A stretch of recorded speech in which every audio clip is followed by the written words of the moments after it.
you've heard, right, that inflation is now down, that we got it in check, that it's fine. There's jobs we're um, producing like huge amount in terms of productivity. Companies are reporting record profits, right? Everything is great, guys. It's jolly in the world here. Like unemployment, we don't even know the real numbers. How many people are technically unemployed? Like really, in the most technical sense of job, yes or no? The numbers are way higher. How many jobs are even actually available? Forget unemployment, but how many of those ghost jobs that just get posted so they can harvest data on you are even actually available jobs? Because from what I've been hearing from business owners and mid-level management people in the States, a lot of companies on the back end are building local LLMs or these AI bots to absolutely replace the middle section of the company and down completely. Some are months away. Others are within 1 year away. I think as this keeps iterating, we're in big trouble, guys. Huge. Somebody said construction and remodeling is literally struggling. I'm one of them. I believe you 100%. I just had a private convo with somebody about remodeling business, and residential work is dead unless you're in the upper echelon of like luxury. If you're doing boutique work for multimillionaires, business is booming. If you're in the middle level or lower, people can't afford basic repairs anymore. Like I used to have so much business prior to the pandemic. Like my business I used to do residential, commercial, and government contracts. I built Starbucks, I remodeled Marriott's, and I did everything residential that you would do, and I remodeled schools too, shit like that for the government. We had about even. It was about like 30 something, 30 something, 30 something. Happy Friday, brother. Now, from people that I've talked to that are still in the industry, it's like 80% commercial work and everybody else is dead.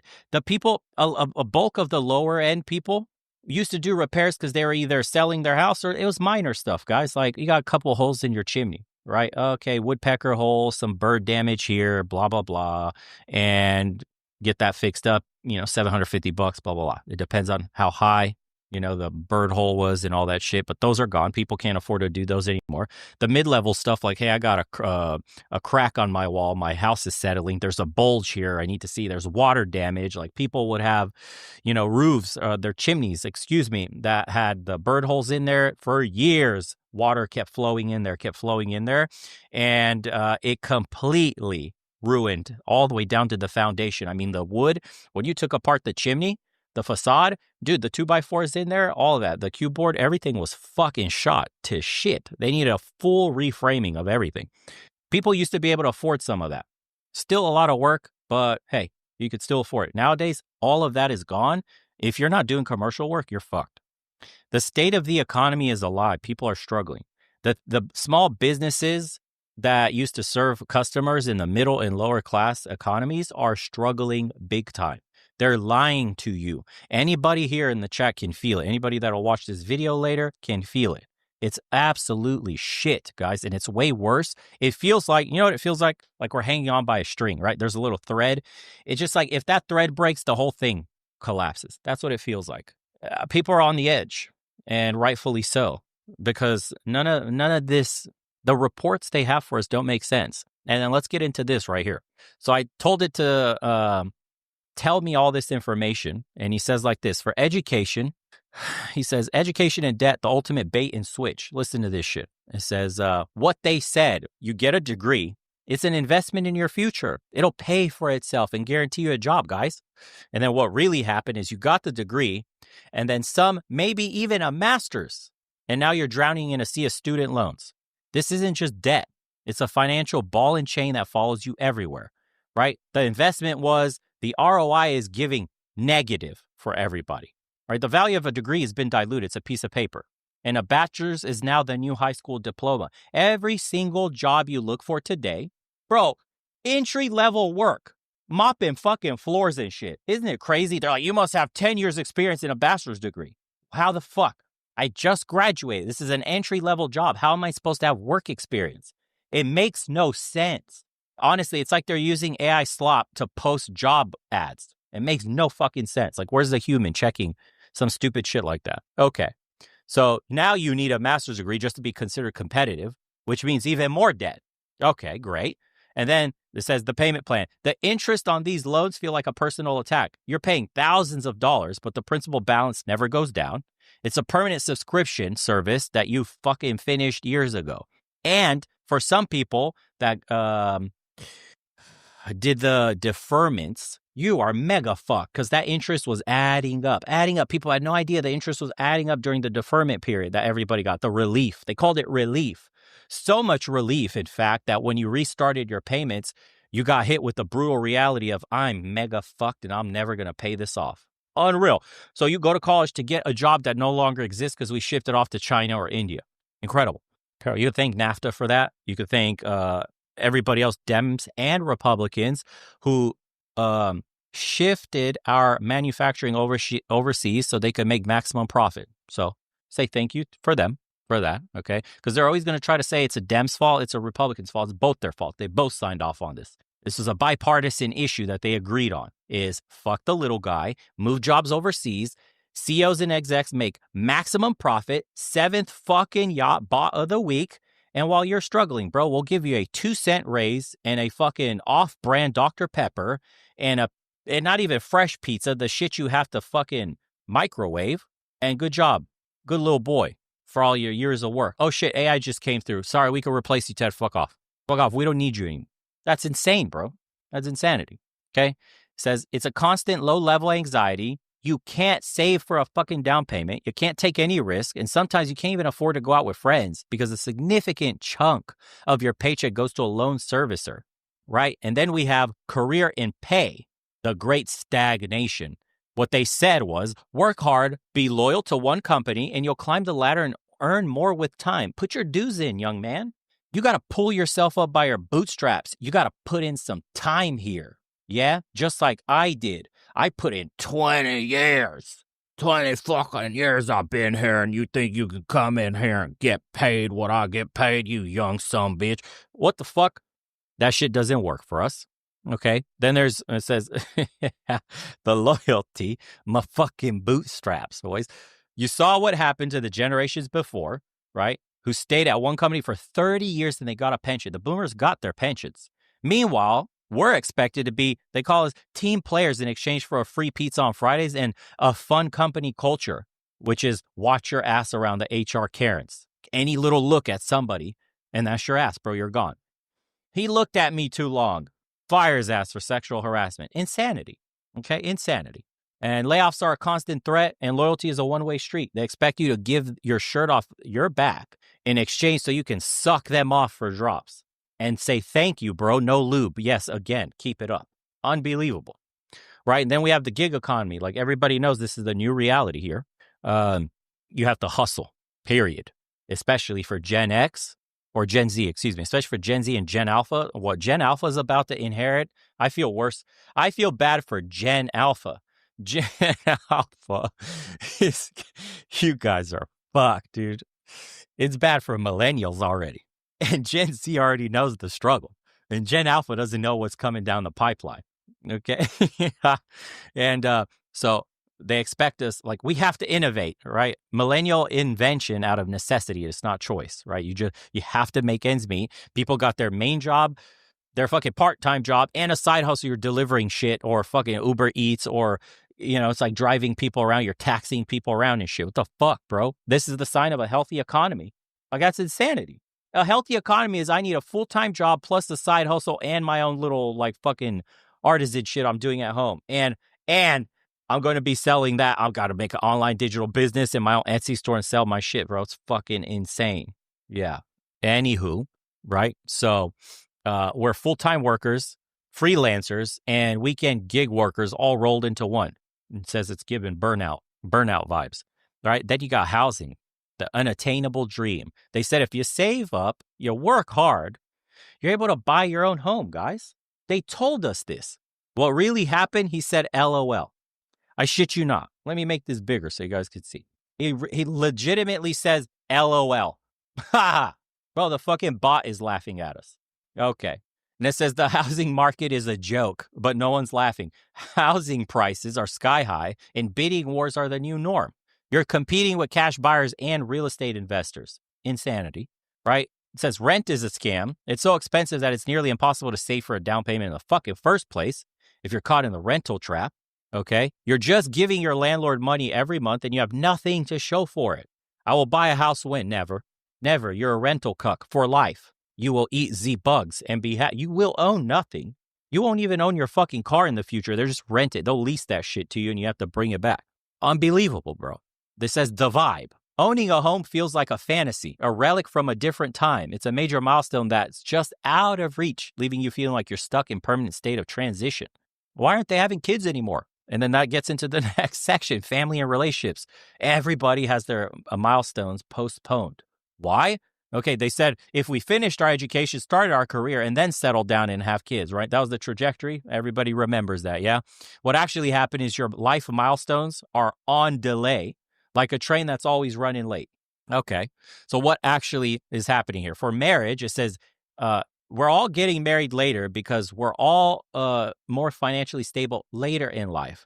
It's not at all because, we can't afford a wedding, let alone, a life together with somebody else. And it says having a kid is a financial decision, not just a personal one. The cost of childcare is astronomical, and the idea of raising a family in a one-bedroom apartment feels impossible. Many are having fewer kids or no kids at all. No shit, you can't fucking afford anything. And then it says the vibe of that is there's a constant pressure to catch up to the traditional timeline they've fucking spoon-fed us. But it's a timeline that was set out for a different economic reality. I mean, how insane is it's hitting. It's hitting on all points. Let's go to health, and mental health, the burnout epidemic everybody is feeling right now. They said, take care of yourself. Don't stress too much. And then what actually happened is our mental health is on fire and we're just trying to put out the fucking flames, right? We got the grind. It says the constant hustle and financial stress has led a lot of people to a collective burnout. You're exhausted, anxious, and you're probably depressed, right? And therapy and mental health services are expensive as fuck. Who could afford a therapist? Honestly, a decent one. And your insurance doesn't even cover them. If you have insurance at all, because you're working fucking gigs. So you're in a catch-22. You need help, but you can't afford it because you're stressed about money. So voila, keep stressing. Unreal. And it says you're self-aware and you know you need help, but the system's not set up to support you. You're managing your mental health with memes and dark humor, boys, which is a vibe, of course, but not a long-term solution. Okay? Then it goes into retirement and safety nets. It calls it the great unknown, right? Invest in your 401k and you'll be able to retire comfortably. Yeah, and what actually happens, the concept of retirement feels like a myth, a bedtime story told by your grandparents. Because the 401k that you're contributing to, it feels like a drop in the bucket. You've seen the stock market go up and down like a roller coaster, and you're not sure if the money will even be there when you fucking need it. And you heard the rumors that Social Security will be gone by the time you're old enough to retire, and it's scheduled. Social Security is 2033 is the date that it becomes insolvent, correct? And 2028 is when Medicare and Medicaid becomes insolvent. Somebody check me on that. I believe that's what it is. So it's a huge anxiety. You feel like you can't rely on any of the traditional safety nets. So what do you think people are doing? Bitcoin it up, bro. Dickcoin it up. Come rocket it up. Make some fucking digitized monkeys. What do they call that shit? Not NPCs. What's that digital monkey? One of them sold for $50,000. I can't remember what that shit's called. I only paid attention to a couple cryptos. No, not the nut rocket. So you're planning for retirement by just assuming you'll be working forever. It's a bleak but unrealistic outlook. NFTs, there you go. Yes, fucking NFTs, dude. Ape NFTs and shit. Unbelievable. This is what they did to us. It says you're not wrong. The millennial experience is a unique blend of high expectations and a constantly moving finish line. We got sold a bill of goods that didn't deliver, and now you're trying to navigate a world that's rigged against you. The only thing you can do is keep grinding, find humor in the struggle, and lean on your fellow millennials who get it. You're not stuck. You're just playing different, much harder game. So what's interesting is then I fed them a huge PDF of that report because I wanted some hard fucking numbers. And I told them, give me the hard numbers in your sections. And it said this: you will experience linear economic progress and greater prosperity than your parents, just like the one punch, right? This is what they said, that we'll experience the linear economic progress and greater prosperity than our parents, just like every generation before us has. What actually happened is we got hit with two major economic crises before we all turned 40. A phenomenon that has earned your generation the title of the unluckiest generation in history is what they call millennials. So we had the Great Recession in 2008. As we were all graduating, starting the careers we had, the economy was hemorrhaging 800,000 jobs every single month in late 2008. I graduated high school in 2009. I could only imagine people graduating college, bro, and you're $50,000 to $100,000 in debt. And it's like we're hemorrhaging 800,000 jobs every month. The fuck are you supposed to do? Skibbity toilets. Yeah, you're cleaning them. The unemployment rate for young people aged 16 to 24 skyrocketed to 15% in 2013. Someone said lockdowns finished us off. That's the next point of this, by the way. It says wage scarring. Graduating to this mess wasn't just a tough start. It created a phenomena called wage scarring. One study found that a college graduate from the class of 2010 could expect to earn 17% less per year than a peer who graduated into a healthy market. This financial penalty doesn't just fade away until after an agonizing 17 years of work, boys. You have to make up for that loss within 17 fucking years of work. Pull yourself up by your bootstraps, says the boomer. Back in my day, I work 40 fucking hours nonstop every day.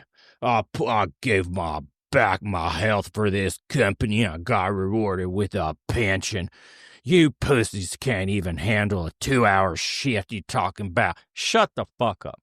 17 fucking years of work to make up the loss. It translates to a loss about 70 G's in earnings over the first decade for the average graduate. 70 racks you're losing out on, okay? Meanwhile, grandpa still doesn't know how to use a fucking email. It says the COVID-19 pandemic in 2020, just as we were entering our peak earning years, a second crisis hit. A shocking 52% of Americans under the age of 45 lost a job. Guys, over half of Americans under age 45 lost a job, were furloughed, or had their hours reduced due to the pandemic, compared to just 26% for those over 45. What? Is that not the largest upward transfer of wealth that you've ever fucking heard of in the span of like a year? We also printed 40% of the money supply we've ever fucking printed in that year alone. And people are shocked that inflation was coming down the pipeline. Everybody was screaming out the top of their fucking lungs, bro, don't print money. Don't do this. We're going to get fucked in a few years. Ta-da, the fucking. It's already here. Here's a jaw-dropping stat. Oh, yeah, you lost the 70% or 70,000. Okay, section 2, it says the career ladder is broken. It's get a job versus the hustle. This is why why millennials, me included, talk so much about the hustle culture, bro. I don't know anybody my age that did the corporate 9 to 5 and has survived. I don't know anybody in a corporate job and it's all Gucci. Things are working, they're getting paid, life's good, corporate environment, snazzy, their bosses are great. I don't know fucking one, not one. Okay, what they said, a loyal full-time job at a good company will provide you a stable income, benefits, and a clear path for advancement. That's what they said. What we got was stagnant paychecks and had to invent the side hustle to survive. The social contract that governed the workplace for generations has been torn to shreds. So the boomer, what'd you call it? Loyalty that they've experienced from companies, they don't exist anymore in the world today. I don't think the boomer generation and even the older Gen Xs really understand just how little companies give a shit about people. I don't think they really do. And it says they called it the great uncoupling here. Since the 1970s, worker productivity skyrocketed. Listen to this bullshit. 74%. But hourly compensation only crawled by a mere 9%, guys. 9%. Let me put this on full screen so I just read this to you guys so you see. Productivity 74% increase. Did wages track with productivity? Are we making 74% more? Anybody earning 70% more? No, you got 9%. That's since the 1970s. All the extra wealth that was created went to the top, not your paycheck.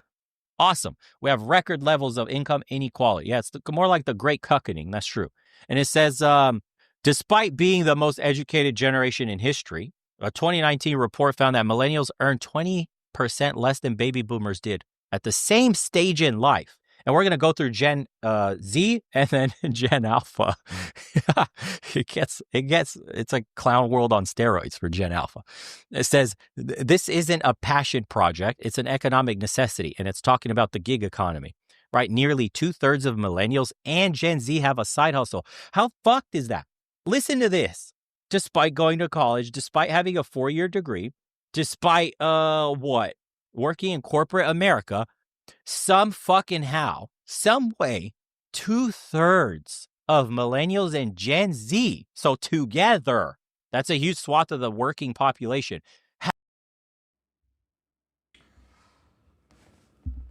What's going on, boys and girls? How's everybody doing? What's going on, you guys?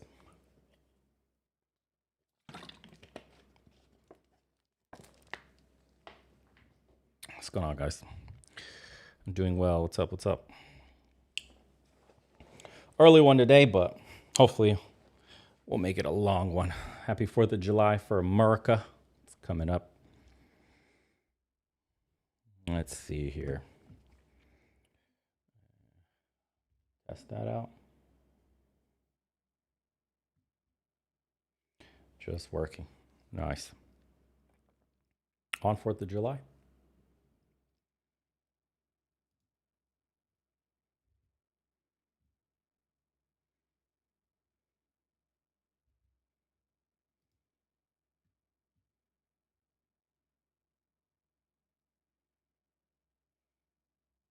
Have a coffee on you, brother. Thank you. Appreciate it, man. Okay.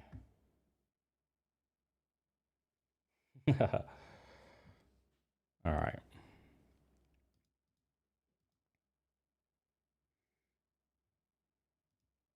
I swear we got the alerts fixed, I think. Should have them fixed.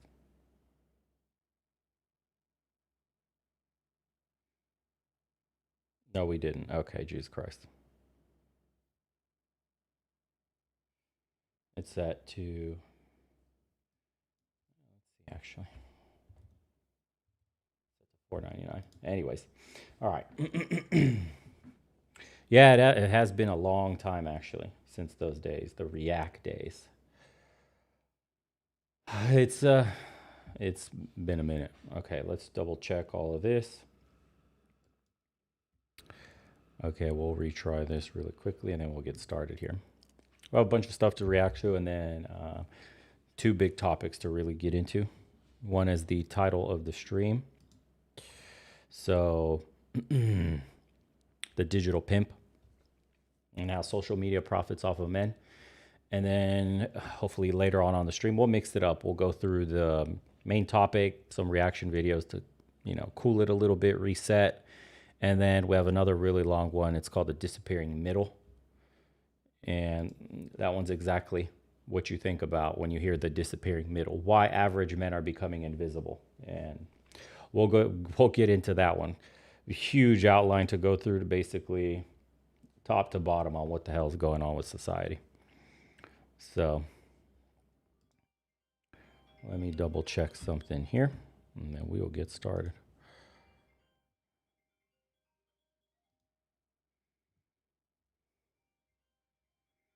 See if this bad boy works now. $5. Have a coffee on me, brother. Keep spitting. Yeah, cool.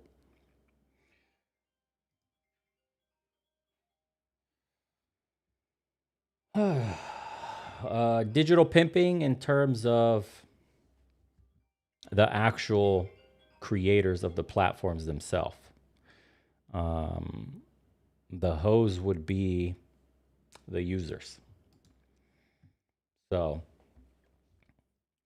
we may just start with that. Let's see, actually.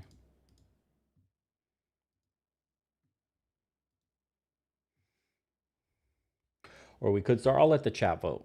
One's for the digital pimp, or two for this episode right here. This one's been going viral. It's this old man. He's talking about dating over 50 and why he opted out. So that's a quick 20-minute warm up if we do that one. So two's for the old man and one for the digital pimp topic. And we'll start with that. That way we can get more people in here if they'd like to not miss that stuff.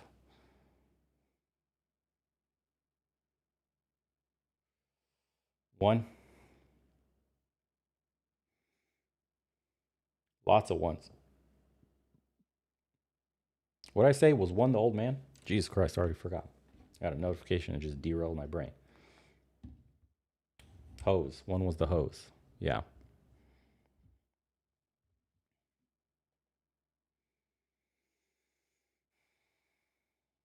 Okay, so we'll go through the outline then. All right, digital pimping, boys. We'll get into it. Welcome in, everybody. That's been waiting. Glad to have you. Let me switch to the main here.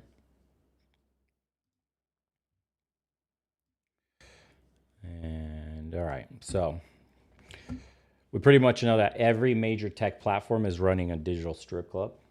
Instagram being the biggest one right now, OnlyFans being the most overt one, and men are the customers, and you could say loneliness is the product, because loneliness is what they're selling every single man here. That's what's keeping the cash reserves really high. So basically, we'll start winding this up from the business model. Let's break that down, and we'll go all the way down through the list, and this is going to be an all-encompassing topic about how men are becoming tricks in the digital pimping era.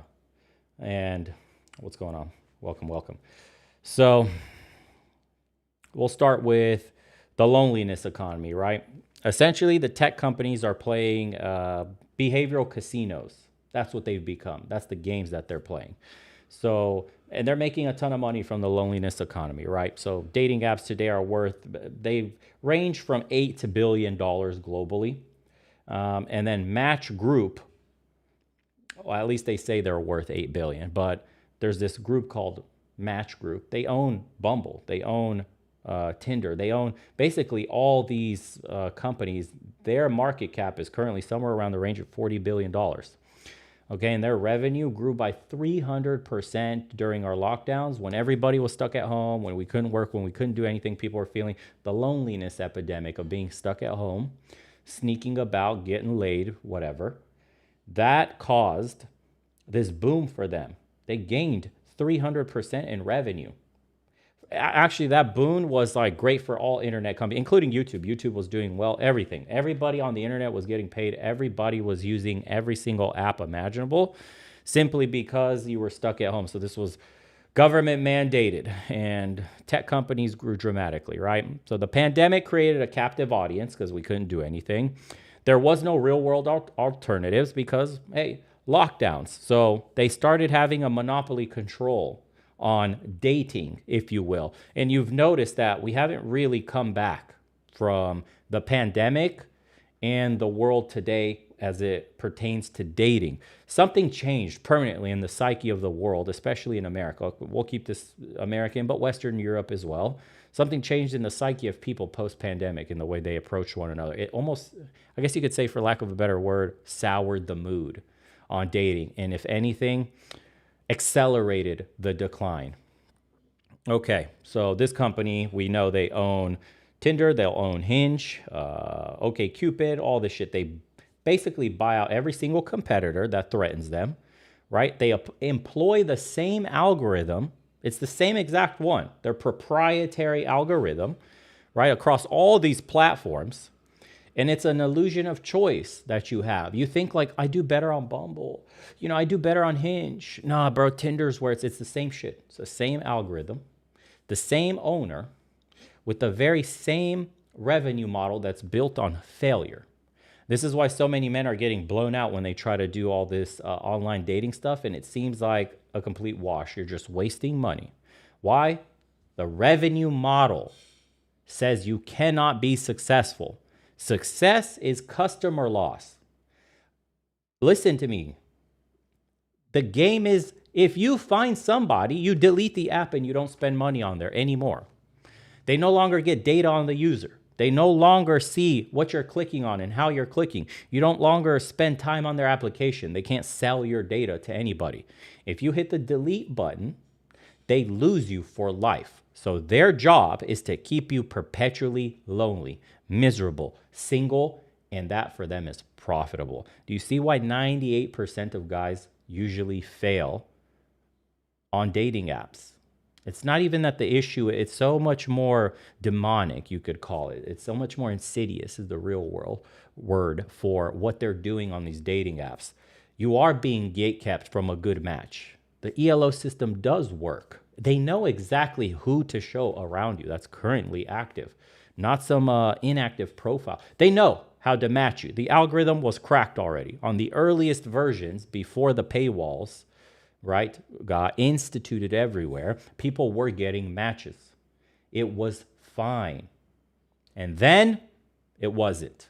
The moment you introduced money and shitification began, the apps got worse. You had to pay to make them decent again. And voila, we've arrived at where the apps no longer work for pretty much anybody unless you are uber successful in terms of looks or money or lifestyle. Okay, this we already know. So we just established they're incentivized to keep you single. They want user retention over success of dating, of course. And they've actually, in a leaked memo, I shit you not, word for word, our best customers are our loneliest users. How much do they care about you? The answer is they fucking don't, right? The loneliness economy has proved recession proof. Hear me out on that. The worse things get, the more lockdowns we may be instituted with. If the economy goes to shit, men are like this right here. This thing right here in between your legs will always want to get a piece of kitty. Recession or not, men will pay to get a woman. Okay? So when they say the loneliness economy is recession proof, that's what they mean. Because nothing beats, apart from starvation, hunger, nothing beats the drive for sex in a man. And they know this, which is why they monetize the shit out of it. And then we get into the free to play trap, yes? So it's essentially a window shopping model. You get to browse for free when you start up an account, but they really limit you in your messaging or the amount of swipes, and they'll show you the best profiles, the most attractive people, the highest ELO scores, so that you're front loaded with like 100 matches where you think, oh my God, this app is full of hot chicks. And then you swipe, you max out, and you go, oh shit. It's called chasing the dragon. They make you think that, oh my God, this profile, if I could just match with this one girl, if I could just match with this, if I could just match with that one. No, this one right here. Oh, I'd be the half. She is so hot. We'll fucking marry this one. We'll put a baby in this one. This one. Oh my God. Playing on the man's psyche, right? Of potential infinite choices. Okay, so they're creating desire without any satisfaction. And that's what happens. If you can keep a person locked in desire but never satisfied, they will always desire to match, desire to use the app, spend more to fulfill that desire because it's empty inside. It's meaningless to match a profile. And someone said, I wonder if Bo knows most of us aren't starved at all. We don't want to F goblins. Yeah, but the point is, actually, quite a few men are starved, statistically speaking. You may be successful and you may do well, but statistically speaking, 30% of men, guys, we know the stats, haven't had sex in a year or longer. Maybe I think that might have crept up to around 40%. Think about that. So almost, a third. A third of men are not getting laid. And of those that are, how often? And how much investment, and you're porking some cave troll. So how many men are actually getting to sleep with the women they actually find attractive and want to get to know and have, long-term relationship with? Probably not that many, dude. I think the Pareto principle would apply here as well. 80-20 rule. Maybe only 20% of the men are actually succeeding in getting women that they'd actually be with. So, and yeah, there you go again. You says, I can F for sure, but it still sucks. Yeah. But imagine if I put your dream girl in front of you, it wouldn't suck anymore. That's the point. But not many men have what it takes, let's just say market value wise, to get the woman of their dream, the women that, aren't a waste of time, because that usually means a ton of competition. So what they'll do is, going back on the window shopping model, as you're browsing through all these profiles and you're seeing all these hot chicks, and your first message might institute the paywall. depending on the app you're using, or they'll block you in another way. For example, Bumble, I believe, blocks you from messaging women first, but you could pay your way into messaging them first to try to stand out. They always want to make you pay to stand out. Never forget that. Ah, brother, if you just get gold, diamond, platinum, huge cock edition, you will stand out. We'll put a giant cock, in front of your profile so that when you message a chick, she knows you got a python. And total, it's stupid. It's your desire without fulfillment. And that's what they're getting you with. That's what you're spending money on. Okay? And then what happens is you get psychologically committed. It's a sunk cost fallacy that once you pay, fuck it, I got to use it for the next 30 days. Might as well. And then you get shown a few more hot profiles. Fuck, I ran out of my supers, my likes, my pay to stand out likes. I got to buy some more. Let me get some more. And then the investment bias kicks in all of us, right? Where you don't like to regret your purchases. So your brain does that thing that you do when you buy anything. What else if you bought a video game, a console, you bought a fucking graphics card, a laptop, anything, man, that you will then convince yourself that, fuck it. Like I'm okay with this product. I'll get the next piece that I'll need. Whatever it is. Your brain will go into a coping scenario where even if you don't like what you just bought, you will convince yourself why it was the right decision. Okay? And then they introduce another insidious portion of this is boosting, right? You've all seen it by now. If you've used these apps, they'll charge you $5 to $10 for a boost. And it's essentially gambling mechanics. What the boost does is it gives you like 30 minutes to an hour. Some are even less, like 15 minutes, something like that. Where for the next, let's just say 60 minutes, you have priority discovery in the algorithm. So any woman that's got her app turned on right now, you're supposed to be first in line that's shown because you're boosting yourself for visibility. Again, it doesn't work. It's bullshit. All the boosting does is roll back one small paywall so you get shown, if you've noticed, you will boost and get shown willies and cave trolls. Because what they do is, remember, you're not supposed to succeed. So even though you paid for the boost, you will get shown just to make it seem like it's working and you got your values worth. But they'll show you to the lowest ELO people imaginable that you want nothing to do with. Right?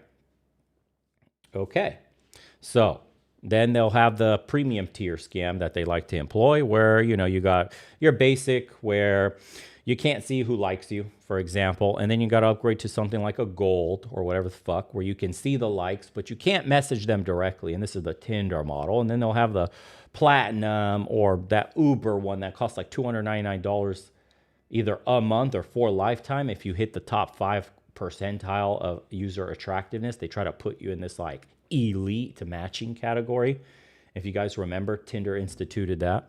And platinum still has to compete with other platinum users, right? There's always a higher tier for you to purchase. There's always some exclusivity you can buy your way into that gives you a dating advantage. Remember, never fulfillment, always chasing desire.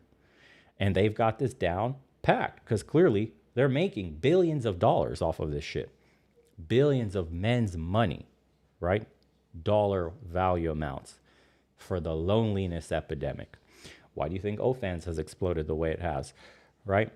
So the way it looks is you have to pay to play, but the house will always win because you can't even see the deck stacked against you. You think it's working because you paid your way to win, and they give you a little bit of wins, but they're catastrophic losses because now you're out $30, $60, $100, and you got cave trolls and willies, and that's it. Or dead profiles that don't match you. Actual bots that they've created profiles that are botting accounts that are made to message you once, then don't reply anymore. You ever had that happen to you? You were most likely talking to a bot. Okay? Thanks, Reminator. And then you have, I guess, the eggheads.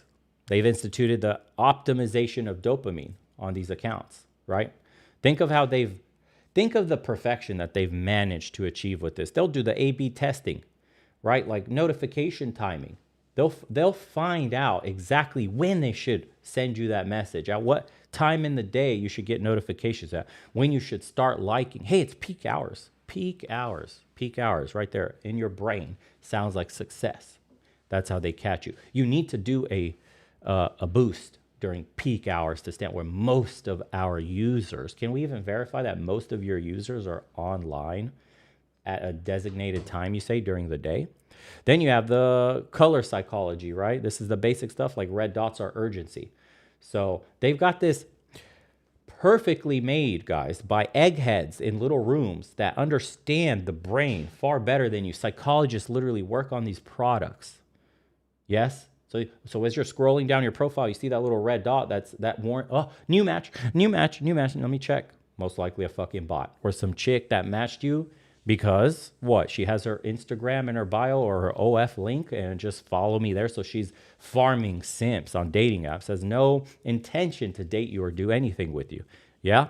And literally, right? They have psychology teams, guys. They've hired. It's been on record that they have ex-casino designers. Tinder's CPO, right? I have it written here from Caesar's Palace. Tinder's CPO is from Caesar's Palace. Yeah. And their job postings, when you look at them too, if you do deep research into this shit, it says literally gaming or gambling experience for a dating app. You don't need a relationship experience, right?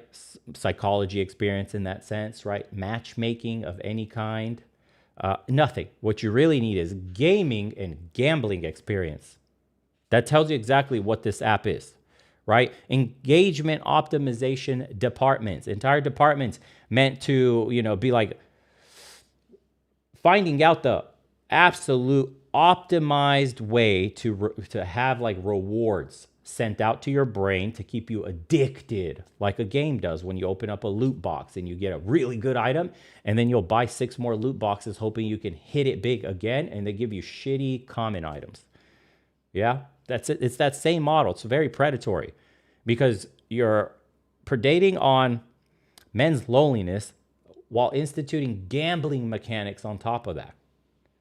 It's like handing an alcoholic huge bottles of alcohol and tell him, go easy, bro.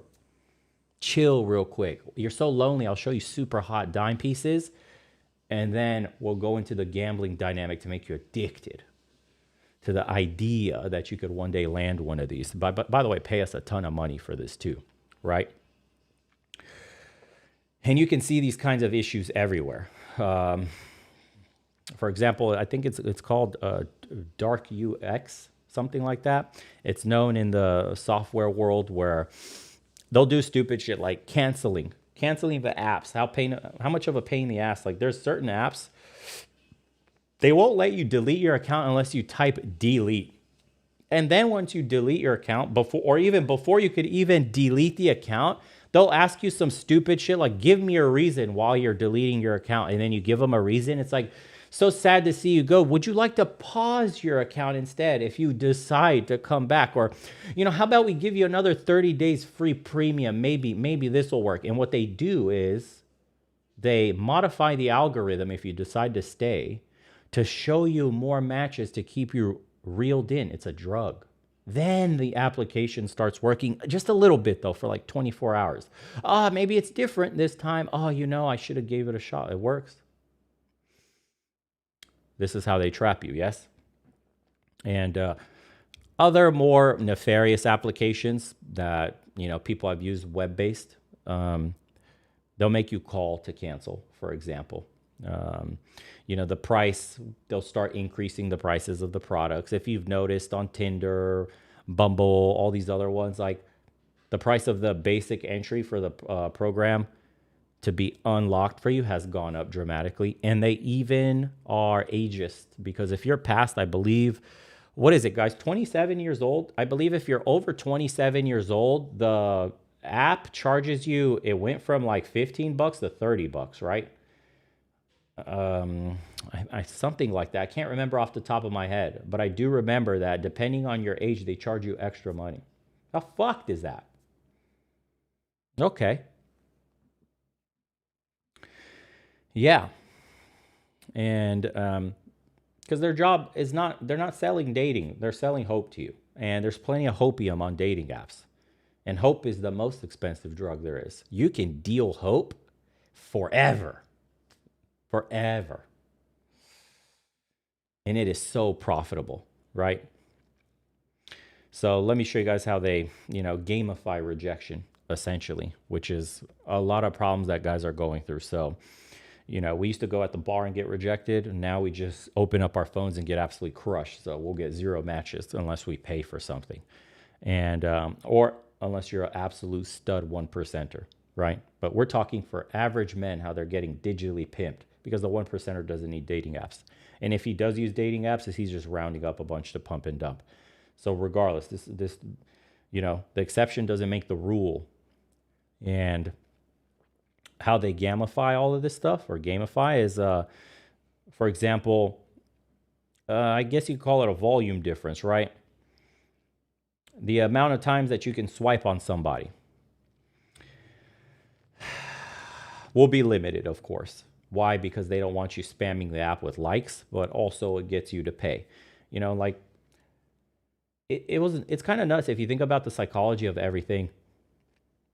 You used to go to a bar and you would get rejected maybe 1 or 2 times. The rejections typically weren't bad.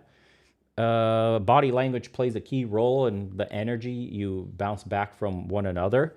And that'd be fine. 1 or 2, maybe sometimes you had mutual friends, and whatever it was, like, you were at the club all night, you bumped into each other a couple of times, you finally said hello, something like that, right? It was much more organic than the process. And the fact that you were there in person, she could see you top down, and right, there's a lot of chemistry there that body language used to take care of, and it's now missing. For example, sarcasm is very hard to actually make work. Jokes in text doesn't come across too well, but in person, that stuff used to work. And one of the most effective ways of getting a woman in bed is being able to make her laugh also, right? You turn the bitch shield off with humor, which is really hard to reproduce over text, especially on a dating app where while you're having a conversation, she's being messaged by 10 other dudes. Yeah. So now the new way is, by the time you wake up, bro, you've been rejected 500 times because you matched, or at least you swiped right on fucking 1,000 profiles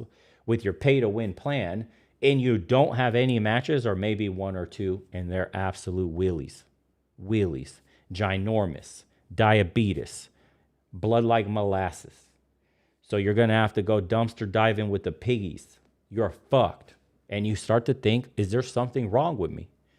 Am I fucking ugly? What's happening here? How can I possibly not get any matches, bro? And the chicks that match me, I wouldn't even fuck with my homie's dick.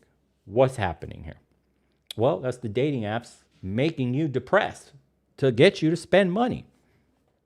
Not that you're actually that ugly, right? It's a design. It's a psychological thing. And we'll get into the super chats after this one, guys. It's going to take a minute, but we'll do a Q&A at the end with some of the super chats. And another thing is that rejection becomes normalized in this background, essentially.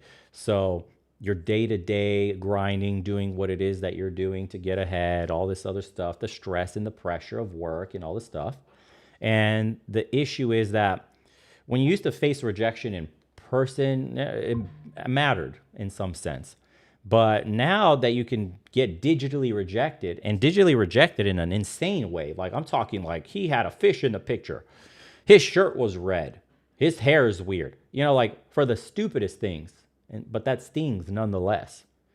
And especially if you manage to get a match and then you talk to a girl and then the conversation goes cold, because again, the body language is missing. The chemistry that you would have otherwise been building in person is gone. And it's hard to keep someone's attention that already is a fucking goldfish because they're distracted by TikTok, or they're distracted by 50 other dudes that she just matched. And those 50 other dudes are all like absolute fucking specimens. And then you get lost, dude, in the wave of simping and thirsting. This is what makes this shit impossible. And they know this, which is why they've developed a monetizable strategy to get you to spend to stand out from that wave of messaging, right? And the algorithm gets manipulated. We touched on that earlier, but they'll show you the attractive matches early, like I said, That's the hook, right? Like a video. You see the first 30 seconds of a video on YouTube of Mr. Beast, that's your hook. Super high energy, incredible visuals, great editing and pacing, and then, I got to see the rest of this video. You set the tone for the rest of the experience. The same thing, they've just instituted this in dating. They hook you with the greatest profiles they have to show you that you have no chance of fucking matching. You will never match these people. Most of them probably don't even exist. They're bots. They're meant to hook you in, right? Chasing the dragon, like the heroin addicts. That's what it is for them, chasing the dragon. It's this need, this insatiable need to have an attractive partner, right? A beautiful woman to pay attention to you, that you get hooked immediately, especially when you factor in, you compound the loneliness that men are feeling today, the crippling loneliness, right? Then you've noticed, every one of you have noticed that you get a gradual decrease in quality. This is called desperation. This is where the hope gets pulled down from you, and now you become desperate. Good morning to you as well, brother. And so they have platform like specific tactics to make this shit happen. The ELO, for example, on Tinder and all the other ones that are under a match group, they punish frequent swipers.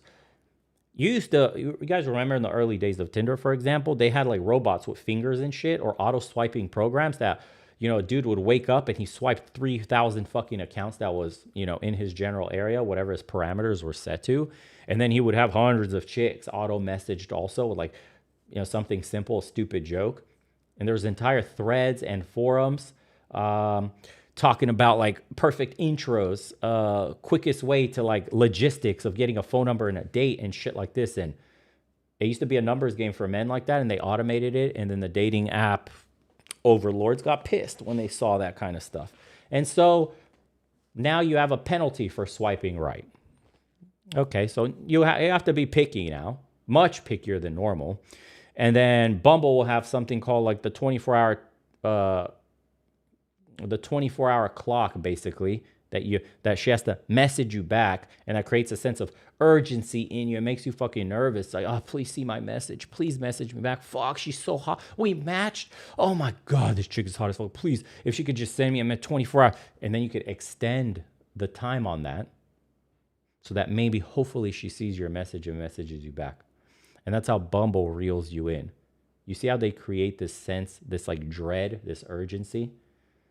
How many have you matched on Bumble, for example, guys, where the timer has just completely run out? Now, is it wild to say potentially that could those have been fake profiles that they used specifically to get you in the doom loop to spend more money? How easy is it to find a extremely hot chick on Bumble, match with her? That's probably out of your league if we're being honest. And then the counter just counts down and your brain goes into dread. Fuck, dude. I just, fuck it. You know what? I'll just spend on that extension, whatever it costs. Buy 6 extensions for like $7.99, whatever the fuck their prices are. They got you. That's the gamification of this. They got you. That's the gambling side of this. Okay, if she actually messages you, that's great.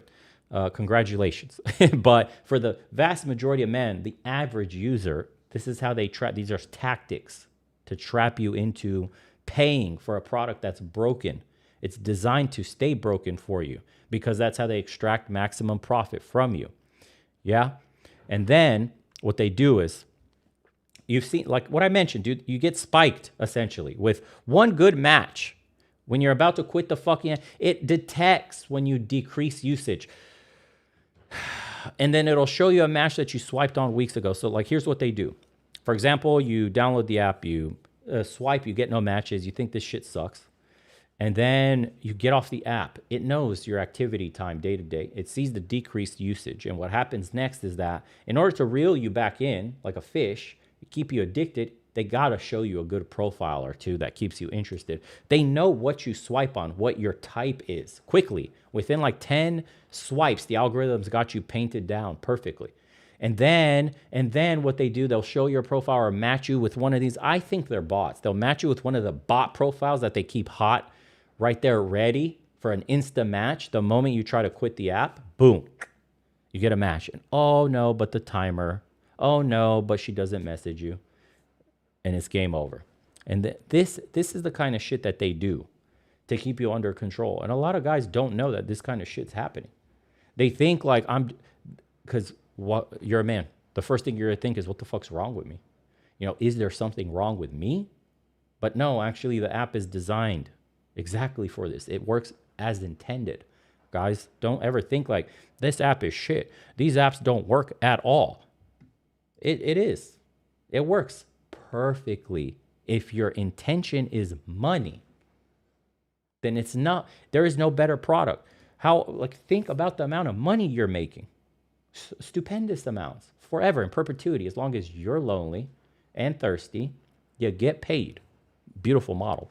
Beautiful model. You think men are going to start succeeding when they're addicted to apps like that? Come on, man. Okay, so where are we going to next here? The numbers game, and this is the reality of it all. Actually, we'll play that last super chat first. Let's get into that one. Lawrence Woodall sent $9.99. Bo, I'm glad you popped up in my feed, you're the GOAT. Recommended you to 2 friends at my workplace. On my way to getting in shape / losing weight. I appreciate you, Lawrence. That is baller stuff, brother. Thank you so much, guys, for the support. Everybody has been here for a hot minute since the very beginning. And thank you for showing it to your friends.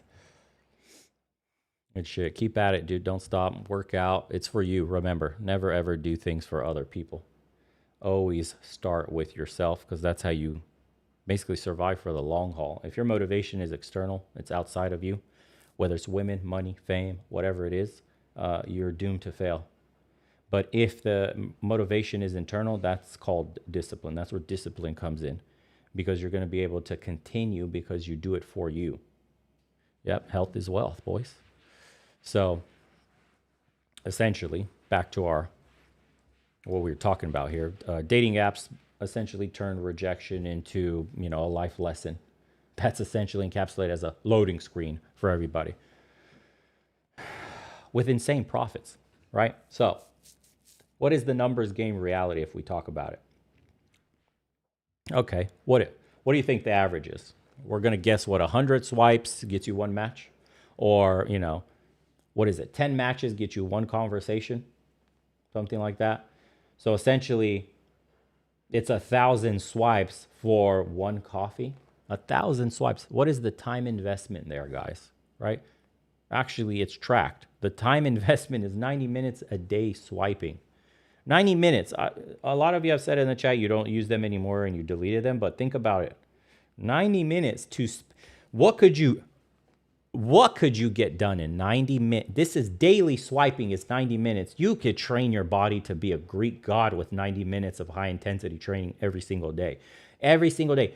Daily.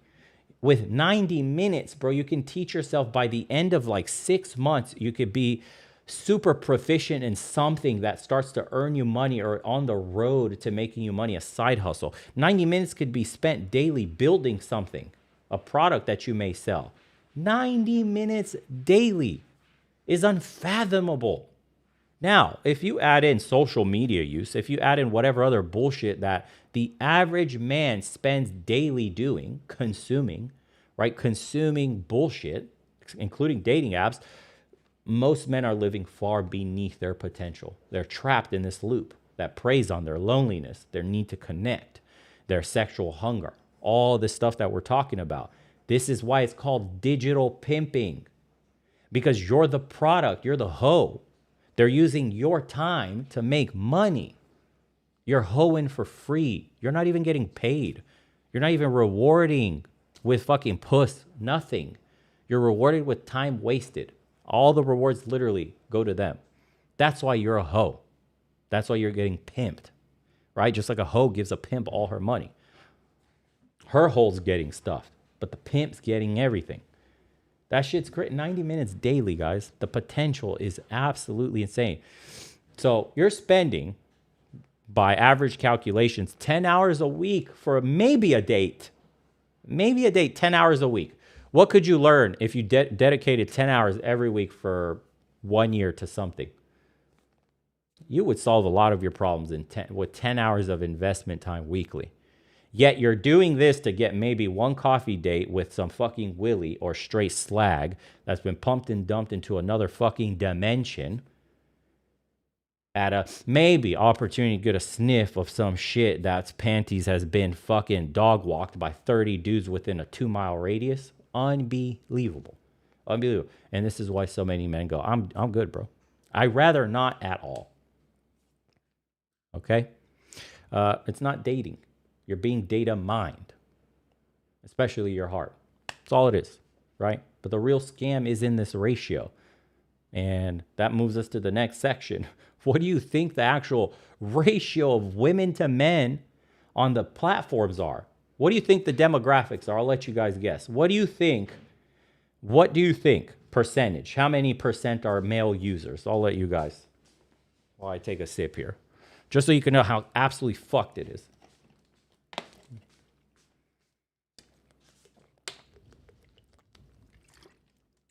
70%, huh? 23%? 30%? You think 30% is male users? Come on. 75 to 25, okay. 10 to 90. 80%, 80-20. 80-20 rule probably. You're really close. You see the Pareto principle will play in real life. Yeah. Pump those rookie numbers up. 20%. Tinder is 75% male. In the urban areas, it's 80% of the user base is male. Ages 18 through 25, if that's what your age range is, where you're searching, that's 85% men. Active users, active in totality, 90% men. This is for Tinder. 90% of active profiles are men. I want you to think about that when you launch Tinder and you feel like a failure and that shit isn't working. 90% are fucking dudes, bro. It's a sausage fest. You never had a shot. You never had your car, bro. You guys remember that? Fast and the Furious, the OG one, not this whack shit that's out today. More than you could afford, pal. Ferrari. And then he gets smoked by the fucking Supra. What a GOAT movie. All right. Oh, and hold on. We forgot the trans issue today. So, shout out to Netherlands, brother. Of the profiles that claim to be women, how many are dudes? So that 90% is probably 95%. So we've achieved stupendous numbers. 95% will probably say, okay, I don't know if it's 5% is pretty fucking high of the remaining female base, but I do remember the last time I went, I had my dating profiles, not this last December, previous, and I was matching rainbow dudes. Rainbow dudes were all over the dating apps, like, bro, atrocious, nightmare level shit. And I just, being here in the Balkans, currently in Zagreb, in Croatia, and in Bucharest, I count my fucking blessings, bro. When I opened up my dating apps and all that shit, absolute honeys, stupendous matches. Quality shot up dramatically. Average here is hot in America. The women were fucking nice. Everybody responds. You took care of your body, your mind, all that shit I told you guys over the years. It's like shooting fish in a barrel. The quality goes up dramatically. Even just a whatever date is actually incredible compared to an American one with the respect you get. And in America, you get what for your hard work? A dude in a dress. Bot profiles. And of the remainder, the 10% there, once you reduce for the bot profiles and transformers, what do you really have? 5%? So 5% of the active user base is potentially real women. Insane. Bumble, 70% male. Despite them using that female first marketing. And I remember I used to see Bumble ads on those car chargers over at Whole Foods in Arizona when I was shopping. The Whole Foods by me was like, Bumble, the best way to find the love of your life. Really, America? Bumble? Okay. And then it had Ashley Madison. You guys know that, right? That's basically where men go to cheat. So married men having like affairs. That's what Ashley Madison was. They had 31. Imagine the degeneracy. 31 million men on a website just to cheat on their wives. 31 fucking million of them, and only 5%, sorry, 5 million of them were women. So 90, and they were getting sued, if I'm not mistaken. Like 90% of the women on Ashley Madison, they found out were bots, and they were getting sued for this shit. You can look at this stuff up, right? Now, why do you think they would hide this kind of data? Because you wouldn't play the game if you knew the fucking odds were stacked against you this horrendously. How many of you would pay for any features if you knew 9 out of 10 profiles on this app are fucking dudes? And of the 10% that are women, after transformers and after bots, you might have 5%. The numbers are garbage. Garbage. Okay? They create the false sense of abundance. Well, of course they would. They're financially, emboldened to, because they earn money off of this shit. You can't sell not abundance, right? Non-abundance. You can't sell a fucking barren app that doesn't have real women on there. Yeah? And people complain that these apps are shit anyways for this very reason. So, they'll allow premium features that seem valuable, right? Like see who likes you first. It's fucking bots. They'll tell you to boost your profile to see more bots or dudes in dresses. It's a sausage fest with makeup on. That's it. And you're seeing it more and more, especially in the West. It shocked me because over here, the Transformer shit is not a thing at all, right? So the bot epidemic is the next section that we have to talk about. The evolution of the fake profile. Before, you used to be able, in like 2015, guys, and earlier, you could tell what was a fake profile. They used shitty pictures or weird fucking angles or grainy photos and no bio and, stupid weird names like Carl, but it's a chick, right? So the initial bots were super easy to spot. Then you go into like 2020, and then now you're starting to have like AI generated faces, and up until today, you have deep fake video profiles. There's literally video, like it'll be a dude. This is how men are getting scammed.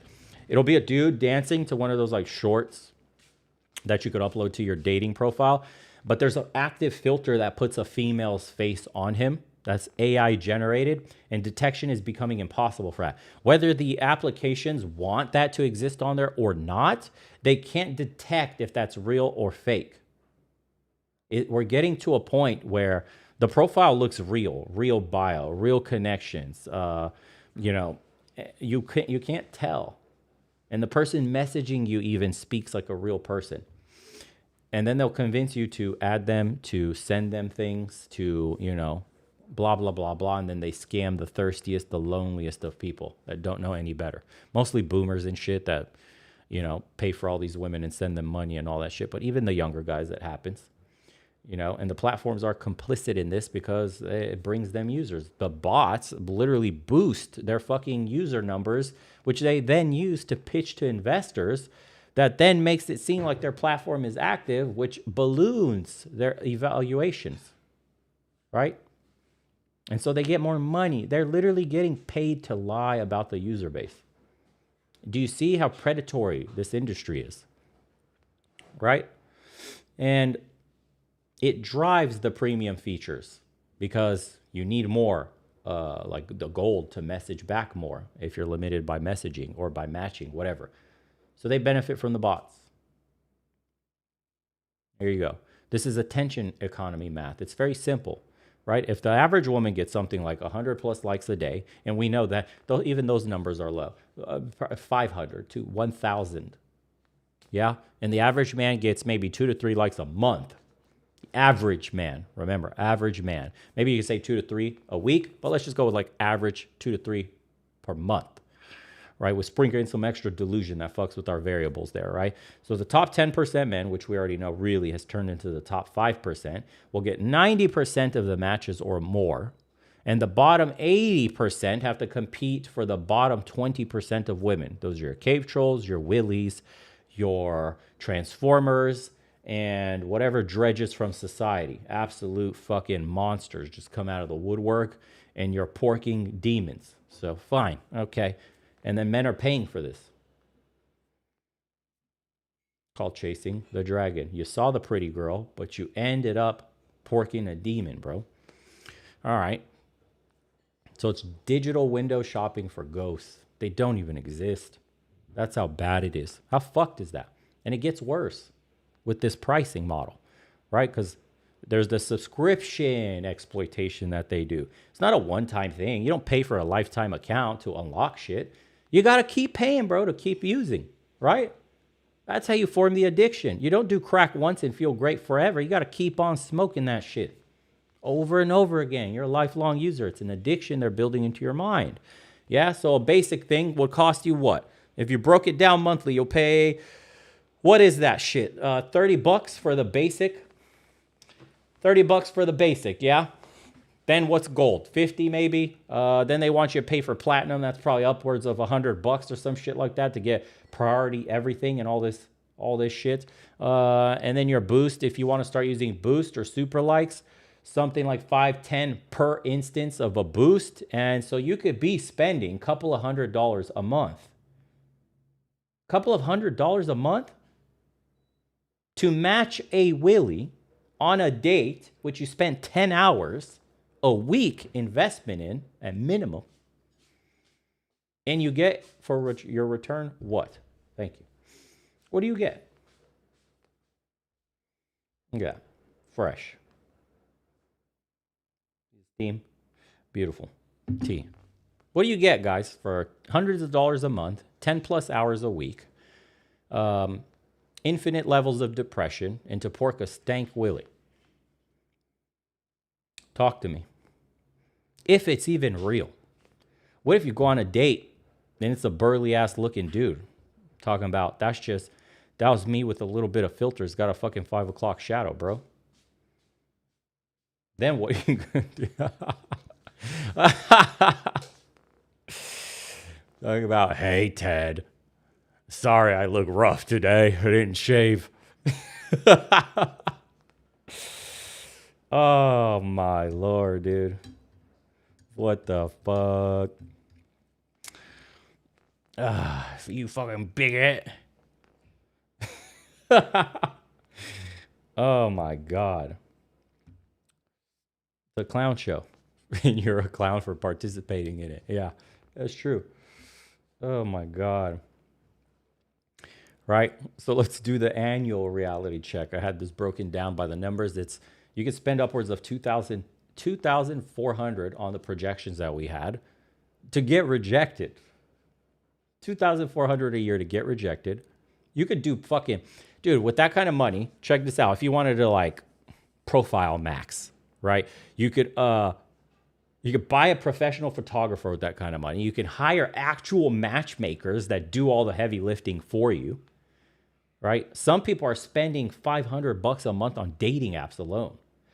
$500 fucking dollars a month just to get told no by a Willy or a 6 o'clock shadow, 5 o'clock shadow looking motherfucker talking about, it's ma'am.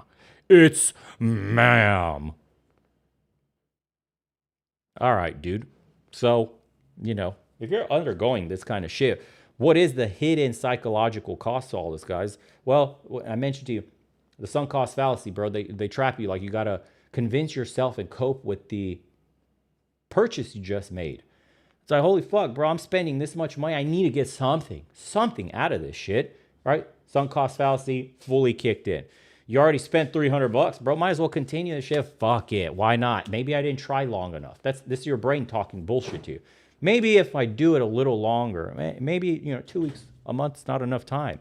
I probably got to be on this 3-4 months, maybe 6 months. Well, it worked for Ted, and I got at least what Ted's got. So I'll give this 6 months at $300 a month. Fucking madness, yeah. And then the premium features create that investment mindset, right? The subscription shame keeps you trapped. You can't ever go off of it because, well, fuck, you're going to go back to being gatekept hardcore. And so everything locks. The entire process locks on you. If you had even a little bit of extra success, you're going to claim in your brain to yourself as a cope that this worked. I got a few matches, so maybe it's my profile. Maybe I need better pictures. And that might be true. But also, the system is working against you. You know, maybe my opener was shit. You know, I messaged Sandy and I just said, I think I said the wrong thing and I told her if she wanted to see a picture of my dick too quick. You know, so like I'm going to cool it on the dick pics and, you know, I'm fucking with you. But what I'm really telling you is that the system's designed for you to fail. Yes, it's true that some of you have horrendous openers and some of you have horrendous pictures. But even back then when Tinder was fresh and working without being gatekept, even those people were doing fine and getting matches. That's what it is. You understand? And it's like, how would you say this? Guys are basically paying a car payment. If you think about it, 300 to 500 bucks a month, that's a car note, dude, to get rejected. How nuts is that? You could be driving a brand new whip just to be told by Willies no. And that gets us into the whale economy. And we all know diabetes is an epidemic, obesity, epidemic. We got molasses blood. Shit's an epidemic. And it's targeting the power users because you got to filter out the willies somehow. And you got to pay to filter out this shit because it'll show you 30 million willies first before a decent woman. She's over here laughing next to me. It is true. It's true, right? Because, and then the I'm a fucking lunatic. 20% of users essentially are 80% of their revenue. Think about it. The power users spending the most money, the guys that don't give a fuck, the thirstiest dudes or the richest dudes, are spending a ton of the money, dude. So it's not you, chump, that tries subscription tier once. It's the dude that's so thirsty for sex. He's buying the ultimate edition, you know, big dick supreme profile and still failing, but will continue to buy it because fuck it, bro. I ain't dying alone. I'm going to give this 100%. You know, I'm not toe dipping shit. If I'm going to fucking do this and find a bitch, I'm going to do it the right way. Give me all the fucking willies. I'm going to filter through all. So you're laughing and Willie's making her laugh. Right? So they create VIP tiers for the biggest spenders. It's all bullshit. You're not VIP. You look like a fucking cuck. A woman comes across your profile, and if it's marked in any way specifically, like you're a VIP user or a power user, gay, she's clicking off of you. Like, you're a simp, bro. How thirsty are you? But your profile needs to look the least fucks given imaginable. That's the problem. You can't be having all these shots. This is why when you super like chicks or do like mega boost and if it shows that to women, they're less likely to match you. But they don't want you to know that though. They sell it to you as like it increases your match rate. It increases your chance of success. But women see that shit as desperation. Gay. Ugh, this dude bought that shit. He's paying for this fucking VIP. Ugh. No wonder. Look at him. That's what they're thinking. All right, so you will be doomed to willies on VIP packages. All right, and these addiction patterns are tracked by them and exploited. And they'll tell you in the app, it gives you warnings. Friday night boost. We'll give you a discount. Hey, everybody, at 6 o'clock is peak usage time. You sure you don't want to, boost your way into some matches, bro? You sure you don't want to super like this chick? Like, once you like a chick, they'll even go back. The profile will go back and be like, hey, send her a super like to increase the chance that she responds. Knowing that she sees that shit, she'll go, ugh, loser, not responding. All right.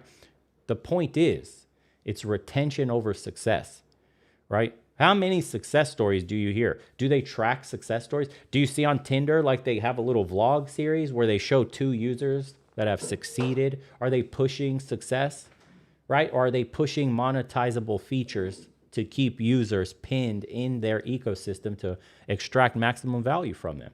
Think about it. Do any of these apps share success stories? Do they build a kind of walled garden, a place where you can meet somebody and the app works? None. Not one. Not one. Okay? We should make one, honestly. All you would need to do is show people ads. If you're a successful fucking programmer, engineer, shit like that, I'll fucking push the app, bro. We'll sell it on here. It'll be very simple. We only show ads. The algorithm is simple. Who's online and who's closest, show everybody. I guarantee you by word of mouth alone, it spreads. We'll sell that shit to Match Group and it'll turn to dog shit as soon as they buy us out because they buy out all competition and you make millions doing that. Easy peasy. You want me to market it? You got to do the rest because I don't fuck with computers like that. I'm not a coder. But you better hurry because Claude's getting good. Might code that shit myself. So, anyways, besides the success stories not being shown ever, right? The churn models, they have like prediction models built in to understand the churn rate. If you don't know what churn rate is to a subscription, churn is exactly what it sounds like. The amount of people that get churned out, that get that decline the monthly subscription for you, turned, users that no longer subscribe. So they have very sophisticated modeling for that to see exactly what they need to keep you failing just enough that you stay on. Not too much that you quit and not too much that you succeed either, right? Just in that Goldilocks zone. You're barely scraping by. Willies are enough. Because if you didn't even match Willies, you knew this shit was broken. Like, this app's fucked, bro. You get 0 matches. Like, this shit's not working at all. I got bots and dudes in dresses. Like, come the fuck on. Something's wrong with the app. So you gotta feed him something because the guy is starving, right? A drop of water is nice when you're fucking starving out there in the desert, dying of thirst, right? So essentially it's like a subscription to sadness that auto renews monthly, and that's what you're getting, yeah. That's why I say it's digital pimping, because the algorithm is the real pimp here.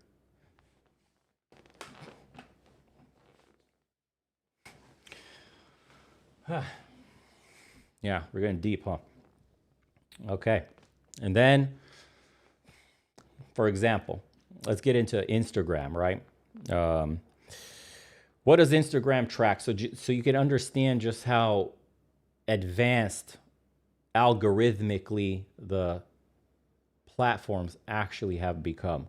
People think they're a lot more basic than they actually are. They can see things like the pause time on a photo. If you pause on a photo longer than needed, it signals interest. Zoom behavior.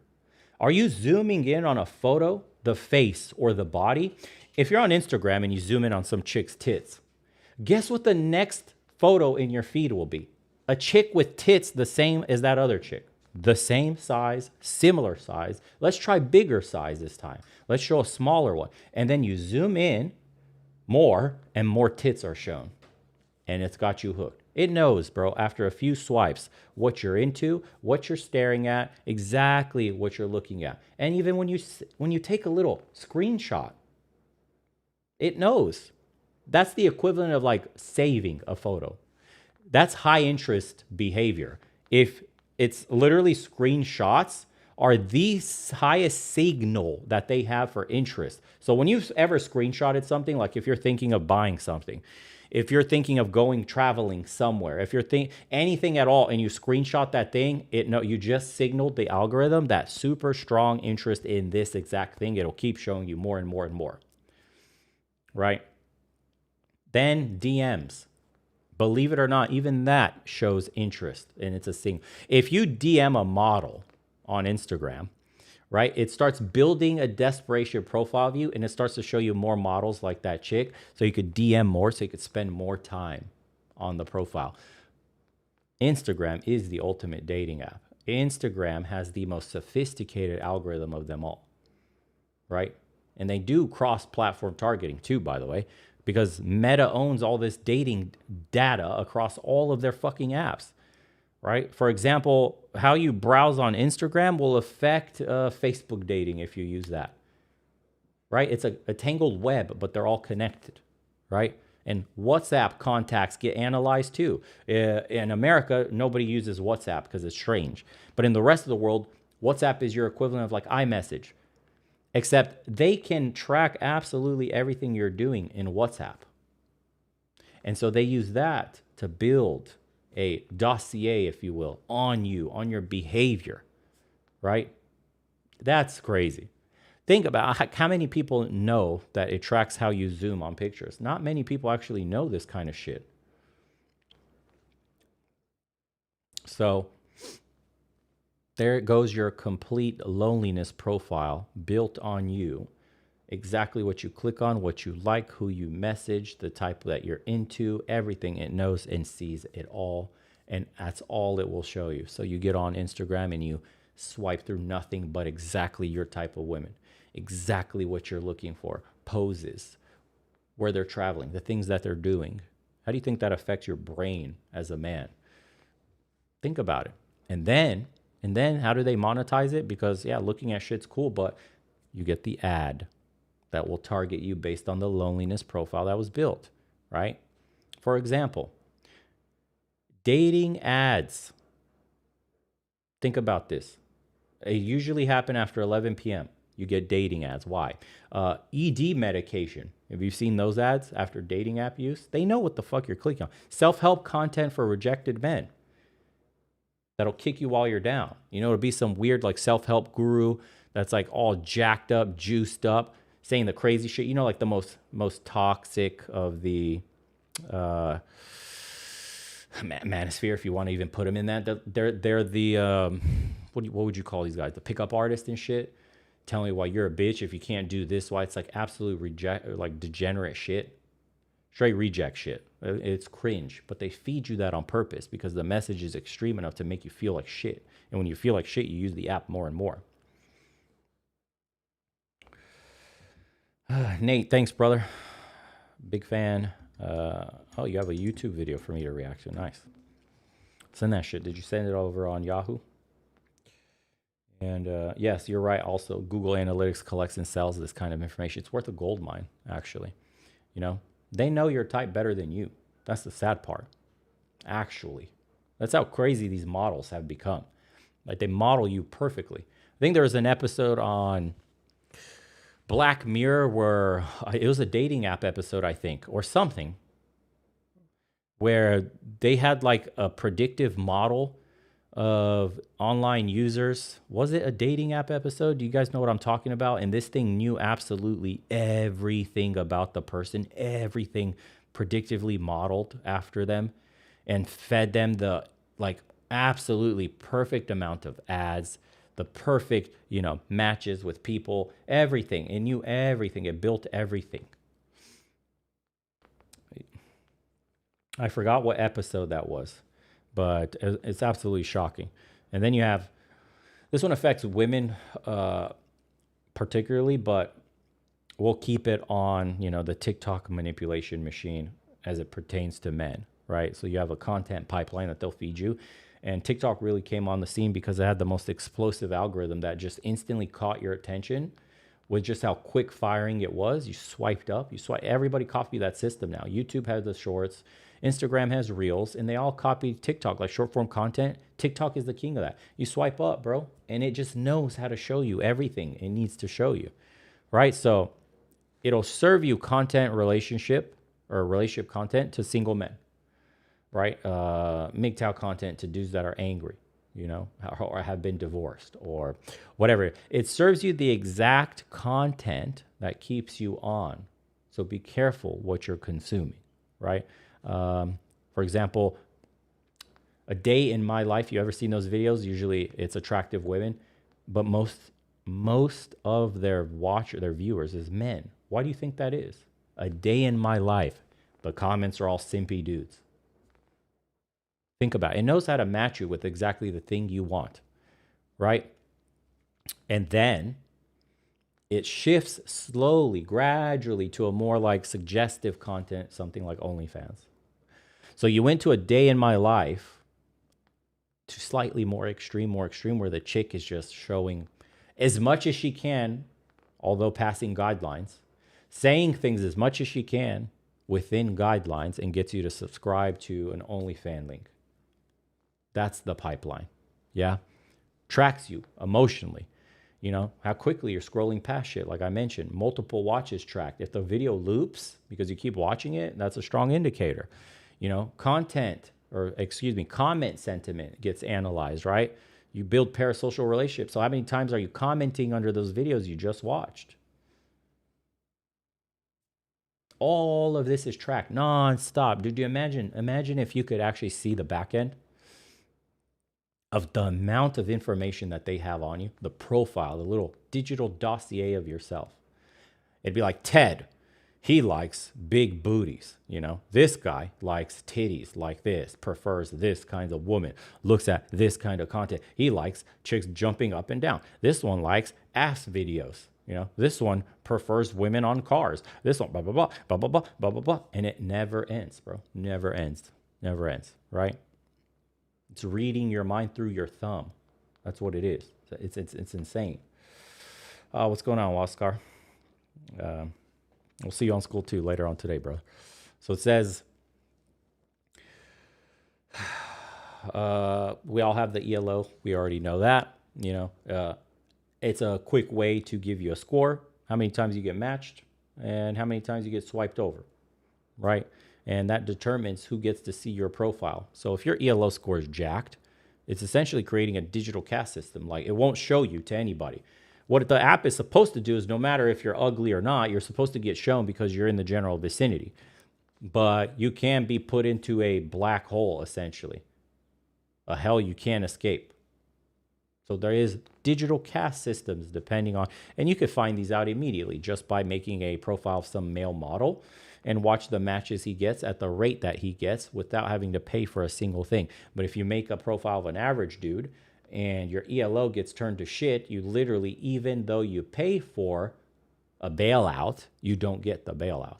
That's how it works. Yeah. And they always have the 24-hour manipulation boost, right? So I think this is fairly common that people know new users get shown to more people. So in those first 24 hours, like, it seems to work. And then after that, it goes to shit. Yeah. So it creates the false sense of success. And even for returning users, they'll be like, fuck, this has changed. It's so much better now. Boom, it dies out. And then you pay for that experience, that hit again. So the drop off after 48 hours is essentially like, the first hit's on me, bro. Here's a little crack. Try this out. Great new product I got. That's on me. And afterwards, you're going to pay for the next one. Voila. Beautiful system. Yeah. And obviously, we know about the psychology of notifications. Yes, if someone likes you, you want to pay to see that shit, right? You get a push notification at lonely hours. Hey, get back on here on Tinder. We miss you. There's so many people active right now. Hey, intermin, it's called the Pavlov system, right? Where it's an intermittent reinforcement that they schedule to keep you using. So, and it never ends because it preys on the loneliness. Again, which they're financially incentivized to keep you in that exact position. All right, so it's like, it's insane. It's like you get off the app, it tracks the very second a little timer starts, and then boom, immediately it reminds you. It knows when you're at your weakest. Boom, and it pulls you back in, right? And now we have to talk about OnlyFans because that's where the mask comes off for all of this, right? This is the digital pimping funnel, and we're arriving at the end game of this exploitation. So this is the true digital pimp business model, OnlyFans, which all of these social media platforms begin funneling from, right? Or to. All of them funnel to. So it's essentially platform economics, yeah? They take 20% of all transactions, if I'm not mistaken. I don't know what their pimp fee is, but for everybody that earns money, they take 20% cut. There's no service that they provide apart from like hosting. And there's zero liability for content. How beautiful is that as a business model? Not liable for anything. We only take a small cut, and we host all your content. Yeah. It's straight rent seeking. That's simple. And the revenue has exploded for that. We had $5 billion in, I think, 2023 alone is what they said. And $5 billion. $5 billion from one website, of which most of them are married men. That was one of the shocking statistics for me, is that a lot of the guys spending money on OnlyFans were already married. That one I didn't see coming. I thought it was the loneliest of the loneliest that couldn't even get pussy at all. But it turned out to be married men. Imagine. I don't know if they demographically broke it down by race and by age. That would have been very interesting to see. How many of them are older? I suspect a lot of them were older. And it's growing. I don't know if it's 50% year over year, 60%, 70%. It's exploding. Why? Because it's like linear with male desperation and loneliness. The more men are lonely and desperate, the more OnlyFans explodes and grows. So people are thinking, oh, AI is going to change everything. Oh, women are about to lose their jobs. Oh, all this other shit like OnlyFans is going to die. No, it isn't. No, it isn't. The end user experience may change, but the business model proved effective and it will last because we see it's tied to male loneliness, right? You could call it, I think you could, technically, you can make the case this is the most honest, dishonest business model of them all. This is, I would say they're more honest than Tinder, Bumble, all the dating apps. I would say OnlyFans is in your face. You know what you're paying for, straight up, right there, in your face. You can make that logical argument with it. Oldest profession in the world, yeah, and new packaging, essentially, it is. I had an article here that actually we could cover later. It was talking about, I think, the New York Post is interviewing like top OnlyFans creators and their experience with the app was, and most guys they're claiming that it's not like sexual things that they're asking for; they're just talking. And I know that to be true because it's similar in the strip clubs. The guys are going there to chat, to be seen, to connect, to be heard because they're lonely. They just want to have a conversation, to be, what would you say? I guess you could just leave it simply at that, to feel connection with a woman, right? What a sad state of affairs. That's insanity, dude. Yeah. And then you have well, I wouldn't even get into that part, but we already know. I'll keep this part short. How many dudes did the Andrew Tate thing on OnlyFans where you're talking to a woman? She's performing live on camera, but it's a dude that's running the computer that's responding to you, right? Because they know the mind of a man. So you could be talking to a dude named fucking Andrew, for all you know, while you're paying, thinking that the chick is messaging you back, right?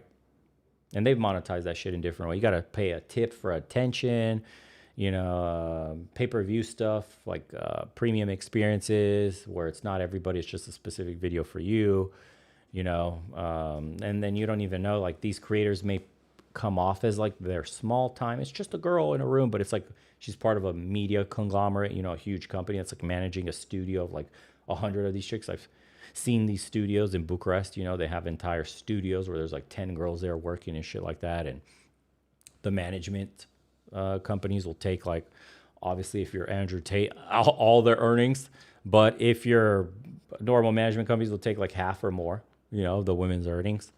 And so what are they left with after selling their body online? Like almost fucking nothing. But they're too stupid to even know how to really talk to men anyways, which is why the management companies are there to obviously hook you psychologically. And yeah, basically it's like a script, bro. You're talking to a bot. It's a sad. You're sexting a dude. Congratulations. Yeah. So we'll get into, what should we get into next? I guess we'll get into the psychological damage, and we'll end off with, I guess, the AI girlfriends that's coming and the societal impact of all of that. And maybe discuss some solutions, but I think we know what's coming. So if we're talking about like the psychological damage, I mean, we had the video that we reacted to, where that dude was married and he got addicted to ChatGPT alone. Now imagine when you have a woman privately in some subscription type model talking to you, getting naked and telling you what a good boy you are and a handsome man, and is there listening to your bullshit because you're paying for it. You're paying for his form of therapy. So, causes relationship destruction for one. So the psychological damage is deep. For guys like this that spend money on this kind of stuff, destroys families. The addiction patterns mimic gambling. Guys are spending rent money on this shit sometimes.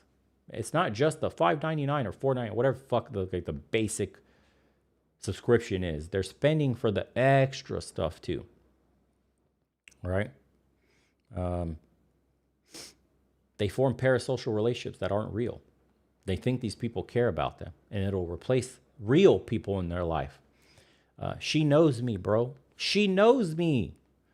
I'm her number one fan. She cares about me. Fucking delusional. It's insanity. And people will delude them because you factor in the loneliness, the sunk cost, the parasocial bonding. And that's how you arrive at the delusional point of she knows me. I'm special from the other thousands of dudes that pay exactly what I'm paying, right? That prevents you from building real connections. Right? It's training you to fail in life as a man. And then society on top of this shit will normalize this kind of stuff. It's fun. It's insane, bro. They got women normalizing this shit to other women, but now it's becoming like simping is becoming normalized amongst men. And you'll see the simps in the comments. Because this will go chopped up. I'll chop this video up and put it in as a episode, and people will literally say they're probably in the comments here like AI girlfriends, I can't wait, while getting sucked dry by these very tactics, right? They'll say shit like, well, I could have been spending it on something else, like drugs or alcohol. And I'm just talking to her. She knows me. It's like a relationship. Bro, the simps will literally justify everything that they do. And the simps is the ones that have turned this market dynamic upside down, right? And it's empowering to show your body on camera now. And celebrities that joined this shit have normalized it, because when you see your favorite celeb as a woman doing this shit, oh, well, blah, blah, blah has an OnlyFans too. And she's like famous and like, she's got to be buttoned up for all her, business deals and brand deals. And like, if she does it, I could do it. It's normal. It's not normal. She's famous. She doesn't even do anything on there besides talk to people, right? You're nobody. In order for you to go viral and stand out, you got to take a cucumber up your ass or something. Like, you got to do some crazy shit. You don't have a brand. You're not famous. You don't get to sign up and make millions in seconds just off name alone. So what does that leave you with? Extreme content, right? And this is how women end up damaged from this. And then men who consume the extreme content end up getting fucked in the head too. So absolute societal degradation on both ends. Yeah. And then young men, not the older, like me or you or whoever else watching this, young men think this is normal, bro. That paying for attention is now the standard. You see it in the music, in the lyrics.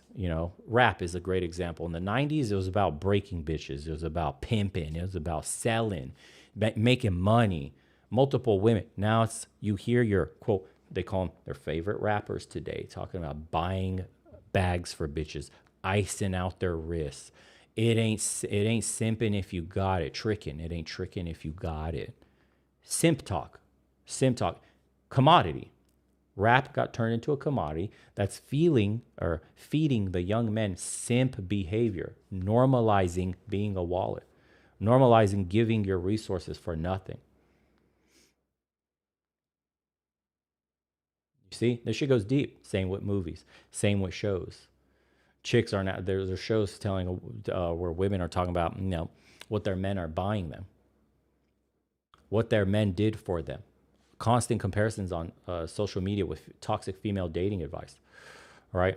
What you deserve, sprinkle, all that shit. All of that shit combined turns into this normalization in society. So this is why you have the split in the genders, where nobody's happy, nobody's having relationships anymore, and the kids say goodbye to that. Yeah. Someone said, 10 years from now, rappers going to rap about how much their AI robot hoe brings in the cheddar. Yeah, it's a weird paradigm we're entering in, and it's not slowing down. Honestly, if someone said join the Amish, one of the solutions, I honestly think there's going to be a rubber band effect with certain people, and some will be plugged in kind of like the Matrix, dude, and others will pull back from all this. The acceleration of technology, like, in order to maintain your soul and humanity, you're going to have to pull back. And the only women that you could ever date and have a real connection with are women that also have pulled back and rejected the Matrix in that sense. The Matrix being the system. Yeah. Yeah. Well, men and women are pretty much lost. The vast majority. It's a needle in the haystack in the West. That's the unfortunate truth. Yeah. So you essentially have now the digital strip club, and it's in your pocket. Think about that, and it bankrupts your future. So hop on OnlyFans right now on your phone, and you probably can subscribe to, I don't know, whoever the fuck, and she's doing, acrobatics for you if you pay. And so what's the point of the strip club anymore? You could get the personalized thing there, then and there. And if you got enough money, you fly them out too and get the real deal because they're for sale. Everybody's got a price. She already has one. It's just negotiating at that point.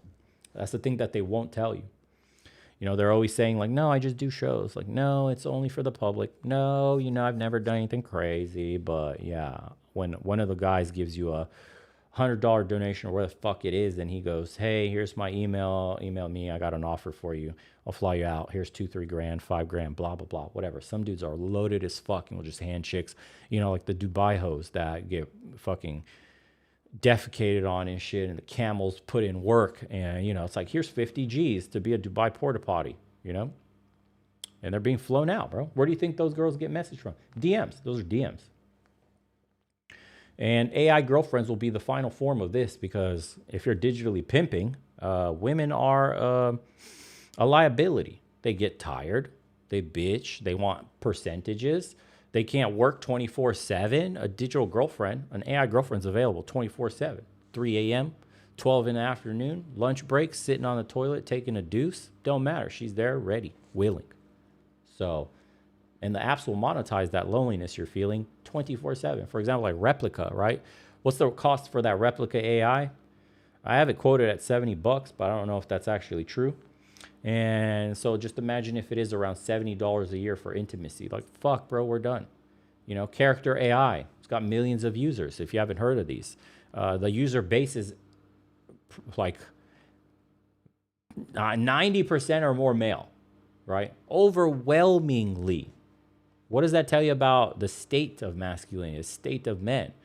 And AI girlfriends already generate over $100 million annually, right? 100 mil annum already in its shitty state. If you've used Replica AI, if you look at what it looks like absolute dog shit. It's a joke.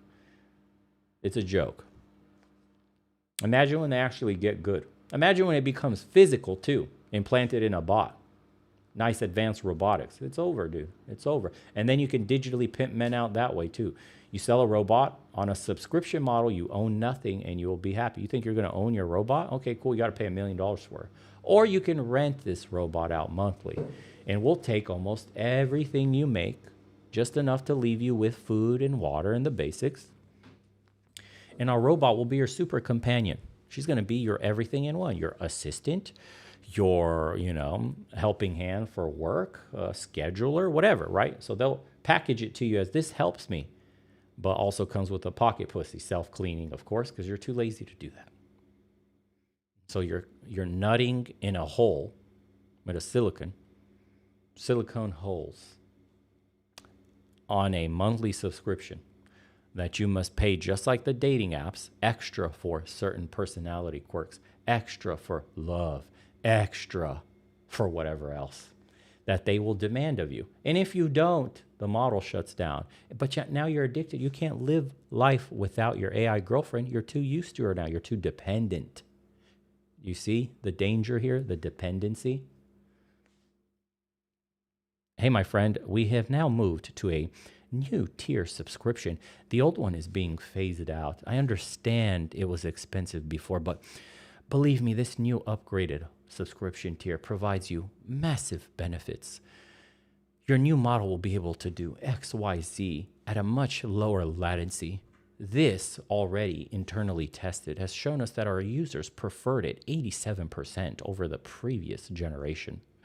At a nice price of 2 to 3x more than you're currently paying, we will make it exclusively available to you as an early user for half off, after which you will pay the full amount. La la la la la la la. That's how they sell you, bro.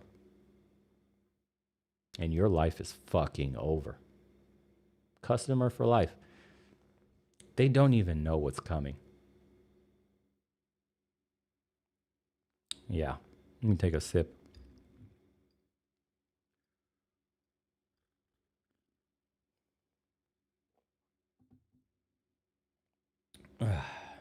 See, there they are. Still cheaper than a real woman. You don't think your robot girlfriend needs maintenance, bro? That shit breaks. That planned obsolescence will be installed. Oh, her fucking arm broke. Or her mouth broke. She can't take your dick in there. Oh, oops, vagina cleaner stopped cleaning, you know? The fucking artificial puss no longer works. That's a $10,000 fix. How fucking dumb can you be? You think any of this will be done with like goodwill and good intentions towards you? Imagine, bro, that you're trying to make a product and be successful and you answer to who? Users? No. Like every other corporation, you answer to shareholders. Your needs and wants are the last thing they think about. Your mechanical puss needs maintenance, sir. We can see here that after the latest update, it got bricked. We're sorry. We'll only cover half of that. That'll be $5,000. Please bring your model in for upgrade. We no longer support that piece anymore. Oops. Just like cars and shit, you know, right? They'll have like recalls. Due to an unforeseen event, the left pinky finger tends to go haywire and has decapitated some individuals. So we must bring your model in. Don't worry. We will fix this for 70% off. Yeah, the coochie is discontinued, bro. Stops working. Buy the next model. Upgrade. Upgrade. Subscribe. You think it's bad now, just wait. At least it's not a real woman. Fucking hell. And then you got to get into the psychology of why these dudes pick or would choose even an AI. Well, no rejection. No rejection means no embarrassment, no shame, no fear, none of that shit. That's the easy way. Yeah? It's available 24/7, like we mentioned. Right? Always it agrees with you. Always. You're never wrong, bro. Ever. Never challenges you. It's perfect emotional heroin for you. Big, strong man, right? You fall in love with lines of code. That's like the fucking beginning of the Matrix right there.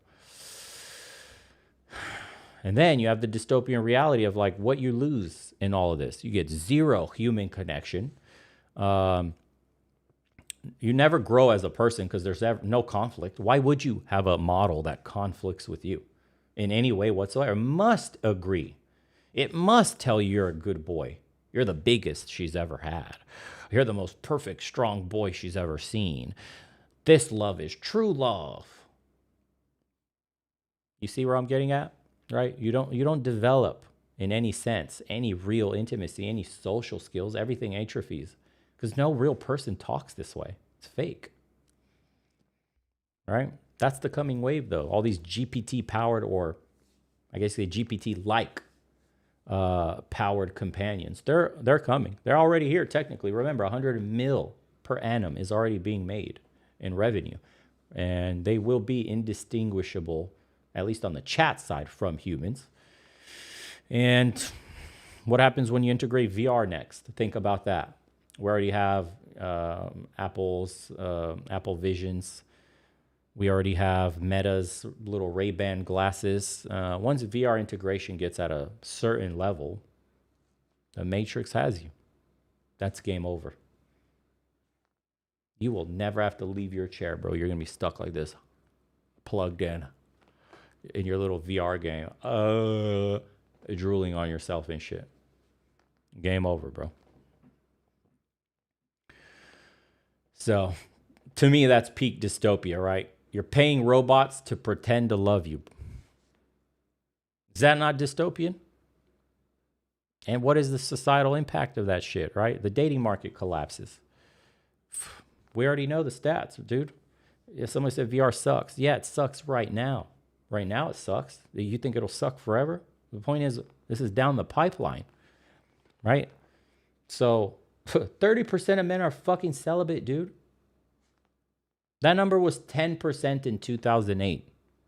Marriage rates, historic lows. Birth rates are below replacement in all developed economies, except Israel, for some reason, right? Dating app usage is declining, although they're doing their best to keep you hooked on there. Spending has increased on them because of that. Again, power users, only 20% pay for the most. Those are the true degens. The cycle's fucking vicious, man. Men become desperate, you spend more, right? Women are overwhelmed, they become more selective. And they get, because of the paradox of choice, they become paralyzed and make the worst decisions, if any at all. And then, quality connections, they become impossible. Everyone ends up alone. Everybody does. So nobody wins except who? Silicon Valley. That's it. That's who wins. Your digital pimp. He wins. You lose. Right? It's worse than fucking Vegas. So what is the economic and cultural damage if we were to put a number on some of this shit? Well, what is the economic impact of young men checking out of the economy? They're barely now talking about it on the mainstream, but they're not getting to the heart of the issue ever. They still blame men for all of this. So it's your fault you're struggling. It's not that there's predatory services. It's not that society is turned upside down. It's not that you've been demonized for being a man. It's not that women have been made to be adversarial against you. No. Totally not that. Yeah. Why do you want to work as a man when you have no family to look after, right? That driver to provide, to protect is not there because you lack family. Yeah. And you can see this because consumption is actually dropping, especially amongst men, actually. Women are the main consumers and they're the largest debt holders, but amongst men, consumption has started dropping. Signs of a weak economy, which we all know that we're under, right? What's the GDP impact of a full realization of loneliness? And is that when they start talking about it on the political stage? Because right now, this is all just headlines here and there in the mainstream media when they want some hit pieces on why men are shit and they should do better. But when does this become political discourse? When GDP is affected. That's when. So, okay. Romance, dead. Transactional relationships, normal, the standard now. Gender war, escalating. Men and women see each other as enemies and getting worse, right? We got an international preview to this stuff, excuse me. Like Japan and Korea, if you look at it, they practically feel like they're 10, 20 years ahead of us in what's happening. The herbivore men phenomenon. Insanity, right? Society's aging and dying out. Look, like Japan, this is where we're going. This is our future on display. How do you reverse that? We actually know what it takes to reverse that, but we don't have a leader that has the political balls to do what's necessary to save society in the long run. We'll kick the can down the road until you can't kick it anymore, and you got to deal with it then and there. We're not there yet. That's the problem, right? And we already know you cannot have a civilization without a family. It's fucking insane. You wonder, like, what's the solution, bro? Fuck. What? Where do you go? What is the the solution, right? Is it self-improvement? How much can a guy self-improve? How many times could you tell a dude, just look within, bro? Just do the gym.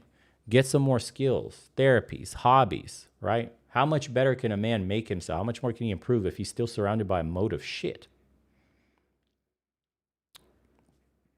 Right? Become worthy of dating. Okay, and now you became worthy of dating. And now you have a good job. And now you have a house and a car. Congratulations, you're further ahead than most people. And you look out and see zombies, wheelies, cave trolls. Right? What is the solution here other than a societal top-down? This is a centralized problem that government has to solve. Because government is responsible for this. Think about it. Yeah? You can't tell a man, like, stop feeding the beast that's eating you when he's surrounded by the beast. Well, he's forced to live with the beast. Some men are pulling back. That's the whole point of going your own way. That's the entire point of I'm checking out of dating. Don't want to play the game, it's rigged. That's why they're saying that. They're stopping the feeding of the beast at the expense of, or I should say, for their own mental health, not at the expense of, for their own mental health, right? But that solves it on the individual level. Or you can go overseas and do the passport bro shit, and that's a nice shortcut there. But we need something on the collective level, right? A mass exodus in this degenerate mentality.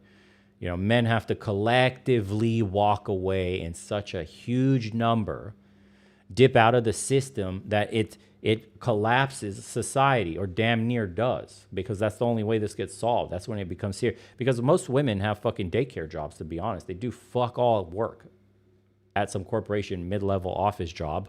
None of those fucking matter. In Finland, not Finland, it was in Iceland. In Iceland, women had like this, a walkout day, all the feminists. Bro, a majority of the women stopped working for I don't know how long, and the country functioned as normal. And the men were like, finally, we got some shit done. Like, the men were cracking jokes while the women were over there protesting, the rights they claim to not have in one of the most egalitarian, progressive societies ever, Iceland. It's a fucking joke, dude. Most of these are daycare jobs for grown adults. They do fucking nothing. These jobs are ass, and they will get replaced by AI. If men went on a mass fucking walkout, everything would fall apart. All the infrastructure work needed to maintain all of this shit would go to shit. Immediately, the power goes out. The fucking roads turn to shit. The trains stop moving. The fucking planes don't go anywhere. The water stops flowing. They don't understand. So you got to starve. With the platform, starve them. Starve the fucking platforms. Vote with your wallet. This is why Passport Bros think, because people are voting with their feet. Ultimately, their wallet. Why spend in this shit economy? I'll go spend my hard-earned money somewhere else. Fuck this. That's what they're thinking. Right? You got to start demanding change. Talk to your local politicians. Right? On the local level, bro, when are you going to talk about divorce? When are you going to talk about the biases in court for women? When are you going to talk about how men get shafted in child support? Right? Where are we going to talk about men's reproductive rights? The fact that you can get a woman pregnant and she can choose to abort without you. That's fucked. They don't talk about that. All right? So, she could kill your kid. That's crazy. Hey, if you don't want to look after the kid and leave me a single father, cool. Sign a waiver that says I'm not responsible for any child support payments. You cannot come back into this kid's life at all for whatever reason. And if you try to reestablish contact, you owe child support back payments. That's fair, right? And the man should be able to do the same too. If he doesn't want to father the child and she wants to continue, then he should be able to sign the same kind of waiver. Hey, I opt out of fatherhood, opt out of any rights, and she continues with the baby. We need this to be fair. But what politician has ever uttered those words aloud? Think about it. They don't have your interest at heart, or else that discussion would be had right fucking now. No? So, starve the fucking platforms. Stop using them. Demand the change, right? Ask for things, even basic things, guys, like the bot disclosures in programs or platforms. Like, hey, you need to disclose the amount of bots you got, and we need transparency with the algorithm. And, we got to do some monopoly breakup. Why is one company owning every single fucking app for dating? Right? We need some form of truth in advertising. That's insane. How do you rebuild dating culture from this point? I guess you have to go back to basics. Cold approach in real life. That's the only thing that actually works.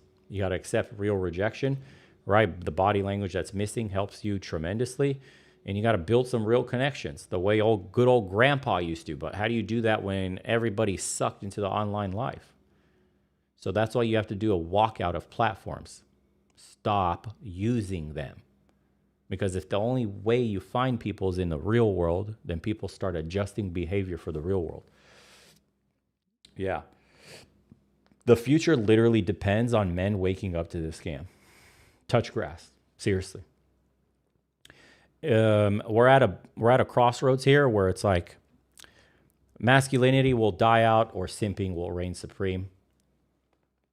Or I should say, or masculinity makes a comeback or simping reigns supreme. It's one of those two. Either we reclaim what we had or simping becomes the standard and the norm to levels unimaginable, nightmarish level shit. So, the hard truth, if we're going to encapsulate this entire thing, is your pain is their gain, your pain is their profit. It's designed to keep you single, right? Success means you leave the application. They need you to be desperate. The only way to win is to not play the game, just like most men know. You got to value yourself to walk away or maybe go overseas, walk away with your wallet, with your attention. Those are the things they want. You need to somehow find real connections because digital validation is dog shit, leads to depression, right? But also be a man that's worth meeting. You have to improve yourself. So touch grass, right? How else would these platforms turn male loneliness to $100 or $10 billion business? Every single time you swipe, dude, you fund the exploitation. That's what you're doing here. Stop being the product for these fucking scumbags.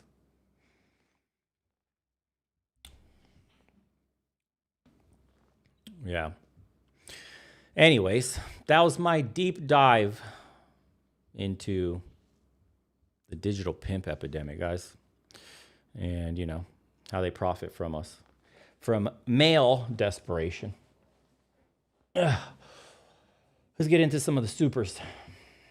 And then we'll do a quick couple of reaction videos and chill out for a second.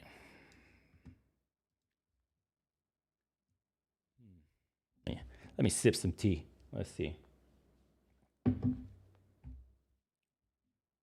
Oscar Luis Cruz Rodriguez sent $5. Hey Bo, keep up the good work, man. See you on school. Oh, if you haven't joined, guys, we have a school community, private group where we have conversations. If you haven't, check out the second channel, dude. It's kind of dope. If I do say so myself. Let me find it here.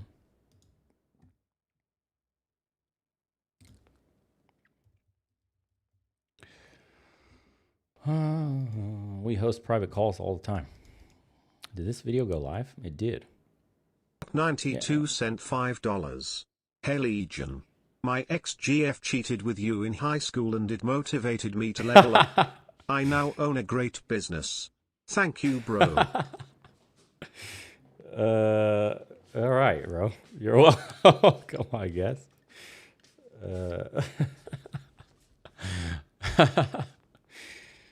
You see, I saved you from yourself. Good job. Appreciate the support.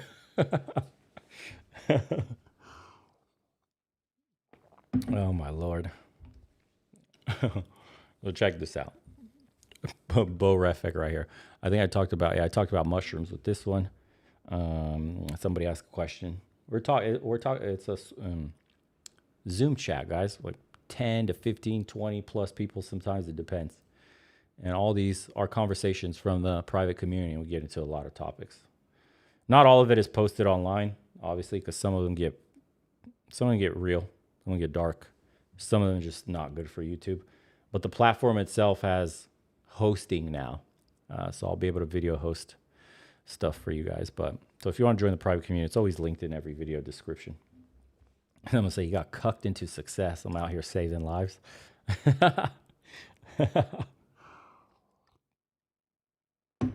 Rolo keeps dissing you. Why? I have no idea. I don't watch this shit. More power to him, though. There's plenty of lanes, bro, to make money. I don't really give a shit what anybody says.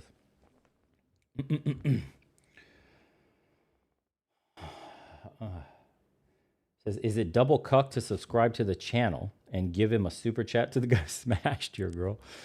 But he's a success now, so is he still cucked? That's a philosophical question right there. Are you still a cuck if you've succeeded?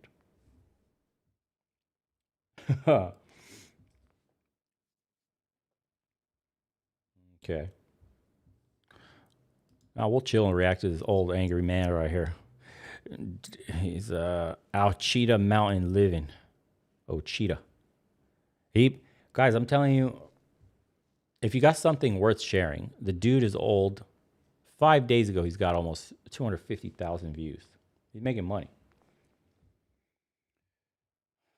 No,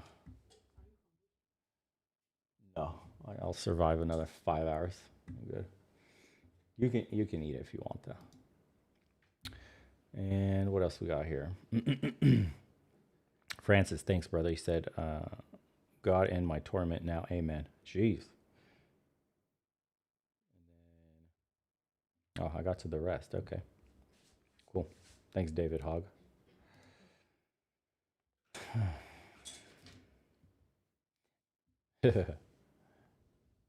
Why do I have 1,000 tabs? Because I'm a gangster, dude. And I got a quantum computer.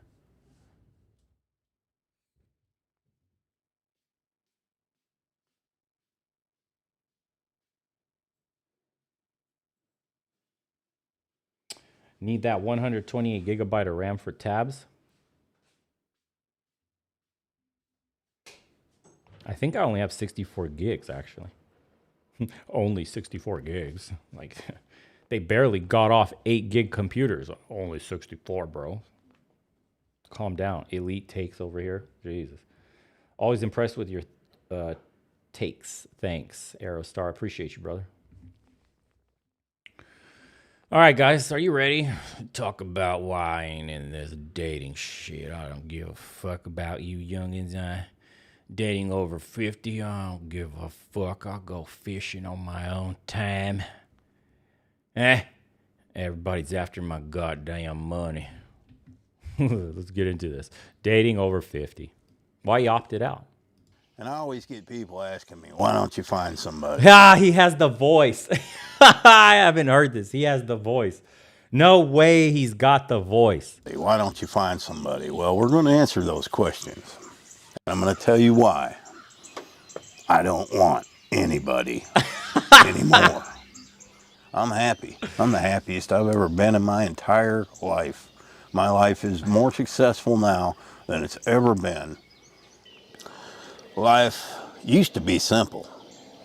We were told, go to school, get a job, Sick editing. find somebody to get married. God damn. And live happily ever after. Well, fuck that right? shit. Well, let me today's tell you society, something. That doesn't work.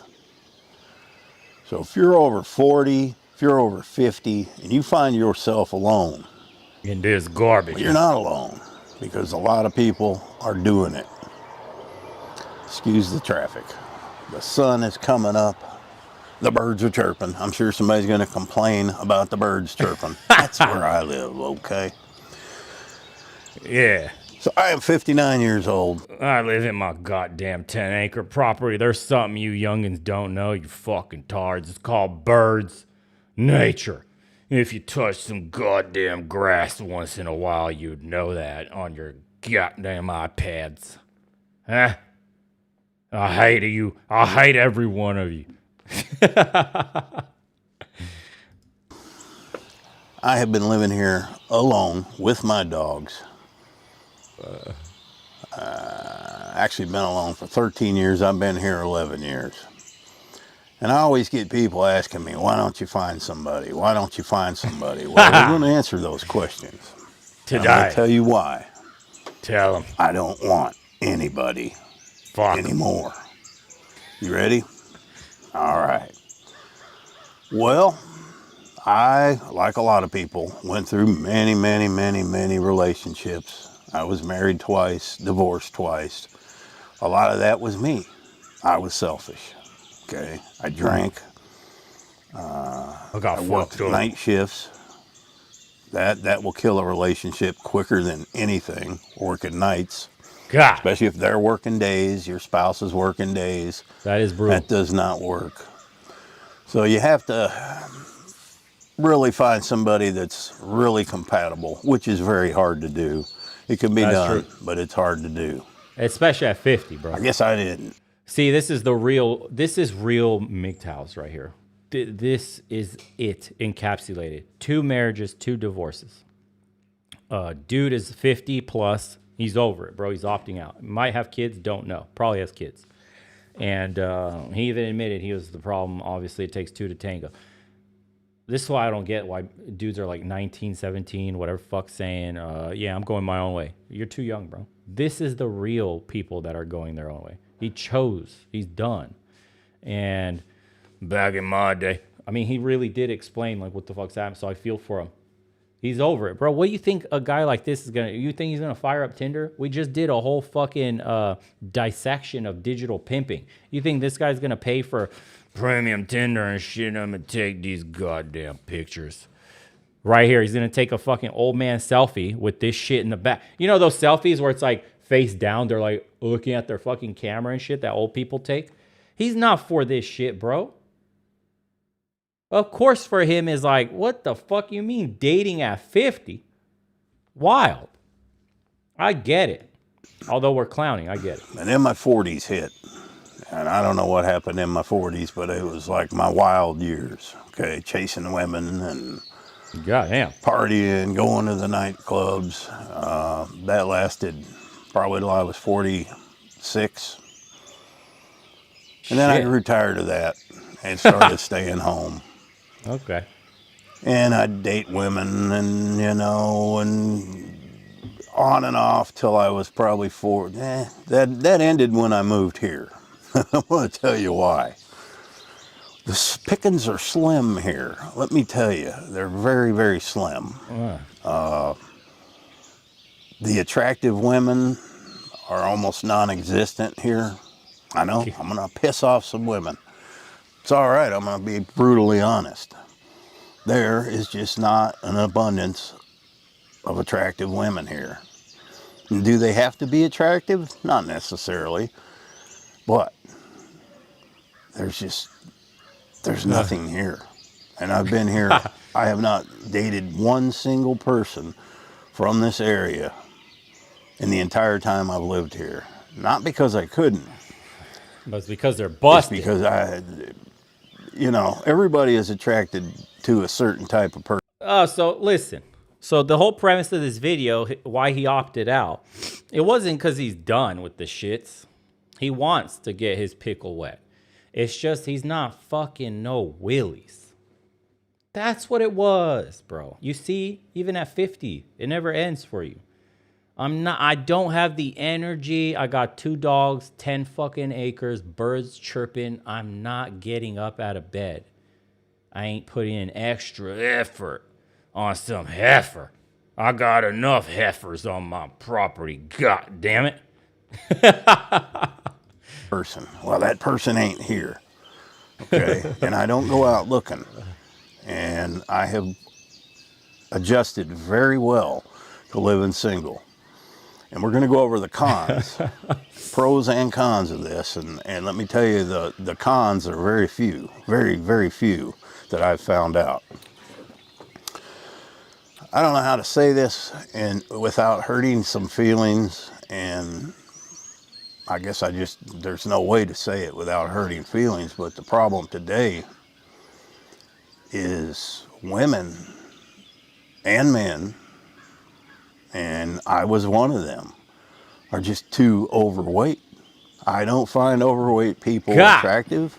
I was not attractive. I still ain't, but hey, anybody that's overweight, it is not an attractive feature, okay?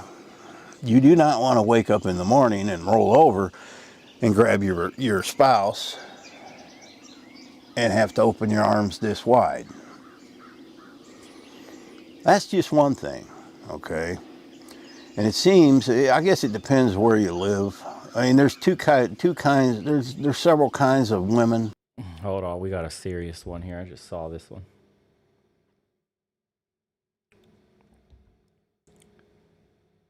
This guy 9,947 sent $4.99. Bo, a close friend of mine stopped me from self-deleting a few years ago and I found it out yesterday he self-deleted. How do I process this? Shit, that's heavy, dude. Let me think for a second. Jeez Louise. I'm sorry to hear about your friend. Bottom of my heart, that sucks, man. Rest in peace. Um, you know, a lot of guys are afraid to reach out when they got problems, and that happens when you isolate yourself. Unfortunately, he was there. That's not unfortunate. Fortunately, he was there for you, but he just didn't have the courage to reach out when he needed. I would say the first thing is don't blame yourself. Don't try to go down that path of if I'd have been a better friend, I would have noticed. I should have seen something. You know, like it's my fault. I could have maybe changed the outcome. Try not to do that because it's not true. It would have been nice if you could have caught on. But the point is, people are very good at hiding things that bother them a lot. So the best thing you can do that, you know, to honor your friend, honestly, is try not to let that go in vain. Try to help other people. Try to help people the way he helped you. And never forget what he did for you, right? I think that's probably the best. Yeah. Because the self-blame is something that a lot of men do. And don't go down that path. You can make so much of a difference.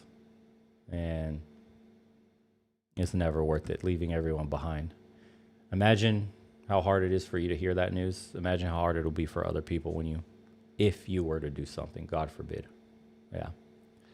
So I don't want to give you the whole stay strong. It sucks, bro. Go through all your feelings. Don't try to neglect any side of the pain and come out vowing to be better. That's what I would say to that.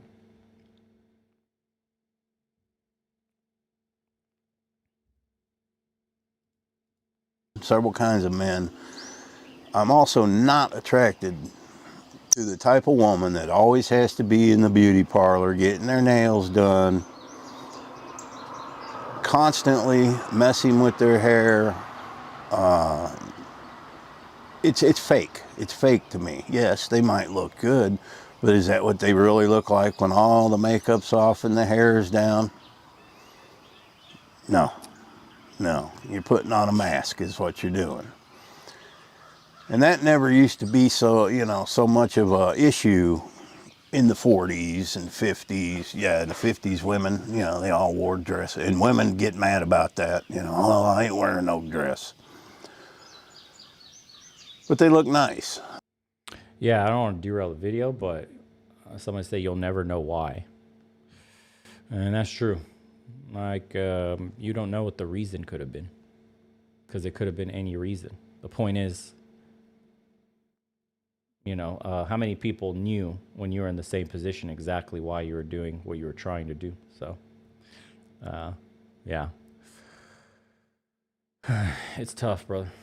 I know.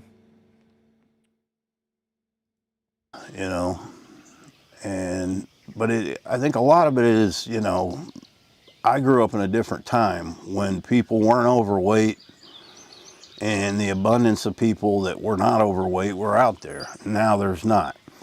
And I think these younger generations have grown up with that because you'll see skinny guys with big women and it doesn't seem to bother them. Maybe it's me, okay? But you will never convince me a man or woman that is overweight is attractive. It's just not.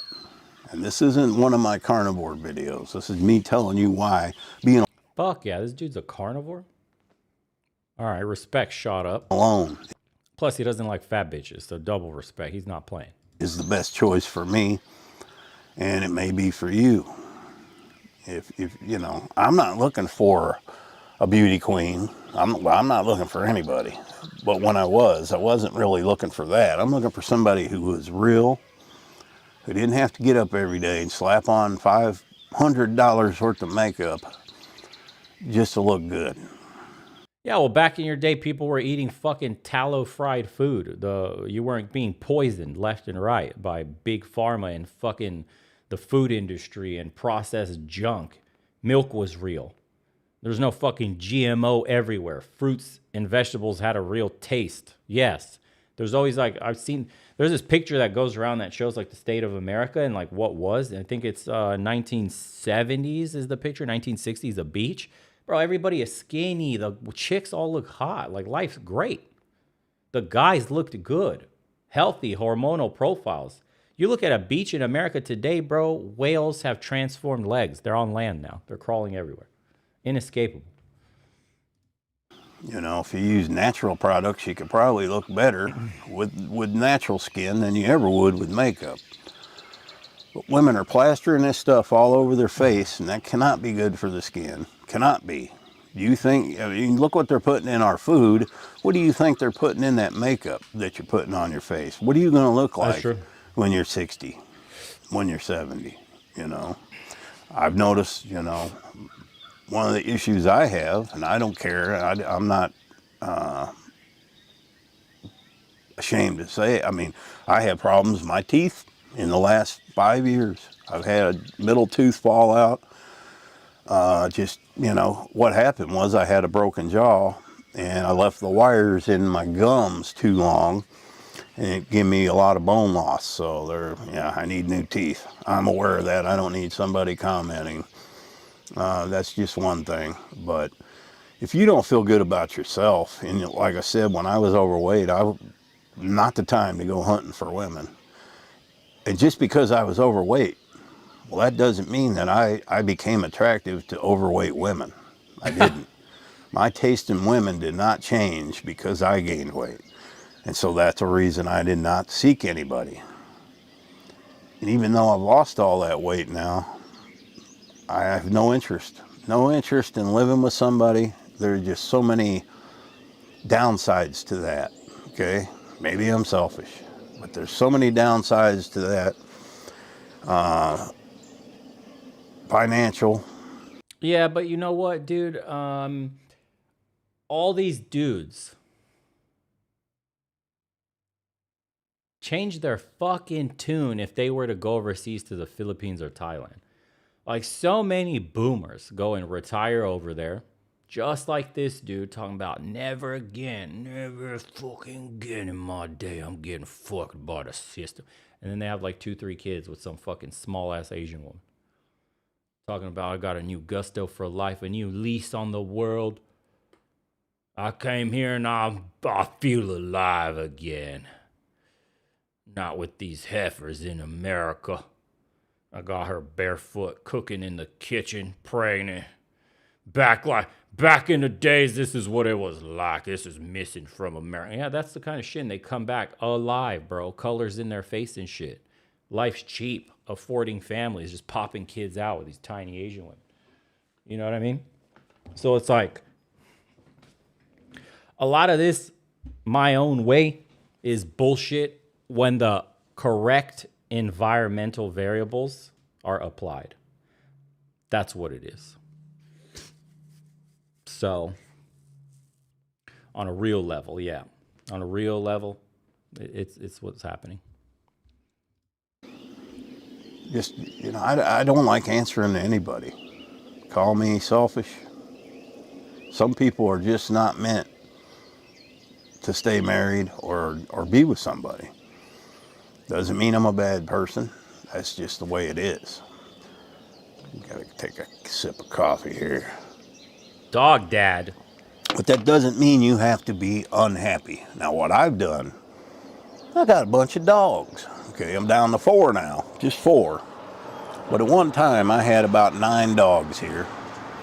They kept me busy, they kept me company, and they don't complain. They might give you a little sass every now and then, but they don't complain if you do this, if you do that. I can wake up each morning and say, well, I'm gonna do this. I'm gonna get the tools out and I'm gonna build this. And nobody gives me any guff. Not the dogs. Yeah, but they don't give you head either. They don't cook for you. You know what I mean? There's a lot of shit missing, bro. They don't have conversations with you. I don't like this epidemic of dog mom, dog dads, and all this shit is fucking psyop. You know, it's like accepting loneliness and fucking... Your teeth are falling out, bro. You live on a property by yourself. Like, you get a fucking heart attack. Like, who's helping you? Your dogs ain't calling 911 for your ass, bro. You're going to rot there. They're going to fucking find your body decomposed and shit. Let's be real about what awaits you in old age by being alone. This is why the family unit, the structure, is the best we've ever fucking invented. Nuclear families, extended multi-generational families reign supreme. That's what spawned the strongest, best societies, the brightest minds, right? The most stability. And we're talking about, like, I've noticed these, bro. I've noticed a lot of these, like, dating over 50, all these boomers now, boomhowers and motherfucking older Gen X's are coming up with videos talking about why they, the choices they made in their life ultimately brought them here and they couldn't be happier. Sounds like a bunch of fucking cope to me. Yeah? Isn't this a fucking psyop that what you have left in life is just a property by yourself with some dogs? And that, like, we young people supposed to look at this and be inspired, bro? Like, this inspires me to go out and break my back and do shit? Or what would inspire me more, coming home to a couple little children, blonde like my wife, daddy, daddy, daddy, and my beautiful woman is in the, kitchen cooking and shit? Like, you tell me what would make me have a pep in my step and wake up the next day ready to conquer the world. That life or this dude's life? Come on, man. Why do we have to pick? We have solutions. And the solutions is, if it's too hard in the West because the dating pool's busted, go overseas. Many men have already made it happen. Ryan's like, that's not an option for me. Better fucking figure it out, bro, because ending up old like this dude is no way to go out in life. Your trinkets can only make you so happy, bro. The dogs could only make you so happy. Yeah, the dude said, wait for AI girlfriends. Yeah, maybe. Like, maybe there's going to be an AI girlfriend, right? Autonomous, obviously, and she's got cameras and sensors and shit all over your house. They're going to design those for old people anyways, like little nannies, right? Little robot nannies. And like the moment their heart stops or whatever fuck, they're having a fucking seizure or something, heart attack, like, ambulance gets called. So technically, you won't need assisted living anymore. They'll just pay their entire life's fucking earnings to sustain themselves in their last 5 years of life. Their children will get nothing, right? That's where we're headed. Like, boomers and Gen Xers, their wealth will be extracted by these systems. Or maybe millennials, actually, is when those bots will fully come online. Like, when I'm old as fuck, 70, 80, 90, whatever the fuck, if I live that long. Not boomers, but old millennials, that have bad relationships with their kids, don't give a fuck, greedy, kick them out of the house.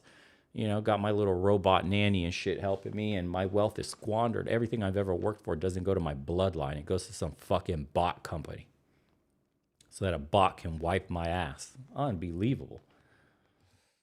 Not the birds that you hear, nobody. I just never learned how to be compatible, I guess, with someone else. I've had few good relationships, few. But for the majority of the time, I wasn't happy. And I was never made up to be that way. Some people are, some people ain't. Now, some people lose their spouse, whether it be that they pass on, a whole plethora of reasons, and they have a hard time adjusting. And here's a trend I notice. I see this on Facebook all the time. Somebody will get out of a relationship, and by God, it ain't a month later, guess what? They found someone else, and then they get married, and guess what? A year or two later, they start all over again. There are just some people that just cannot be without somebody, and their life goes nowhere. I heard the cows. They're miserable, I think. I told you he's got heifers on the property, bro. He's over it. He doesn't want no human heifers. They're constantly looking, and I see this so much on Facebook. Never noticed it before the internet, but you got those friends. As soon as they lose a boyfriend or a girlfriend, yes, they're out doing it, and they're finding another one. They fall in love real quick. And sometimes that is false. They think they're in love, but they don't give it time to find out what that person's really like, or to know that person's background. That's a big Boomer thing. book. You get with somebody and then you find all these things out about this person and things you wish you would have known before you started. I just don't want to go through that anymore. I just don't. It's not worth it to me. I am extremely happy. I do not get lonely. You see, can't isn't that a paradox? I'm extremely happy. I don't get lonely. But the only reason I'm not dating anymore because there's heifers all around me and there's no good looking women. But if there was good looking women, surely I would date them. Am I wrong in saying that? Like, am I the disconnected one? Or is there a problem in that logic? Tell me, because sometimes I get told, like, bro, you just don't understand. We're just dumb. But like, can those two ideals really come together in a coherent, logical argument? Just, I just want to know from the chat. Yeah, because it sounds like it's the lack of options. So if you put this guy in a place where there's a ton of bad bitches around him for his type, he'd be in a fucking relationship. If you put his ass in Asia where you get a little tiny Asian woman doing acrobatics on his pipe, giving him kids, dude's tune changes up completely. I would guess. I don't know.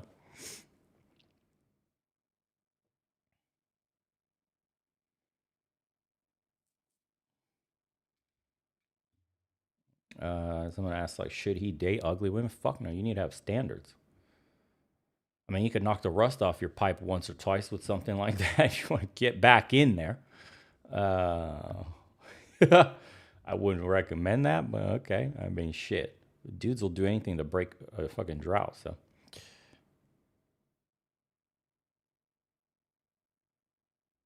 Said, do you eat the shit sandwich or starve? Doesn't mean you wouldn't like real food. Yeah. Yeah. Someone said, hand over ugly women.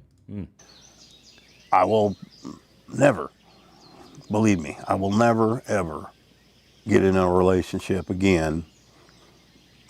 I just won't. It's not, at least that's what I'm thinking right now. Who knows where your life leads?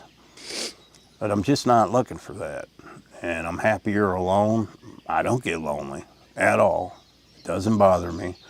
Now, when I am down to 0 dogs, I might start feeling a little lonely. But you know what I'm going to do? Go get another dog. Yep.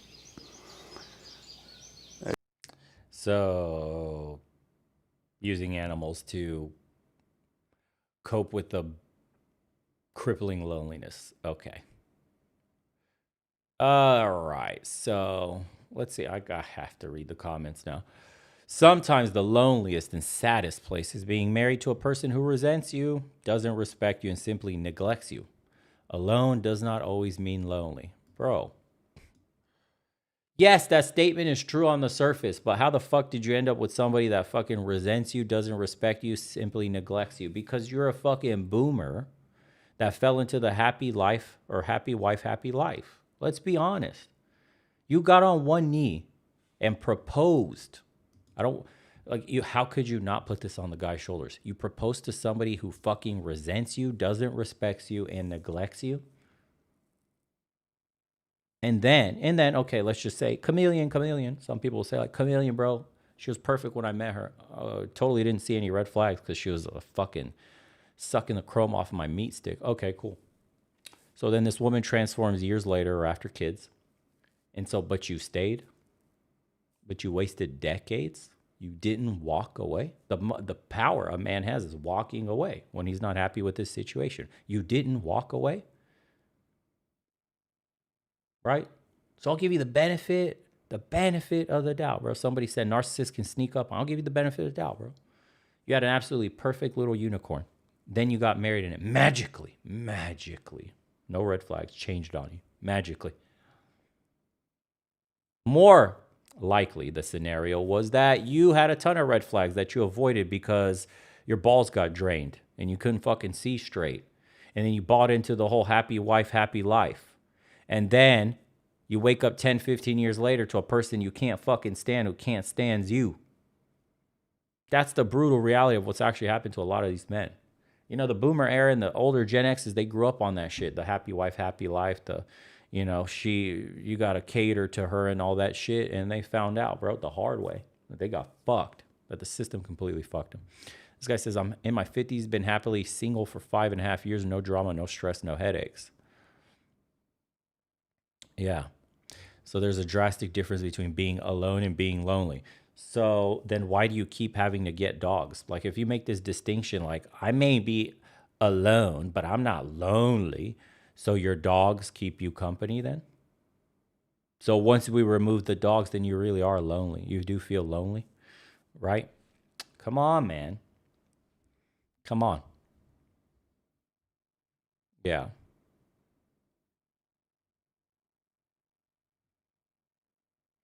Yeah, a bunch of boomers watching this shit too. I'm a 76-year-old black female. My first time seeing this, I thoroughly enjoyed your content. I feel as you do. I totally get it. I'm 50. I'm 71-year-old. Look at all this shit. I'm 53 and single, living alone, happiest I ever been. These are the generations that are some of the greediest motherfuckers ever, dude. Maybe it's good some of them didn't have kids. I'm just saying. You kicked your kids out at 18. Yeah? And then you don't even give them money. You don't support them to start their own families. And you wonder why they kicked you out or put you in a fucking home and shit. And so these kids have nothing, want nothing to do with you. They don't call you for fucking holidays or birthdays or any of that. You got a fucking loose relationship at best where you speak once a year, if that. And it's a surprise. I don't know.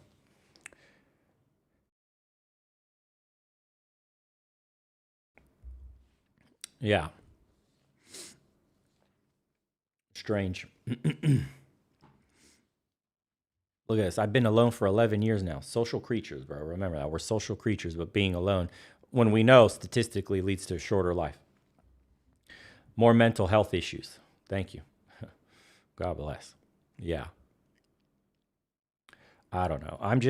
I used to be like, this used to seem as empowering to me. I'm like, you know what? Fuck it, old man. Get it. Protect your peace. Fuck the system. You already tried all this shit. And then I started to really think, like, where the fuck does this come from? Where did society go so wrong that so many old dudes end up in this position? Who instituted these policies? And if we're the carbon they want to reduce, who the fuck benefits from average, normal people like this ending up miserable and alone like this? Where does the money flow? What industries benefit? Right? Follow the money. None of this is natural. It's not organic. We've been socially engineered into this. Yeah. So when you start asking those deeper questions, who's engineering society so that we end up alone with fucking dogs, spending all our hard-earned money back into the system to keep us alive one day? That's why I don't push this shit anymore. Because I used to say, yeah, fuck that, dude. Fuck dating. Forget wasting your time doing this and that. And, it's better to be alone and all this shit. Better for who? You get mentally depressed, or you feel lonely. You thrive when you're with a tribe. You thrive when you're the head of a household. They tell you kids are expensive. Not as expensive as they make it out to seem. Then they told you don't have kids because climate change. You remember that shit? Then they tell you don't worry about it. Kick your kids out at 18. We know kids do better when you help them get a start in life. And then go collect some debt in college. And then go be dependent on the government. And then when you're old and dying, you'll be dependent on the government to keep you alive too. Isn't that crazy? So if you break up the family, if you make men, get kicked out of the household, then you got a system of people dependent on the very thing that's keeping them alive. Quote, system. Yeah? Who benefits from that?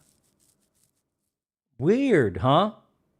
So I push pro-natalist policies. I don't give a fuck about this don't go your own way stuff anymore.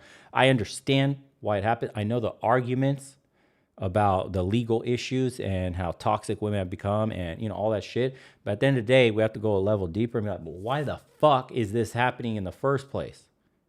Because this wasn't the norm. Who benefits monetarily? Yeah?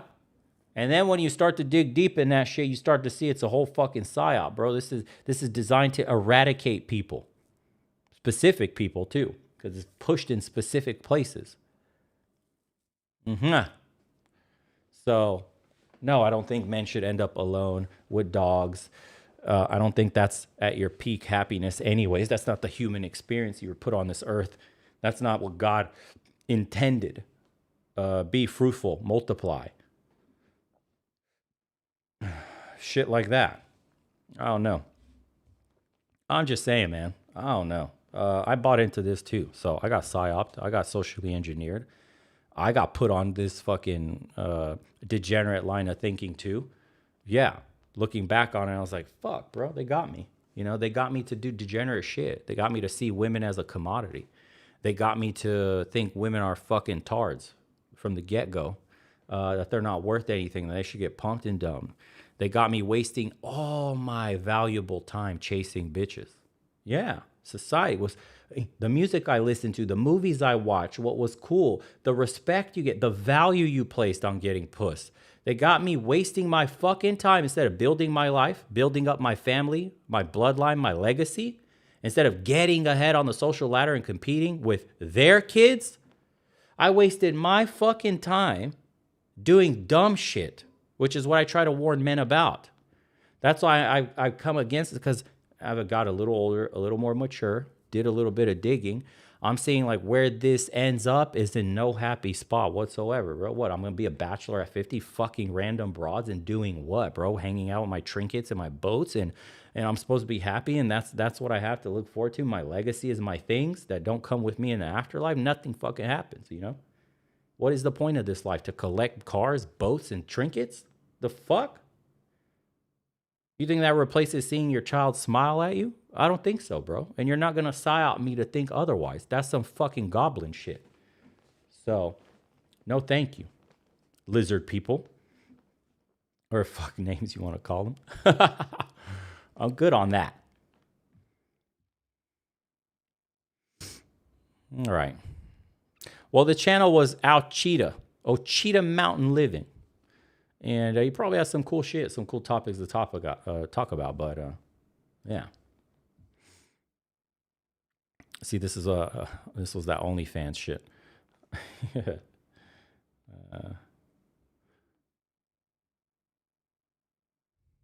Let's listen to this. We got a sweet old lady here. She's got 300,000, dude, 4.6 million views. And she said, let him. Just let him. Let's see what she's got to say. Thank you for joining me on a rainy day.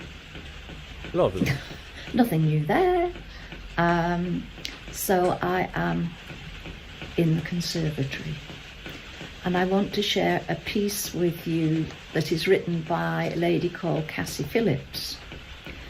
I came across it on Facebook. Somebody had shared it, and it's one of those pieces that I've read, reread, and read again, and it really strikes home for me.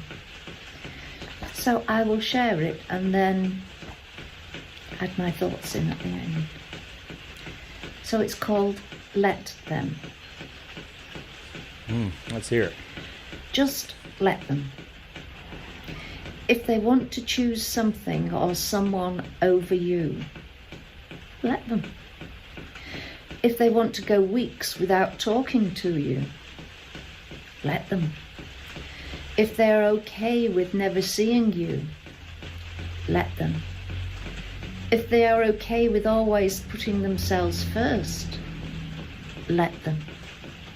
If they are showing you who they are and not what you perceived them to be, let them. If they want to follow the crowd, let them. If they want to judge or misunderstand you, let them. Based. If they act like they can live without you, let them. If they want to walk out of your life and leave, hold the door open and let them. Let them lose you. You were never theirs. because you were always your own. This is deep. So let them. Let them show you who they truly are, not tell you. Let them prove how worthy they are of your time. Yeah, I just got to say, life has a weird way of punishing you for trying to hold on to things that you shouldn't. It's kind of like the soap, the little soap analogy. Like the harder you squeeze, the slippier. What is going on in my brain? The more slippery it becomes.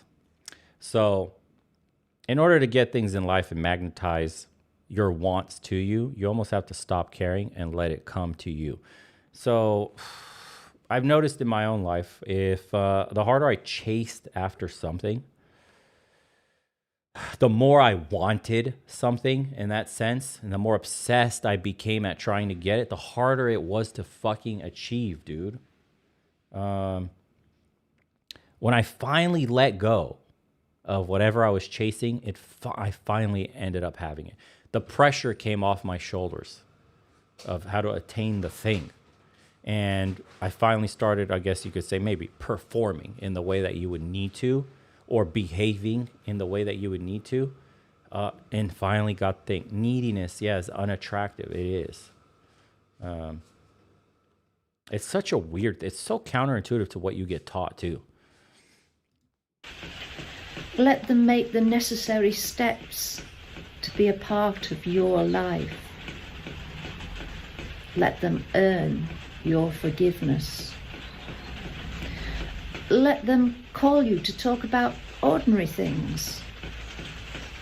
Let them take you out on a Thursday. Let them talk about anything and everything, just because it's you they are talking to.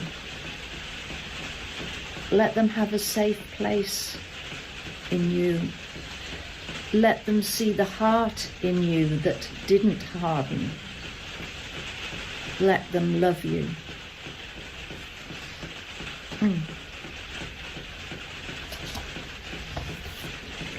Okay, so as I say, that has affected me on a very personal level. Pause for a deep intake of breath. And I knew it would affect me reading it out loud, so I've actually jotted down my ideas beforehand. You have to accept yourself just as you are without having to make changes for others. If you feel that you have to change to maintain a relationship, if that change is always one-sided, then the relationship might need to be given some consideration. And do not automatically take the blame and punish yourself for any of the things that they have done. Yeah, some of us find that hard to do. And on occasion you might be tempted to heal a rift, but they have to earn a place back in your life. It's just valuing yourself. Man, there's so many people in the world that, dude, put up with way too much because of low self-esteem, low sense of self-worth. They'll get abused. Man, like from the male perspective, a dude will stick by with the chick that abuses him, cheats on him, treats him like shit. Other men, like, isolates him from his friends. Other men will look by and be like, what the fuck are you doing, bro? You're a shell of your former self. They just get beat into submission psychologically because of no sense of self-worth. And that's kind of what she's hitting on too, I think, from the male perspective when she says let them. It's just seeing who people really are in the very beginning and then making your exit from there instead of hoping that things will one day change, instead of hoping that your partner becomes maybe what you're looking for, that kind of shit. Because, man, I've seen it too much. I'm telling you, when I used to work as a bartender, like the guys that would come in the morning, these shells that I talk about, they were somebody before. And then they got beaten into that submission. And I don't know how to even describe that look, dude, where the fucking soul isn't even present in their eyes anymore. It's sad. It's a sad state of affairs to be in. Ugh. I just like reminded me of this one guy that used to come in and fuck, bro, like clockwork. Once we opened up just to talk about how shit his life was and how everything was going to shit and how he lost everything and yeah. And that shit, and it wasn't like it culminated in the divorce, but it was the ramp up was it was like a train crash that you saw coming from the very start. And he just kept ignoring it and ignoring it. And then as time goes by, maybe it'll be fine after this. Maybe after we do this. Maybe this, trying to save it, right? Squeezing the fucking soap. He could have bailed out so much earlier. Like hearing that guy's story, it was like, bro, you fucking had red flags from the jump. Chose to stay there, right? Chose to hold on to a situation, a relationship, a marriage that didn't serve him for decades, until all he did was, come into the wing bar to drink himself fucking half conscious. And I'll say it's difficult to see it when you're in it. I think I think that's cope. It's not difficult to see it when you're in it, bro. If you're fucking miserable, you're miserable. It's not difficult to see at all. It's difficult to act. It's difficult to put your foot down and don't do the sunk cost value. I've invested so much, I can't leave now. Well, if you don't leave now, you have the rest of your life to be fucking miserable in the same position. Now, I'm not advocating just leave for no reason, willy-nilly, but what I'm saying is it's not that these men didn't see it coming. Nobody gets blindsided by this. People do the ostrich thing. They bury their heads in the sand and pretend they don't have problems. Pretend it's all okay. Pretend until you can't anymore. I think that's more what's like actually going on with a lot of dudes. But I digress, Some guys feel like they got too much to lose. Some guys don't even know how to behave after leaving relationships like that. Like, honestly, they had their women do so much for them. Yeah.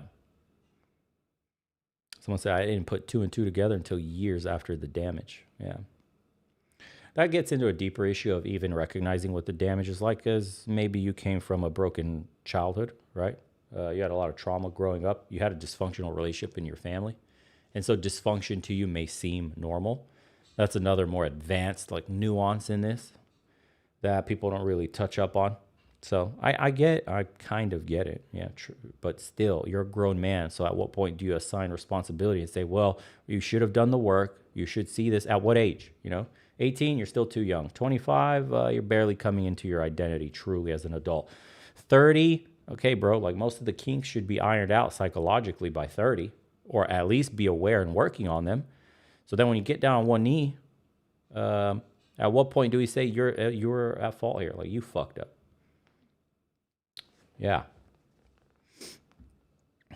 That's something to think about, Let's get into a lighter one here. Oh, yeah. I saw pieces of this, boys. So this is from a channel called Daily Express. It just happened a week ago. Yeah, almost 1 million views. It says a migrant threatens express reporter outside London Asylum Seacombe Hotel. This, just so you can see what the state of London is, the absolute state of things. You're asylum seekers in the hotel. Could you tell me why you're working? Yeah, no, sorry. Is there a reason why you're working as a courier? Look, why are you covering your face? Is there a reason why you ignored me? I've just asked him why bust he's your working. face. Just Eat, Uber, What the hell? Deliveroo, all couriers.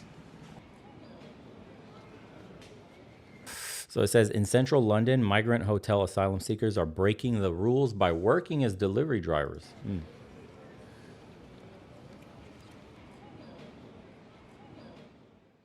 We're down at a central London migrant hotel where last night I watched 10 asylum seekers leave the premises, get on courier bikes and go to do work, which legally they are not allowed to do. So we're going to go and try and speak to some of them and ask them what's going on.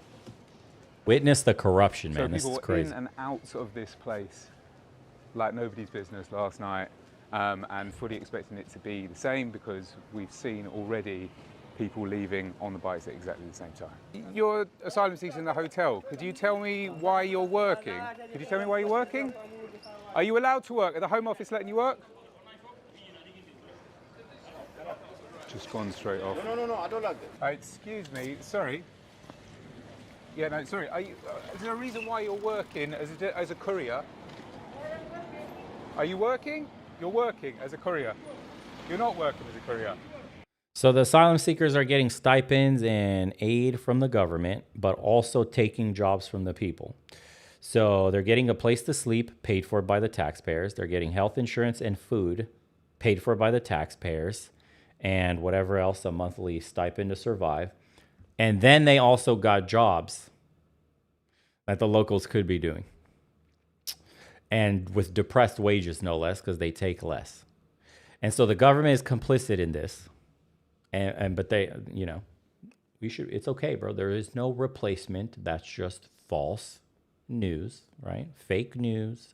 We don't have a migrant problem. They're assimilating, and they're coming from war-torn regions, and they're bringing their kids and their wives with them. And it's where the kids, where the wives. Nowhere to be seen. Unreal. You're working as a courier? And so if you're not breaking rules or doing anything wrong, why are they all covering their face and wants the camera off? Isn't that strange? If you got asylum in a country that's treating you well, and the camera comes on you and goes, can you tell us what you're doing here? And I'm like, I just want to say, first of all, I'm so grateful for the UK. They've granted me asylum. I come from a war-torn country. Me and my family moved here, my daughter and my son, and we're eternally grateful. Thank you to the British people. And I'm working really hard to get a job. You know, there's been some hiccups, but I can't wait to be a productive member of society and, you know, and just do the interview. What is this? What is this shit? Why are you hiding from the camera? Why are you threatening the fucking people just doing basic record on the street, on a public street, no less? And this is supposed to be our doctors and our engineers. Yeah.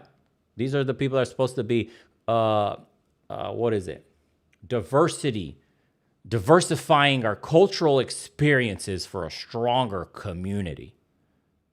What the fuck is that then? And you're not supposed to ask these questions. You're not allowed. In the UK, you get arrested for like memeing this fucking image right here. Or even saying what I just said. The UK would be like, yeah, you need to come up. Oi, mate, you got a license for that meme? Shut the fuck up, bro. What are you doing, UK bros? I'm surprised they're still taking this kind of shit. This is wild. Yes, we just... I said ban assault knives. Just seen you set up the phone. No? You're denying that you're working as a courier? Why so what's in the box?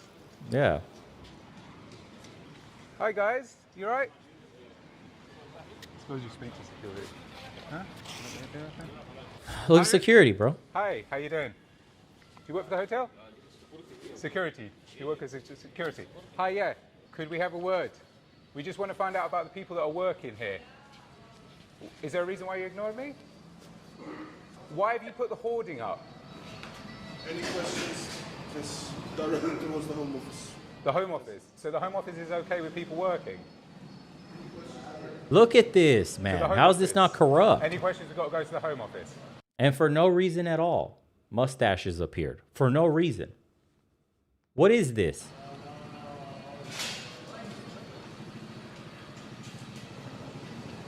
So that was, I presume, hotel security. They didn't answer, and they said any questions go to the Home Office about all the bikes you can see in there.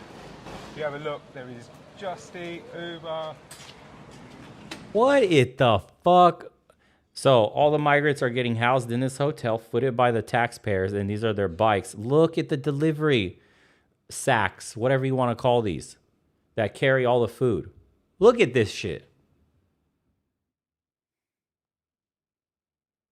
Come on, man. How much more can you get gaslit? How much more can you have undeniable proof before your very eyes that you're being replaced? That the system does nothing for you, that your government is behaving as a tyrannical traitor to the citizens that have paid into this society. The blood of your grandparents and great-grandparents washed away by this bullshit.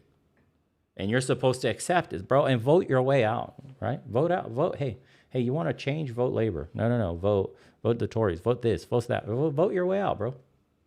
Totally. We're gonna have elections, and we're gonna vote for better policy. Here you go. How many more years of this? This shit's crazy. Deliveroo, all couriers.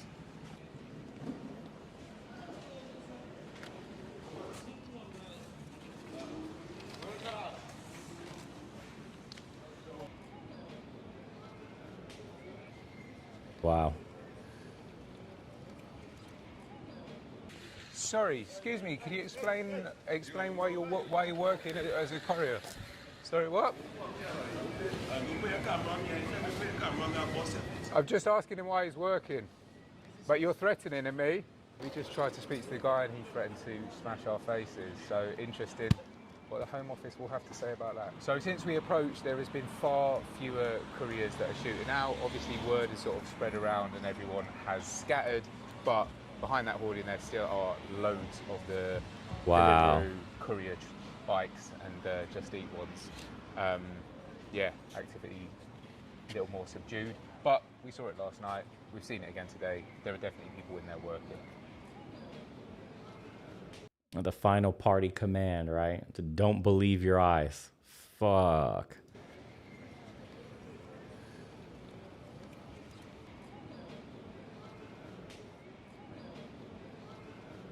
Someone said if you fix women's rights, the birth rates normalize, immigration crisis fixes itself. No, you're so stuck on women. There's not. God, some people are so fucking blind.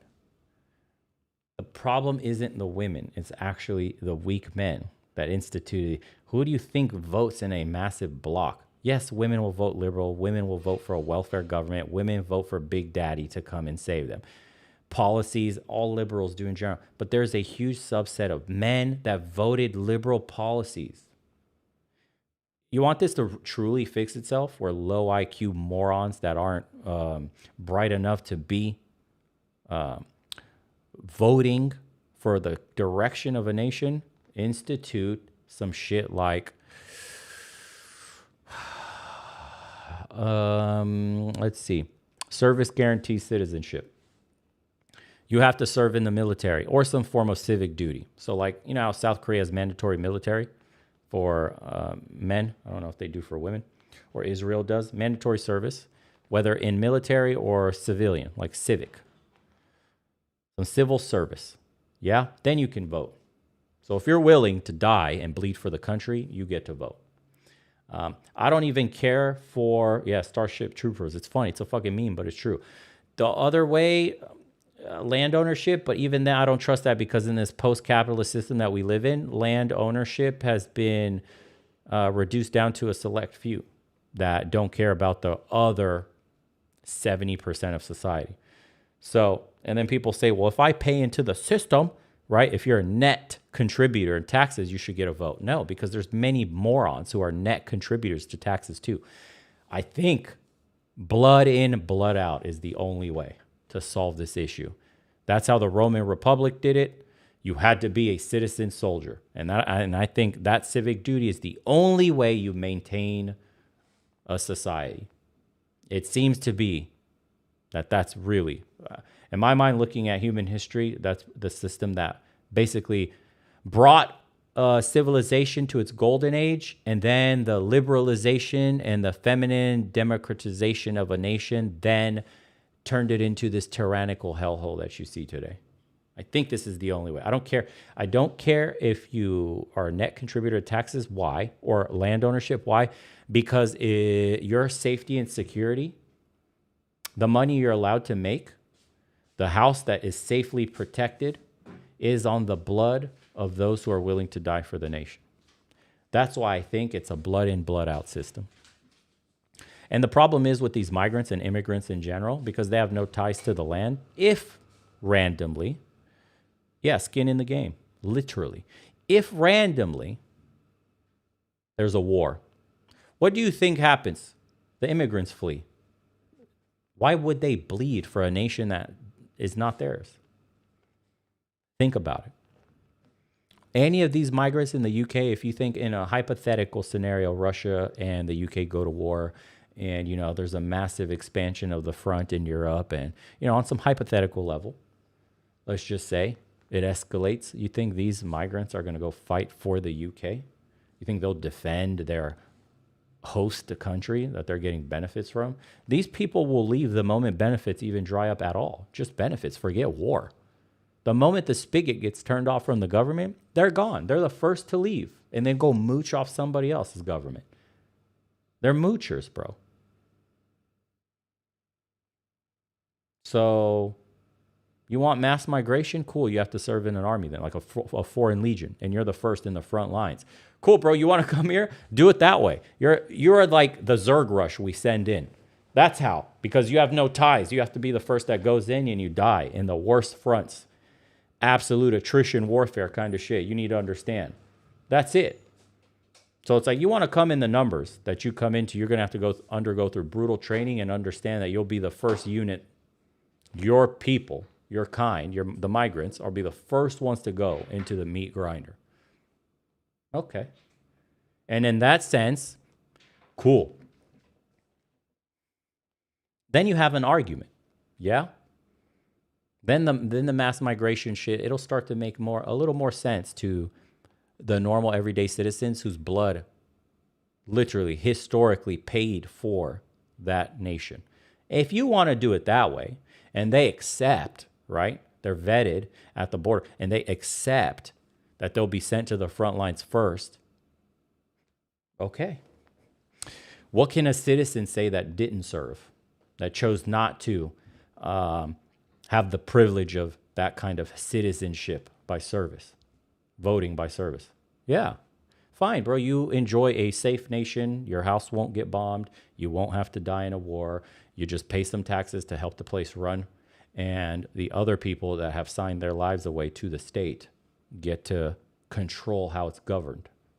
I honestly think, looking at society, the average IQ, the brain rot, the social media use, there's no fucking way that we survive this unless we restrict who gets to vote. For the ones that have the most skin in the game. Literally, dude, I don't see a way out of it unless we do that. Really.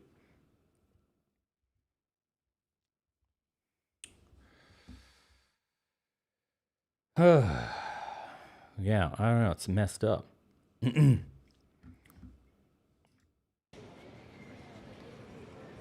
Says, in response to this report, the Home Office said, where reports of illegal working or antisocial behavior are made, immigration enforcement teams in the Home Office investigate. We are taking action, so it's corporate speak, basically government speak, to clamp down on illegal working in all its forms, with new laws to extend the right to work checks for food delivery, blah, blah, blah, blah, blah. We're working on it. Don't believe your eyes, we're working on it. More bullshit gaslight.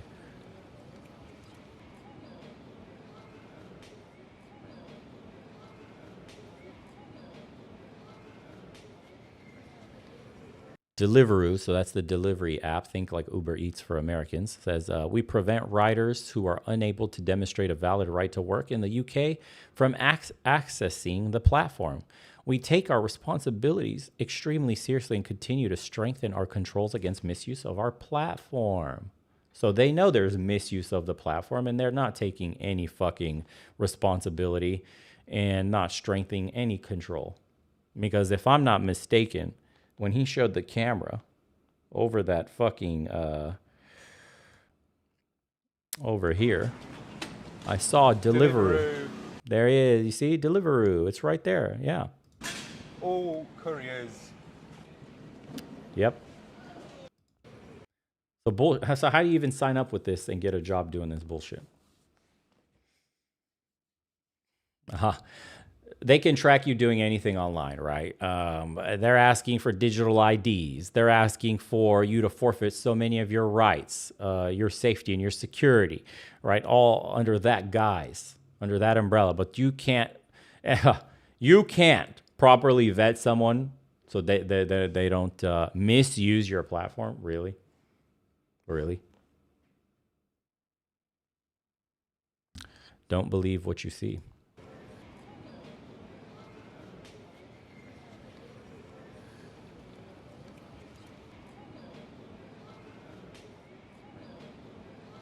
And Uber Eats says all couriers who use the Uber Eats app must undergo checks to ensure they have a legal right to work in the UK. Huh. And we are so if they undergo checks, how the fuck are there still fraudulent accounts? Mm-hmm. I wonder if the government is helping facilitate this by providing them some kind of temporary paperwork or some form of paperwork in general that's helping them get these kind of jobs. What else could it possibly be? In the comments say the companies hiring them need to be held accountable. I guarantee you, like, show me the incentives, bro, and I'll show you the results. It's very true. If they started massively fining companies, even for having one verifiable illegal worker, this shit would get nipped in the butt immediately. Immediately.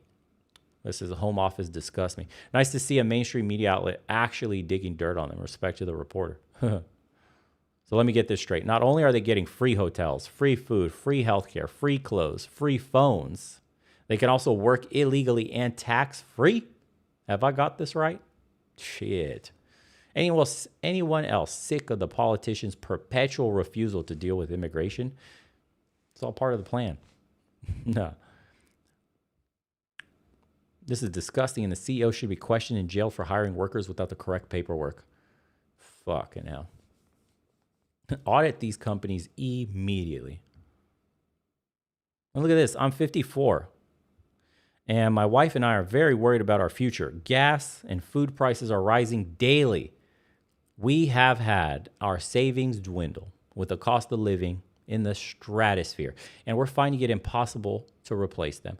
We can get by, but can't seem to get ahead. My condolences to anyone retiring in this crisis. 30 years nonstop just for a crooked system to take all that you worked for. Sheesh. Wow.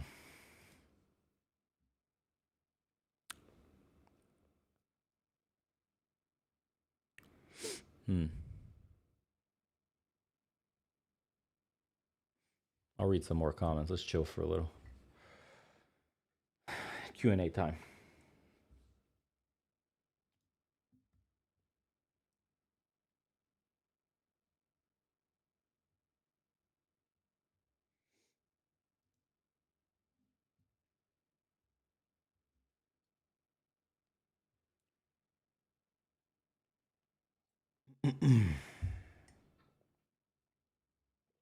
Everything's going well, brother. Can't complain. 4th of July. Happy 4th to all the Americans. And weather in Europe is beautiful. Going on a little vacation. Can't wait. Glad I caught you live, Bo. I enjoy watching your content, and your thought process definitely opened my eyes, and keep shouting out these books that you read. Thanks, brother. Yeah, Psycho-Cybernetics, a big one. Yeah, always. CIA, Bo, how is it? Not sure I get that one. So I said they're using someone else's license. Yeah, definitely. There's ways around the system.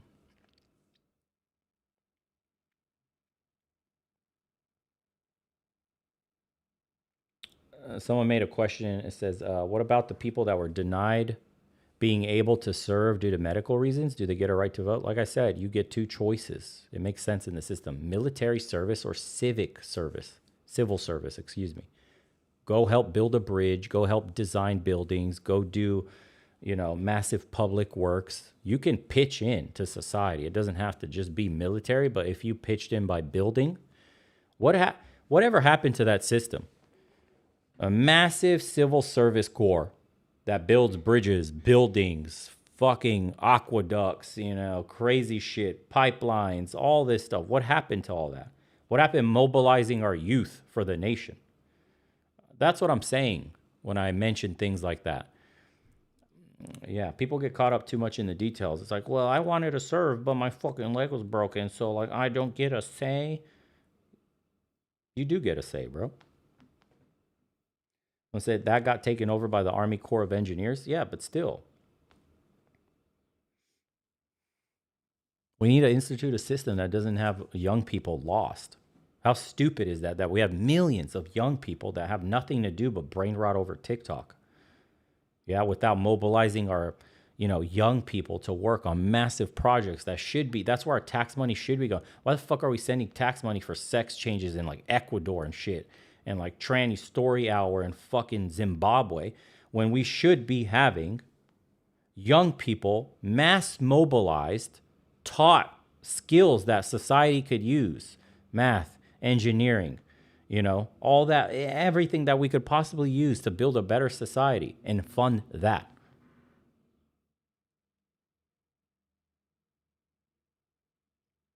So dumb. We're wasting our brains. Instead, we send them to school to go into debt, to come out brain rotted and turn into libtards. They can't think for themselves. They depend on the system because they're broke. So then they'll go to school some more. And then someone said because the U.S. is compromised, it's definitely compromised by money, by special interest. Citizens United destroyed democracy in this country, whatever was left of it. And they go to school only to come out and be dependent on the government for life because they can't afford to pay anything. And what do they learn? Nothing. Even their education is fucking corrupted. Their education isn't. It's indoctrination. Imagine that. And then you're on your phone nonstop, 24/7, brain rot. You could have been an engineer. You could have been, building buildings. You could have been blowing up the sides of fucking mountains and creating new highways. You could have been, man, there's so much that the youth could have been doing. They could have had purpose. They could have been given plots of land to go farm. Are you kidding me? How much empty space does America have where just the land is just sitting there? Sitting there, guys. Farmland that's not in use, arable land that we're not currently using by anybody. You don't think our young people could be fucking tapped into to farm that land and rewarded for it? Our price of food could have been cheaper. The price of housing could have been cheaper. These young people would have been given free education, all through taxpayer money that benefits you, that you could buy cheaper food, a cheaper house, right? Cheaper goods. Manufacturing would return into the United States. Crime would be lower. Our young people would be employed instead of rotting away. But no, we got this dog-eat-dog system where we make money off of you going to school. We make money off of you perpetually being sick. We make money off of you getting a house. We make money off you birthing a fucking kid. It costs 10 G's to birth a kid in a hospital. And they have $50 skin-to-skin contact fee just to hold your baby. What the fuck system is this? Does that make sense to anybody here?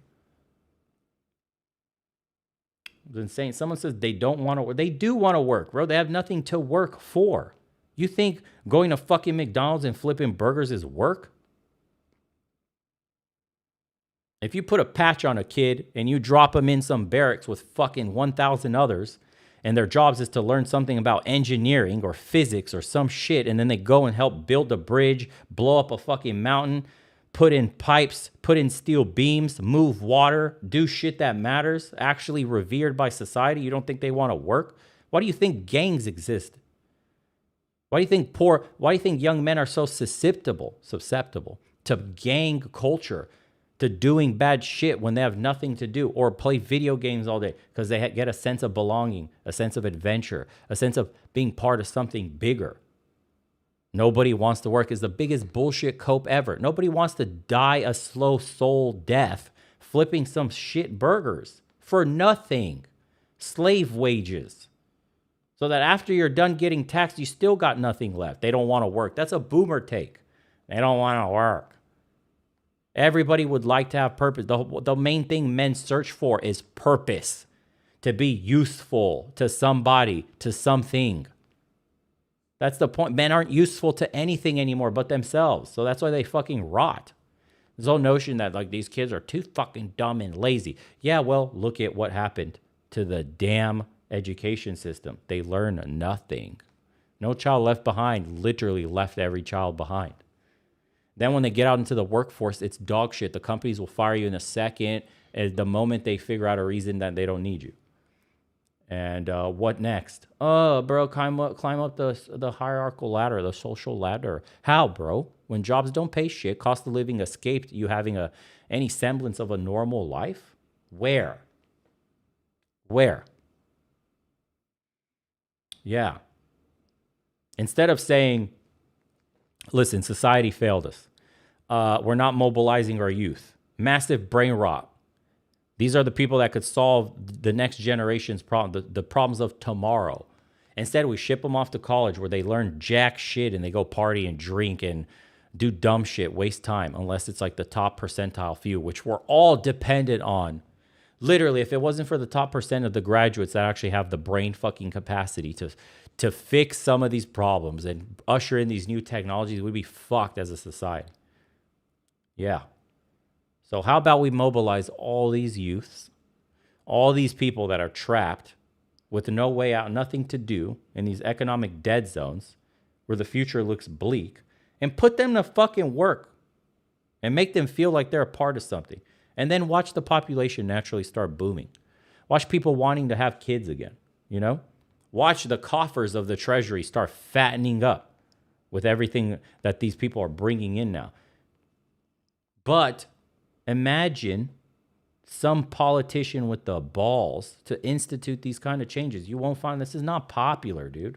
You know what's popular? Selling your asshole out to Israel, selling your asshole out to multinational corporations, butthole on display for anybody, the highest bidder, Miriam Adelson, take 100 milli here to get elected. You know, any special interest, butthole for sale.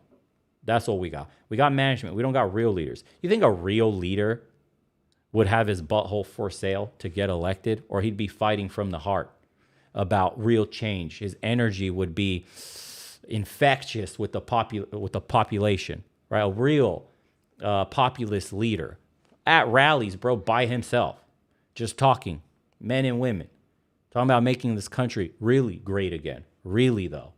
Not selling out our buttholes for special interest in foreign lobby groups. Where's that guy at? Yeah? Where's that dude fighting for it, bro?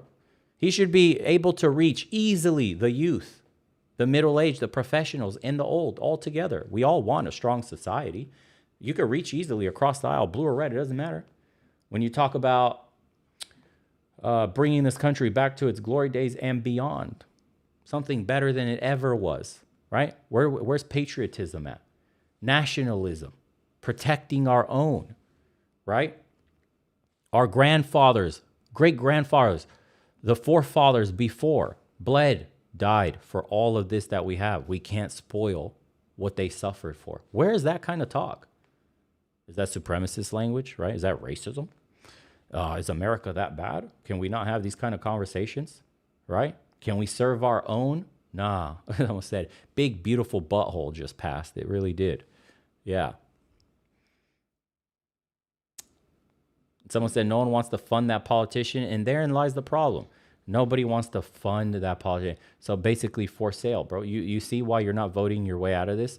You got to fund your campaign. So butthole must be open by default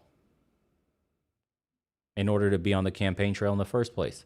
So do you even have a choice? If the choice is two open buttholes, what choice do you really have? Is that a democracy or is that a scam? I don't know. So, you know, I'm just saying we do need a third party. This is the only way. You know, people are like, what? America is my home. Listen, I grew up there, and no matter where you go in the world, your heart will always be there. I have a vested interest in that place succeeding because there's no place like it. No matter where the fuck you go, any passport talk you do, nothing comes close to that place. Even with all its degeneracy, with all of the stupidity, the political show, the clown show, the fucking, still better than most places. And it pains me that its potential is just shit on. When you see a place like Dubai, for example, and it's succeeding, at least surface level, let's just say that, the cleanliness, the safety, the modernity, America should have that 10 times over.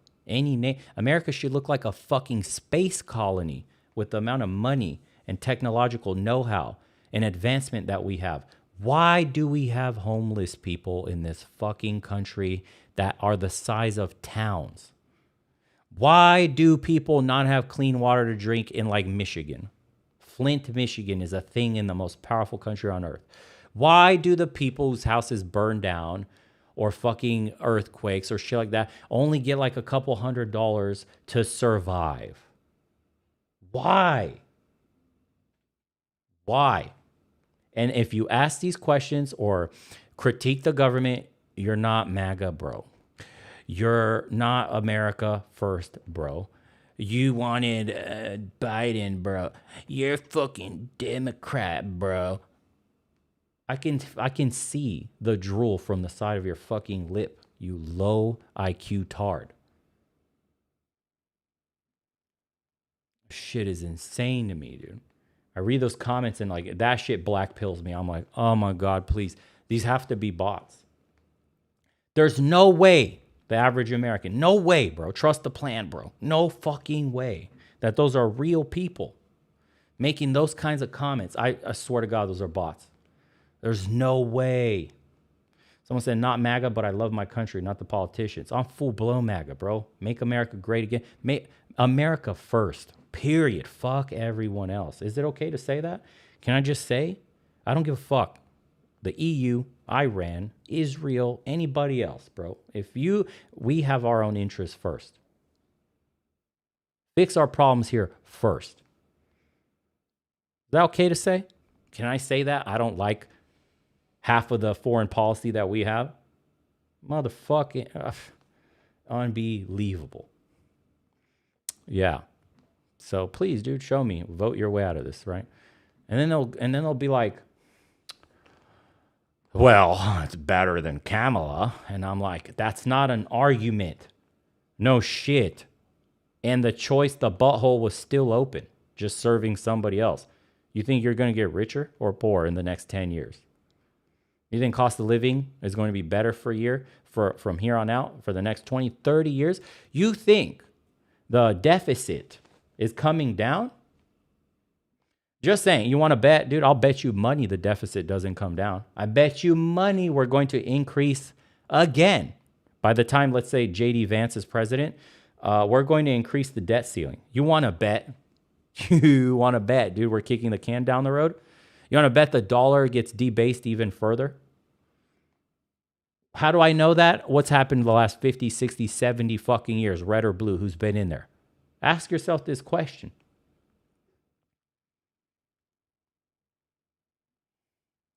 It's insane, dude. The fuck? It bothers me what's happening to our country on a deep level. I hate these people. I despise these motherfuckers. They sold everything out. You shouldn't have to go overseas and do any of this shit. You shouldn't have to watch the dollar's value evaporate, where every time you go to a grocery store, the fucking cart is lighter and lighter for the same amount of money. Isn't that stupid? That shit's happening. We can't talk about it because you hate America. You must hate America then. Fuck these people. They gaslight you into this shit. It's insane. Yeah. If it doesn't make you mad, you're un-American. That shit's wild, bro. Not critiquing your government is un-American. Love the country, hate the government. It's so true. It really is. Yeah. Unbelievable.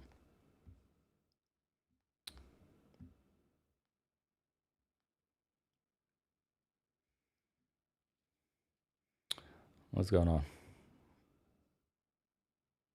I don't know. It's sick.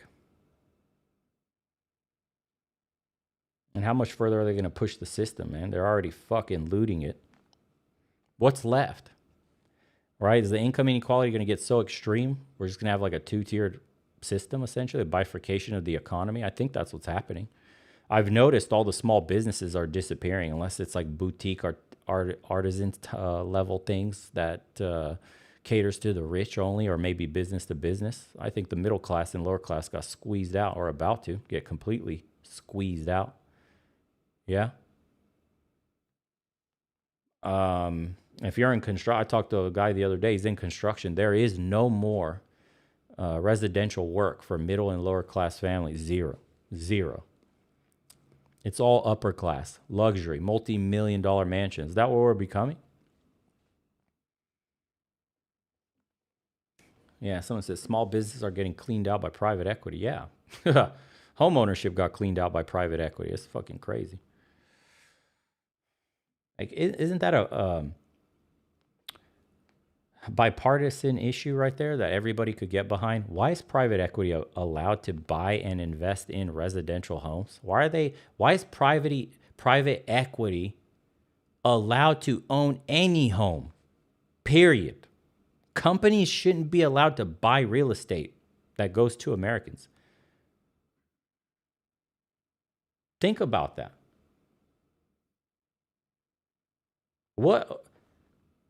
Why did nobody campaign on that? How is it possible that we have multi-state corporations with thousands of properties? Just your family looking to or at least start a family, right? Man and wife trying to put a bid on a house. And some fucking how, bro, company comes up under you and offers 15% more cash. How are you supposed to get anything? Not only did they offer cash, they won't do any inspection on the house. They waive inspections. So they waive inspections, take it as is, 15% up front more cash than asking price. And they do that over and over and over again. And then you're wondering, after printing a ton of money, 40% of all the money we've ever printed in just the time we had the lockdowns, right? COVID. We debased the dollar majorly there. Then we allowed corporations to buy up not all, but a significant portion of housing. And then you are surprised that the pressure on real estate values shot dramatically upwards, and now nobody could afford a house. Anybody with half a fucking brain that's even aware of this supply and demand, and what would happen if you increase the money supply to such an amount, to such a short time in such an amount, what was going to come down the pipeline in just a few short years? Fuck, man. And then they lie, and then you get gaslit with the statistics too, right? And get the latest report. We've revised job numbers down 1 million. Oops, lied about that. We've added 1 million jobs. No, you didn't. We have inflation is down to 2.7% year over year. No, it isn't. No, the fuck it is not. Everybody can tell you it's way worse than what they're reporting. Are we in a recession already? I'm gonna ask you guys right now, do you think does it feel like we're in a recession? One, put one. Two, if you don't think we're in a recession. I'm so curious. Based on what you feel, forget all the propaganda online. Do you feel like you're in a recession right now, personally? Look, man, I'm not making this up. Not a single fucking two. If you wrote two and you don't feel like it, then you're blessed, man. Economically, you're doing great. You're doing great. But do you see the statistics here? This is crazy. All fucking ones. All ones. Who's doing well here? Who got ahead? You know, and there's people that are saying, thank God I bought my house in 2019. Thank God I bought my house right when the interest rates were low.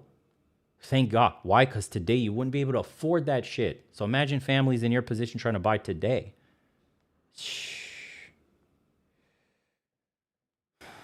Yeah, technical recessions are 2 negative quarters of GDP growth.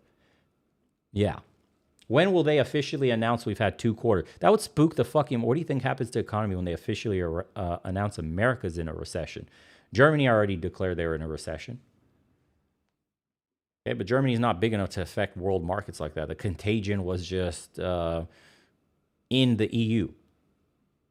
Then you had China with their property boom and bust right then and there, but they injected something like, I don't know, what was it, man? $1 trillion, something like that. I don't know what they pledged to inject in their own quantitative easing, right? Their bailout.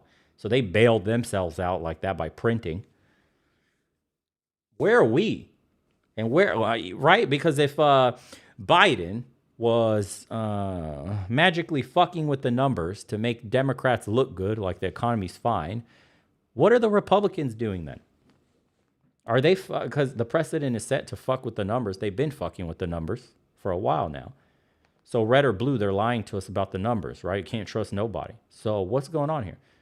You think Trump wants to officially declare during his term that we're in a recession, or keep that shit under wraps and fudge the numbers a little bit and, you know, pretend shit's going fine and big, beautiful bill and we just bombed Iran and I got fucking world peace instituted and then they signed this and you're fucking struggling. You're struggling to buy eggs. You're struggling to afford groceries. You're living check to check every month. You can't afford to go to the hospital. When the fuck are they ever going to talk about you doing good? We're always talking about protecting Israel, America's interests. Can't let Iran get nukes. Pass the big, beautiful bill. We're going to have unrestricted AI investments. Yeah, I just got these tariffs here. And we brought in $2 trillion pledges, commitments from corporate. We're going to bring manufacturing back. Okay, cool. So I'm happy you're bringing manufacturing back and tariffing these countries that have been fucking us over with much higher tariffs. Reciprocal, great. Yeah, fair play. Totally, I get it. Close the border. Major props to you. Send them all fucking back. Every one of them, send them back, bro. Not just the workers in the hotels, you know, the big businesses were like, hey, you're fucking, these mass deportations are fucking it up. And he walked back the service industry and the farm workers. Send them all back. You want to come into this country, you do it legally. Get the fuck out. Is that so extreme to say? Okay. So yeah, do I give them wins? Of course, bro. But people are like, you're fucking anti-Trump. No, I like some. Of course, I will vote for him. Of course, he's better than cackling Kamala and the fucking toad Democrats. I don't know what a woman is. Of course. But like, also, can you please make sure you put Americans first above all else? Is that so fucking hard, bro? Hey, we'll take care of Israel after we're done taking care of America. We'll help out Europe after we're done taking care of America. Once our cities are cleaned up, once the immigrants are out of the mass migrants, the illegal migrant, illegal alien, I don't care what fucking name you give them. You're a criminal. You broke the law. Get the fuck out. All of you. If businesses suffer, if some construction companies are like, half my workers are gone, find them. You didn't employ Americans for the longest time ever, bro. You were fucking them. You were looking for lower wages. You were taking advantage of these undocumented peoples. Get the fuck out. Find them. Oh, but it'll become so much more expensive.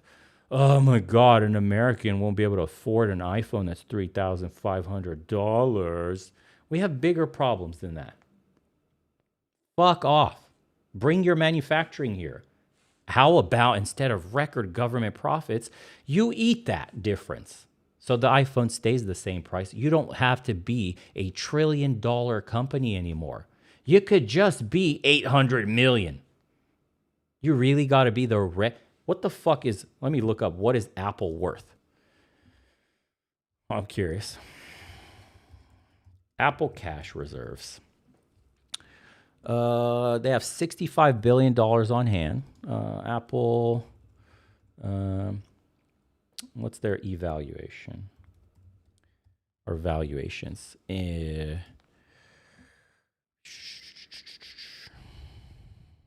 trillion. Apple has a market cap of, are you fucking shitting me?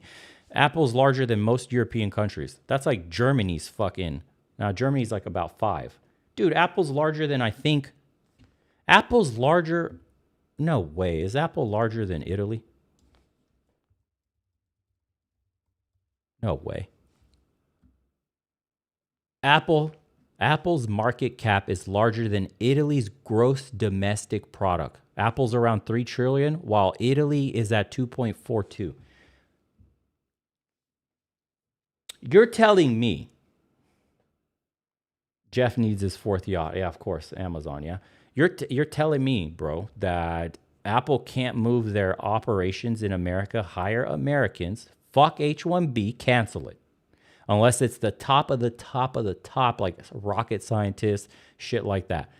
No more hiring like base level engineers with H-1B. Fuck off. Just give us the best of the best. They can do H-1B. That's it, and limited in numbers for the truly gifted, right? Fix that fucking broken system. Now, you got one company alone, larger than all of Italy, and you're telling me they can't take a slight cut in profits to employ Americans? Yeah. You want to get gaslit more into why these companies can't move manufacturing back? So I personally am, very supportive of Trump on that issue. Absolutely tariff the dog shit out of everybody and everything, because these companies are making hand over fist profits at your expense directly. The only people that are against tariffs are absolute tards who are not America first. Tax them to death. Then get rid of the tax loopholes themselves with Ireland. Why the fuck does Apple get to go to Ireland and not pay any taxes because of some tax loophole or very low taxes? Why isn't that money coming into the United States? So absolutely put pressure on a little shithole like Ireland, where they have a unique tax code that allows them to do that bullshit, crater their economy. You want to play big boy? You want to be the ruler of the world? You crater their fucking economy if they don't. Yeah, Ireland is a tax haven. Crater them. And then depose CEOs who move the businesses there and are not America first mentally. Oh, you can't do that. That's fucking... Yeah, you can. We're the largest market in the world. That's why we can apply the tariffs too. Pressure the corporations with the heads of the corporations themselves.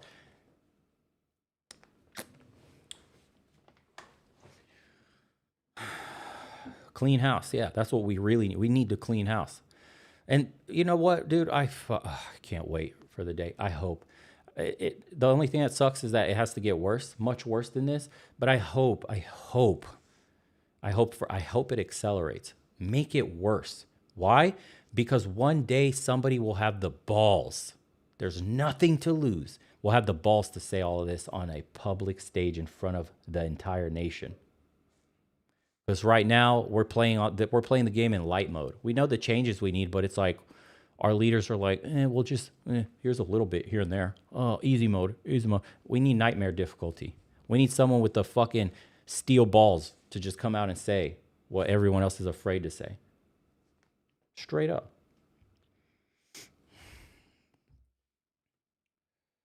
Just sent $20. I gotta go BO. I gotta work on learning app development. I enjoyed the stream so far. Please keep streaming, brother. I appreciate your content and your message. Ciao, Bota. Thanks, brother. Appreciate you. I appreciate it, Tony. I will keep streaming. I'm going to do more and more streams. I love talking like this to everybody. Yeah, the live interaction is much more interesting, we'll say the least. Wouldn't be having this kind of back and forth on. Like, imagine this right here without you guys' feedback. And Miggy Hypocrite, thanks for the $1, brother. Appreciate you tuning in.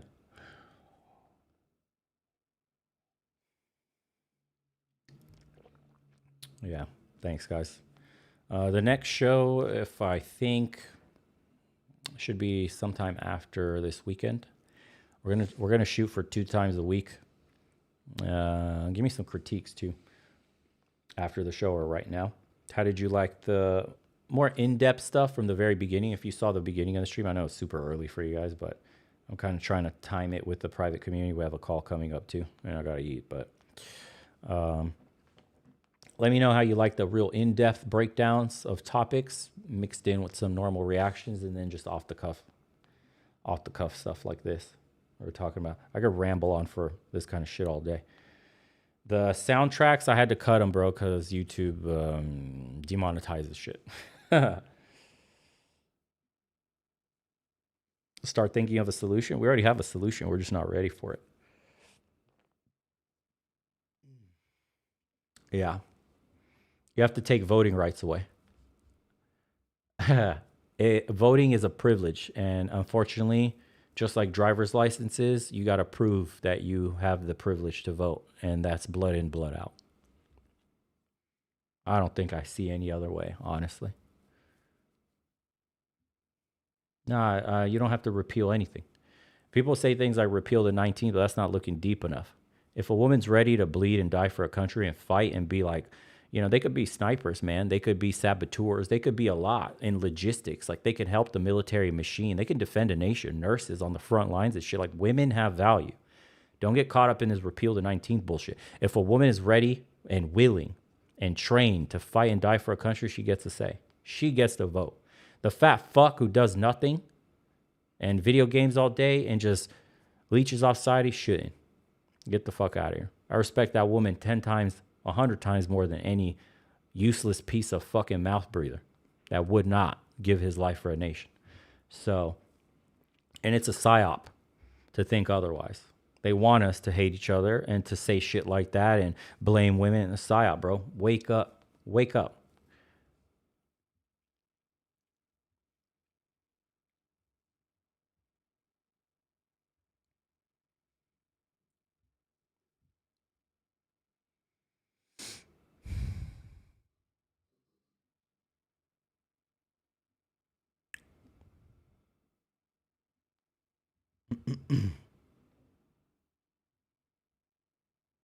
The Pagani BC soundbar, I still have that. I still have all the sounds, guys. I have the MPC music. I just don't want to play it for that exact reason. This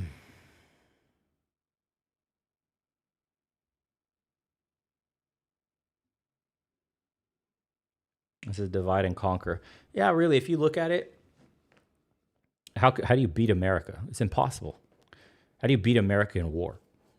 How do you beat America economically? You can't. What nation can compete? China's come really close, but that's from the sheer size of their population and their massive industrial base that they built up. I mean, stupendous. You have to give it to them. Props where props are due. Their stupendous industrial base makes them competitive. But overall, you can't. America is unbeatable in that sense. Yeah, we could almost solo the whole fucking world. Honestly, we could. Like, that's how insanely ahead. Like, our military spending is fucking bonkers, dude. The weaponry we have, just what we know about. There's so much shit that's just, a top secret that we have no idea. Like, we could fuck shit up, remove nukes, just in general. Like, the fact that a carrier strike group can invade a country is fucking wild, bro. You understand how crazy that is? A carrier strike, for example, like a country like Romania. A carrier strike group can park outside the fucking Black Sea and take over a whole country. There's nothing they can do about it. Nothing. And we got how many of them? Like 13 or some shit? I don't even know how many we got. We got a fucking ton. So how do you beat this country? The Yuri Bezmenov, or whatever his name was. That's one way. Ideological subversion. Yeah. You turn it into a death cult. You fucking you deject entire generations. The only way you beat it is by festering from the inside out a cancerous ideology that destroys itself. It eats itself. That's what we're seeing today. The fact that people walk around hating on America, like they think everything this country, Americans think, certain Americans, liberals think like everything America represents is evil. That's wild. Like, this is the only way that you could destroy this nation from the inside out. They know that, man. And we fell for it. Yeah, you get the people to hate and separate. Exactly. And that shit comes down from all angles too. That's why I said earlier in the stream that MGTOW, I think, is part of the PSYOP. Because when you talk real shit, they demonetize you and boot you. Why is hating on feminism allowed? Why is hating on women allowed? Why is saying men going their own way allowed?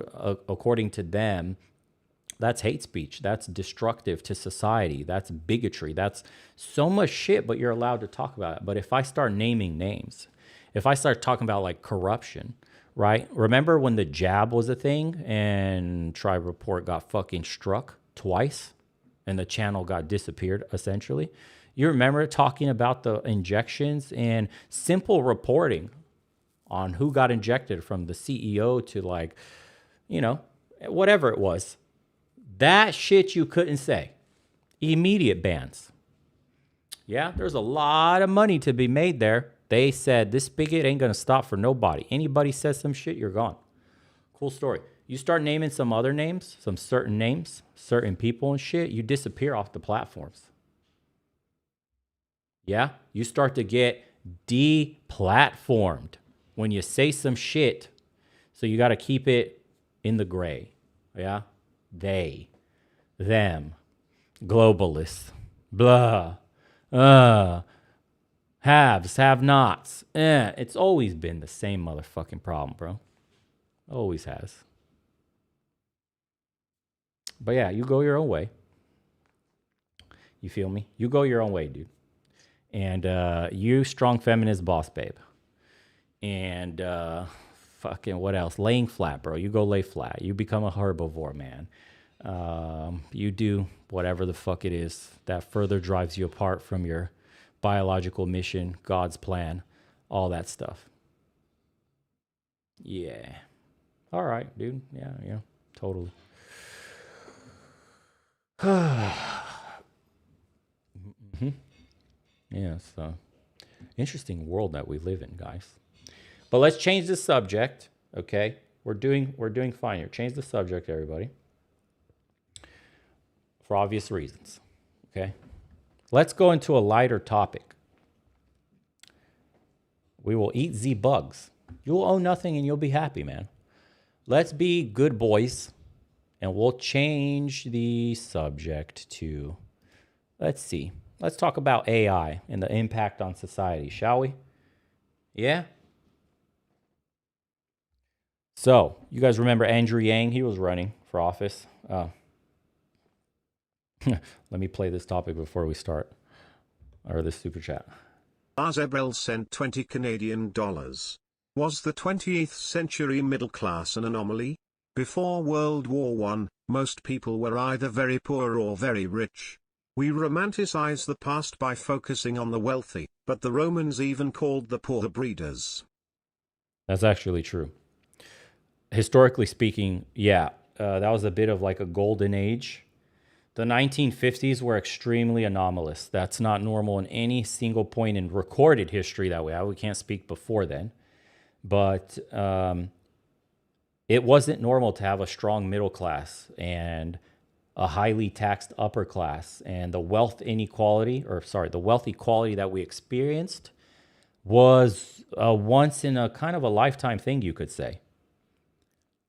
So yeah, the point is though, I wouldn't even say romanticizing it. We achieved it, right? I think you could say you're romanticizing it if it's like theoretical, yeah? And you could say something like, well, our system could be good if we did institute these policies, and that would be possible, and it would be kind of like a utopia, kind of hypothetical argument.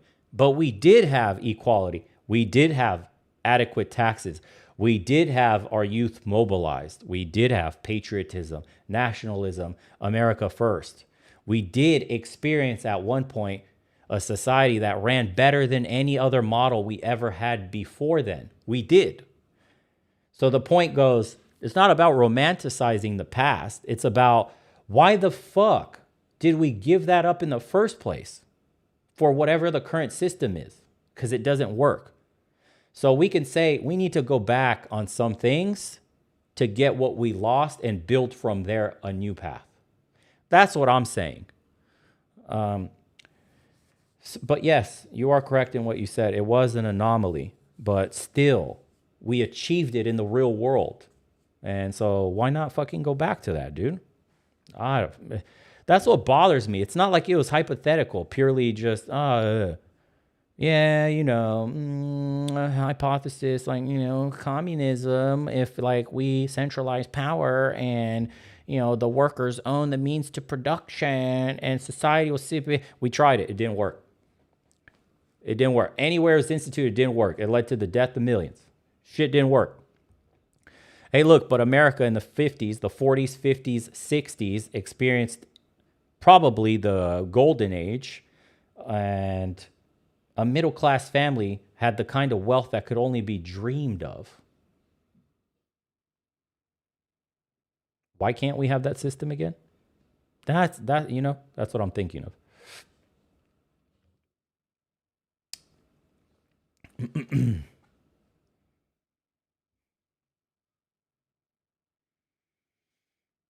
I lived in Gwinnett before. I don't live in Gwinnett anymore. I haven't lived there in years, dude. Georgia, Gwinnett County turned into a shithole. For anybody that knows, it's like northeastern metro Atlanta area. Gwinnett County used to be a nice, quiet place. Then it turned into a ghetto shithole. Yeah. Let's see what they're talking about, this AI stuff. Amazon CEO Andy Jassy says artificial intelligence will lead to a reduction of its corporate workforce eventually over the next few years. He wrote in a memo to employees that they should figure out, in his words, how to get more done with scrappier teams. You see? Amazon CEO, listen, in the next couple of years, oh my God, the amount of mass layoffs are going to be biblical. People don't understand. Women will be most affected. This is the future. This is coming. This is like red level alert that the government isn't really making too much of a stink about, because they don't really have a fucking answer for what's about to come. Dude, and then introduce a little bit of pressure for, say, like an economic downturn where a company needs to kind of tighten its belt a little bit. And this will be on steroids. They're going to tighten up so many of these jobs. Yeah, I don't know what's going to happen to society and the impact on the workforce, but it's not going to be good. That's nice. Joining us now, former Democratic presidential candidate Andrew Yang. It's a daunting future we have, Mr. Yang, obviously, and you've been. I said I was at was it a book party that I attended for you? A book event. 6 years ago, talking about this on the horizon and the need for, maybe even back then, universal basic income. I guess at this point you're thinking, wow, it's accelerating. That's interesting. Universal basic income sounds like real commie dystopian stuff. How do you climb the social ladder when you just get pittance of, whatever it is they decide to give you every month? But how do you tax companies for essentially replacing 70% of the workforce, if not more, running super lean with robotics and AI, and so everyone's out of a job? So how do you distribute the wealth? Because then that's going to hyper concentrate wealth in the hands of a very few very quickly. Yeah, it's like watching the ladders get pulled up behind you or behind them as you're trying to climb in real time. Right now, we're watching the ladders get pulled up before you can take your first fucking step. What do we do then? Genuinely, I don't know.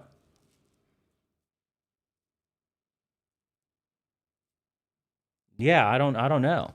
Someone says, how do you even sell goods? No one will be able to buy them. Yeah, I don't know. That's the two-tier economy that we're heading in. Maybe we all get poorer. They get hyper rich. And then they sell to the rest of the world that still actually has people employed doing basics. I don't know. It's who knows what the fuck's going to happen. It's going to be strange, dude. Rating faster than you even thought. Yeah, it's here even faster than I'd imagined back in 2019 and 2020. And I talked to CEOs who are replacing thousands of customer service workers with AI, entire design departments, even coders are being supplanted. And Becky and I were just talking about how we used to tell our kids, hey, if you major in computer science, you'll be good to go. And now those graduates are having a hard time finding jobs. It's starting to... You guys remember they were shitting on everybody, talking about learn to code, bruh. It was all over Twitter. If you just learn to code.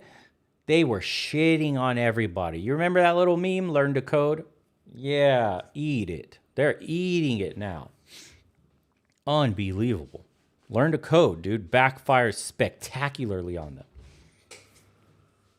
Zane sent $9.99. It's been almost a year since last time you went live. Damn. Good to see you, Bo. Good to see you too, brother. Appreciate the 10. Appear in the numbers for recent college graduates and entry-level white-collar work. If you're a science fiction believer, I was going to ask you whether the whole Luddite chorus that we've heard for 150 years, that it's never actually it's always been better technology long term. Maybe not always. But I almost decided to do computer science when I was going to college. Thank God I tried to teach myself to code first, and I was a complete tard. I just could not wrap my brain around computer language. It's just not wired that way. Boy, would I be regretting. Or maybe I fucked up. What if I became like a AI engineer? Oh, I'm not smart enough for that shit, but imagine, dude. Imagine. Maybe I would have been, I don't know, upper level management by now or some shit, and I'd be okay. Or maybe I'd be a tart and got replaced. I'd be one of the first. I'm like a junior code monkey, and I got fucked. I don't know. Coulda. Didn't. I became a YouTuber instead. Fuck. Lucked out there. But many times even more jobs are created from the technologies that being the place, whether it's internal combustion engines or whatever you want to look at. You would argue this time is different with AI, and then it's not. I mean, then if you, like I said, science fiction, not just displacing us from work, but maybe just displacing us altogether 100 years from now. Yeah, well, we have to take a lot of those science fiction style scenarios very seriously, Joe, in my opinion. And the most common job in 29 states is still being a truck driver. You have robot trucks just now hitting the highways. They'll be gone. Dario Amodei, the CEO of Anthropic, said, look, we're going to automate away a lot of the entry-level white-collar jobs. And he's right, because I talked to executives at these companies who are doing exactly what Andy Jassy is talking about at Amazon, looking around saying, hey, guys, instead of hiring a bunch of 22-year-olds, maybe we should have AI do that work. So I fear for the next generation, because all of the experience that maybe we got in our 20s and 30s, there might not be that kind of ladder available to them. Yeah, that ladder's gone, bro. Got pulled up. Your bootstraps no longer exist anymore. You're navigating the world barefoot. In the world of AI, good luck. Zane sent $9.99. Bo, no matter what happens, don't ever bother coming to New York City, oh boy. This place isn't real. I would never think of going to New York. That's a shithole. Yeah, no thanks. I missed out on the beauty of New York and what it had to offer. No, thank you. Look, Andy Jassy said that he wants employees to kind of take advantage and learn how to use AI, learn how to do their jobs better, maybe make things easier. Maybe it takes care of some of the grunt level work you don't like doing, but it allows you to have more space and room to do things creatively. Should we be afraid of that? Well, what this means in real life, Becky, is you have a department of 6 people, let's say coders or designers, and then you end up eliminating 4 or 5 of them, and then there's one designer coder empowered by AI.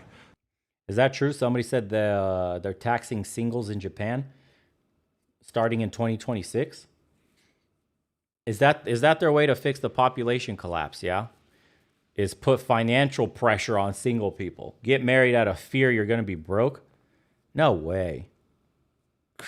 So there's going to be a beneficiary in the organization, but you're just not going to need as many people in that department, and that's going to play out over and over again. Japan is nuts. Pope had some interesting things, and he's getting involved. Last Pope was big on climate change. This might be important. And he says the worlds of science and politics need to immediately tackle this problem without allowing scientific progress to advance with arrogance, harming those who have to submit to power. And is it confirmed? I need to check this. Is the big beautiful bill? Did they leave in the stipulation for 10 years of no regulations on AI?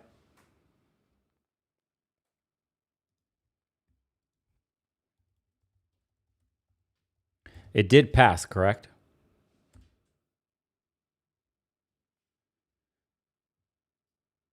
It's awaiting House vote. I have to check this. House Republican expected to pass Trump's massive tax bill. Yes.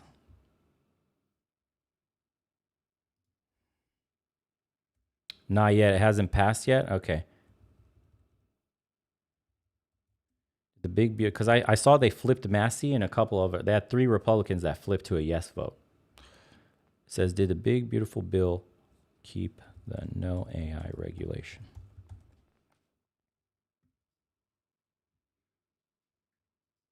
Okay, so it says, okay, I had to double check that. As of July 1st, the Senate voted to remove the AI enforcement pause. Wait. Okay, yeah. In a blow to big tech, senators rejected a plan to block states from regulating AI for 10 years. Okay. So they amended that stupid ass shit. Okay. God. Dude, why do we have bills that are so fucking massive with a ton of dog shit poison in them? Can we just vote on single issues? Does none of this has to be a bipartisan issue also. Red or blue, it doesn't matter. Why do we have gargantuan bills that most of these people that vote on these don't even have time to read them all? They don't even know what they're voting for. Why is this even legal? Yeah. So big, beautiful bill passed the Senate without AI law moratorium. This is fucking Jesus. Zane sent $9.99. Especially Miss Down Manhattan, you got the alphabet clan everywhere, homelessness and dirty-ass streets, and they still call it the best city in the world. Yeah, you know what I noticed, including Germany, but in other parts of the world, countries are living off their reputation now. Like America being the land of opportunity and streets paved with gold and, you know, the best society on earth. If you live there, you know the truth. Go into any major metropolitan area in the United States and you see the degradation. But its reputation precedes itself. Same with Germany. So my uncle is a truck driver in the EU and he travels all over the place. And Germany has a reputation of German precision, German manufacturing, highly, highly advanced society. That's not. They have, God, how did he say it? He said in Germany, the old Germans that built Germany, that had the technical and knowledge, no longer work. They've retired. The know-how is gone. So the Germany of today doesn't have any more this expertise, the specialization it once had to run as efficiently. The trains no longer run as efficient as it did. It's no longer as clean as it used to be, as orderly as it used to be. Germany is only surviving by its reputation built on the backs of the previous generations. Yeah. I fear that America is actually in the same boat. Yeah.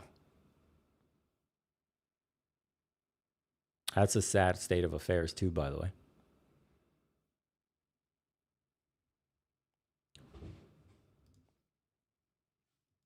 He's going to host a lot of people, but right now it's just breakneck. There's no governors on what's happening whatsoever. I mean, if you think about the incentives of the individual firm, it's just to go as fast as possible because there's like a bit of an arms race in terms of compute. Literally. And the data and the model. Literally. And then they'll look up and say, our competitor is China, so I got to go. The question is what happens to people? And I'm someone who, look, I'm not anti-progress, anti-innovation. I think all of that stuff is very positive, but you have to be clear-eyed about the impact on people, on organizations, on workers. And in my estimation, this fourth industrial revolution is the most dramatic thing that's happened to our society in history. AI might be the most radical breakthrough in human history. And so we have to think much, much bigger about that allows more spare time, that allows people to we become so rich from AI that maybe you can do UBI and not everyone has to work 5 days. You gave me a thumbs up. Well, Is that the answer for you? To me, that is the answer. The question is, how do we get from point A to point B? Because right now, the beneficiaries of AI are going to be a small handful of firms, and then the average 22-year-old or truck driver or whatnot is going to be just looking around saying, where did my job go? And they're not going to be experiencing that kind of value. That, to me, is what government and politics are for. That's what got me into the Democratic race in 2020. Unfortunately, right now, our political class is very, very far away from these problems. And one of our goals should be to try and bring them together, the way the Pope's describing. All right, so what do you think of the, I don't know if you call it a rider, but the initiative that's trying to be pushed into the budget bill, the one big beautiful bill right now that has made it through the House version? We don't know what's going to happen with the Senate entirely because of the Byrd rules and others, but it's a move to say state attorney generals, other states have no way of setting any rules or guidelines or laws around AI, that it should be only allowed at a federal level. By the way, there are backers, a lot of the big AI names that are backing and kind of lobbying for that. Oh, certainly if you're an AI company, the last thing you want is a hodgepodge of state rules that you then have to navigate or run afoul of. And a lot of these fronts, including social media, by the way, what you see is you see a federal hands-off approach, and then the states at some point step up and say, you know what, I don't love this treatment of customer data. They're trying to avoid that in AI. If you're going to have that, then you would need a buttoned-up, sensible approach from the federal government. Guidelines before you. Yes, exactly. But the incentives for the corporates will be, let us do whatever we want. And then even for the individual legislators, it'll be like, oh, do I want to mess with the AI guys? Not really. So you're going to end up with a Wild West approach. What do you hear? You say that you talk to CEOs who are talking about all the people they're getting rid of, jobs that they're replacing with AI. What do you say to them? What's your approach to say, hey, this may not be great in the long term? I say come clean. I say just, and by the way, someone said, I feel like they're just being polite until their robot army is built. You know, if you got a bit of dark humor and unique perspective on things, it could be, dude, that once they have fully automated a attack robot with the guise of war and fighting our enemies and saving the lives of our soldiers, that will be used as a peacekeeping force all over our cities. Police, right? It'll start policing. You know, no need to put our boys in blue in danger anymore. You can have this robot that doesn't feel scared, doesn't pull the trigger, doesn't accidentally shoot people, can disable, you know, and they'll first build out non-lethal options. Of course, it'll tase you. It'll completely restrain you with zero problems of getting stabbed or shot or anything. And then, it's a RoboCop. But then it'll actually have lethal options for, let's just say, because of course it needs lethal options, guys. What if, you know, you have a scene out of a movie where somebody's, you know, got a gun to somebody's head and they have a hostage. Well, that fucking robot with Terminator level precision is just going to put a fucking lead bullet straight through your eyeball. You know? And they all will talk to each other, and there'll be one on the roof, one in the fucking sewers, one in a window, whatever, and like perfect Terminator level aim. Like you won't be able to do anything. Yeah? So imagine. Safety first, right? It's a classic corporate excuse. Yeah, tyrannical government excuse too. That day may be coming, guys. I see them arguing for it. I mean, God, I hope it doesn't, but it probably will. Like iRobot level shit. Oh, man. Andy Jassy making those public statements, Dario Amodei making those public statements, they're signaling to us, guys, we are going to be getting rid of a lot of workers. We're going to get leaner and meaner. So please, please, if you're in government, do something about it, because their responsibility is not society-wide. Their responsibility is just to make their organization successful. And those interests are going to diverge from the average workers pretty sharply. It used to be when you guys saw a company increase headcount, you'd say, okay, good, they're growing, they're healthy. Increasingly, headcount is going to be a bad sign. And you're going to look at them and say, wait a minute, what are you guys doing wrong? It's always been the case on Wall Street, though. I think back 20 years and even longer than that, where, you know, you talk about on the floor how they're laying people off. They do, yeah. There's a bump when there's a cutback in workers, but you can take that and dial it up to 11. Yeah. We are joined by a very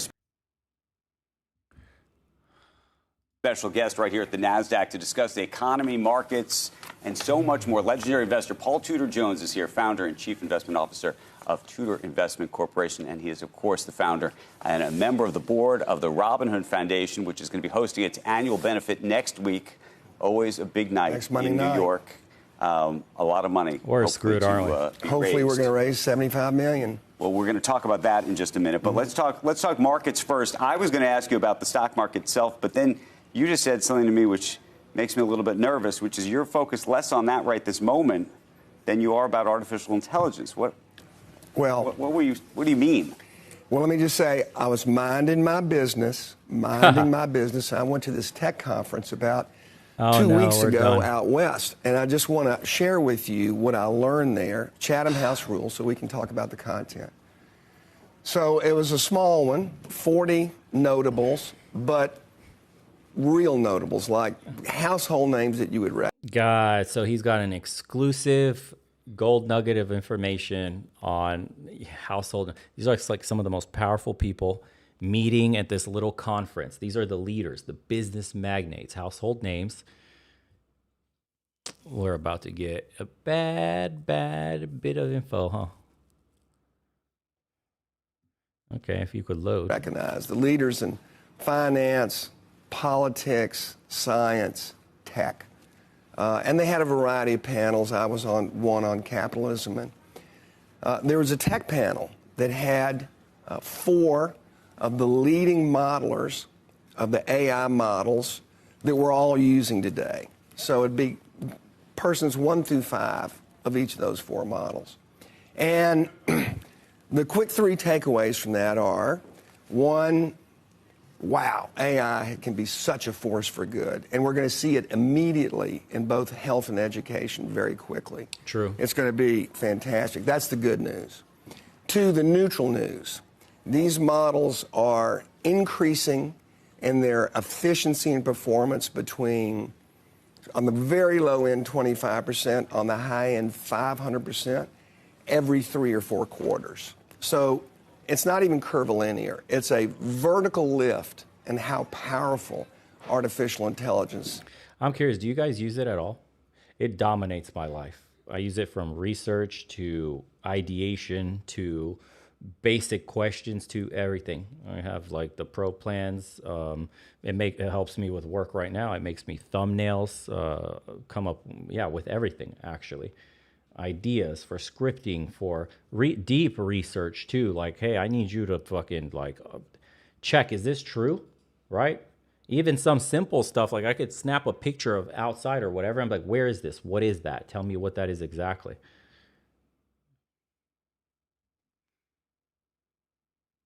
Yeah, I can't imagine going back to not using it. It's like the ultimate assistant.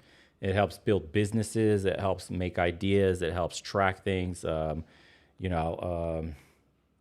agents, you can help them code things. It's actually powerful what they could do. Insane when you start to get into the nitty gritty of using them, with Notebook LM and all this other stuff. Zapier, if you integrate them with that, it gets super advanced. I don't even use them with Zapier and all these other apps where they could basically, be your own little, you could deploy multiple agents, but my golly, if you just look into what it could possibly do for your life right now, you're super behind the curve if you're not using them. I feel like they're a life changer. Yeah.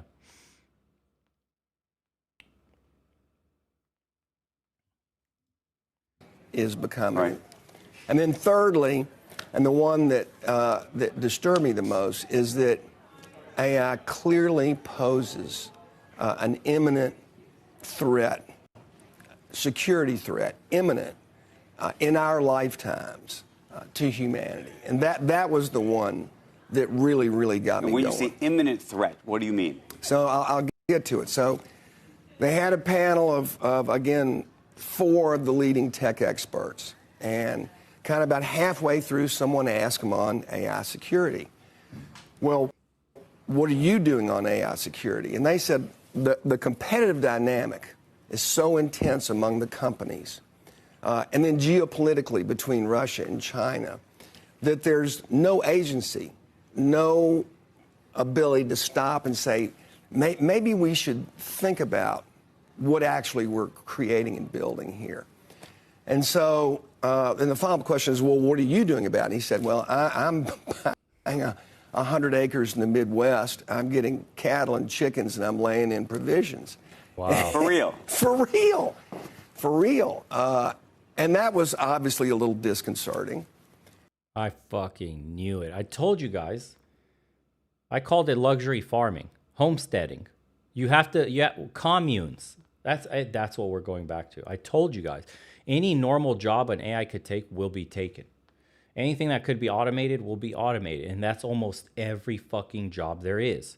We're going to have to go back to living off the land in communes where Bob does something, Brittany does something, Ted does something. You know, I'm trading chicken eggs. He's trading some milk. That guy makes cheese. She's got the tomatoes, shit like that.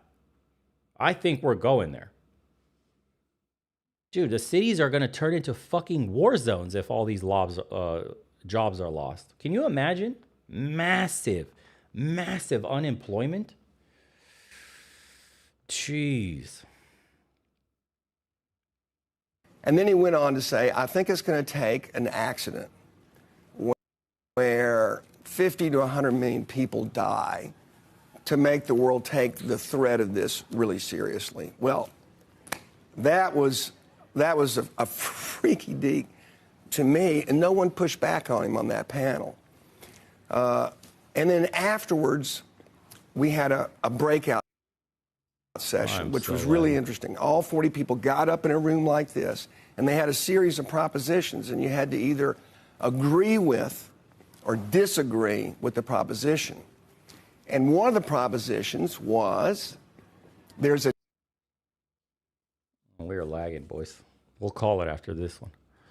10% chance in the next 20 years that AI will kill 50% of humanity. What? So there's a 10% chance that AI will kill 50% of humanity in the next 20 years. Agree or disagree? So I'd say the vast majority of the room moved to the disagree side. I had just heard Joe Rogan and Elon Musk 2 months ago, where Elon Musk said, there's only a 20% chance that AI can annihilate humanity. Now I know why he wants to go to Mars. Bro, what is going on? Mars, right? And so about 6 or 7 of us went to the agree side, and I'd gone there because of what I'd heard Elon Musk say, who's maybe the most brilliant engineer of our time. All 4 modelers were on the agree side of that. All 4 of the leading developers of the AI models were on that side. And then we debated. Then the 2 sides got to debate. And one of the modelers says to the disagree side, if you don't think there's a 10% chance, as fast as these models are growing, and how quickly they're commoditizing knowledge, how easily they're making it accessible, that someone couldn't biohack, because that's where the real weakness is. A weapon that could take out half of humanity. I don't know. 10% seems reasonable to me. Okay, so thank you for bringing us this great news over breakfast. No. Can I just say, I'm not a tech expert. I'm not. That sounds scary. I don't want to deal with millions in death. All right, boys. Let's see.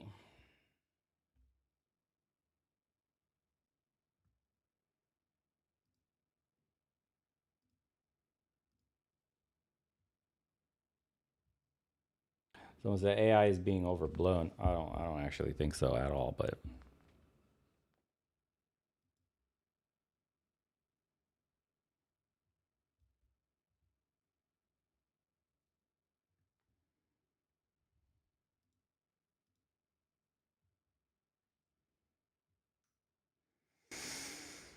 okay. All right, stream is back to being healthy. Let's go.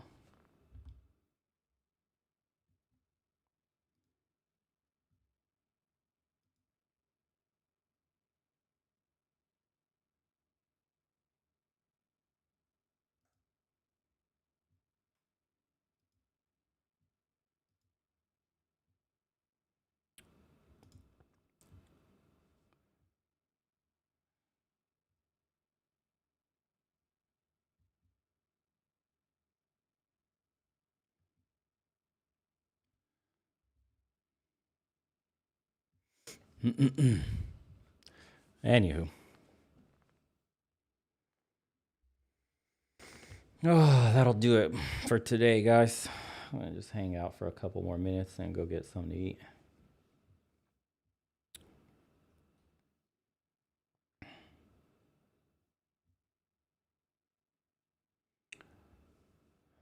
Hope you guys enjoyed the show today. How long have we been streaming for?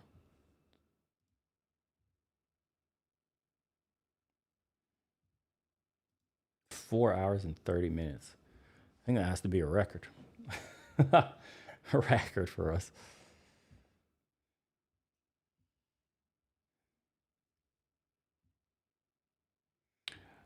No, I'm not anymore.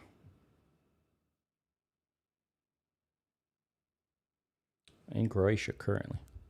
What's going on with this? I'll fix that later.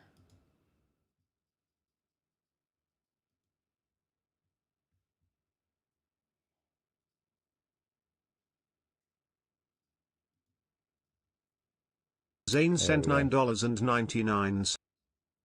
Cool. How to get that off the screen. When will I be online again? Good question. I'm shooting for Tuesday or Wednesday. I think I'm trying to do a stream consistently Wednesday and Friday. And add one more, let's just say like Monday down the line. But yeah, Wednesday, Friday. I think we can make it happen. I didn't do one this Friday because it's 4th of July, obviously. Everybody's going to be off doing family stuff. Zane sent $9.99. Oh. Especially Miss Down. Yeah, and major event for Americans, most of the viewership. Let's see. How do you like Romania or not? I do like it, dude. Eastern Europe's interesting. Cost of living, great. Income inequality sucks for the people that don't earn Western salaries, of course. And the only thing that sucks is if you're used to American, what can I say?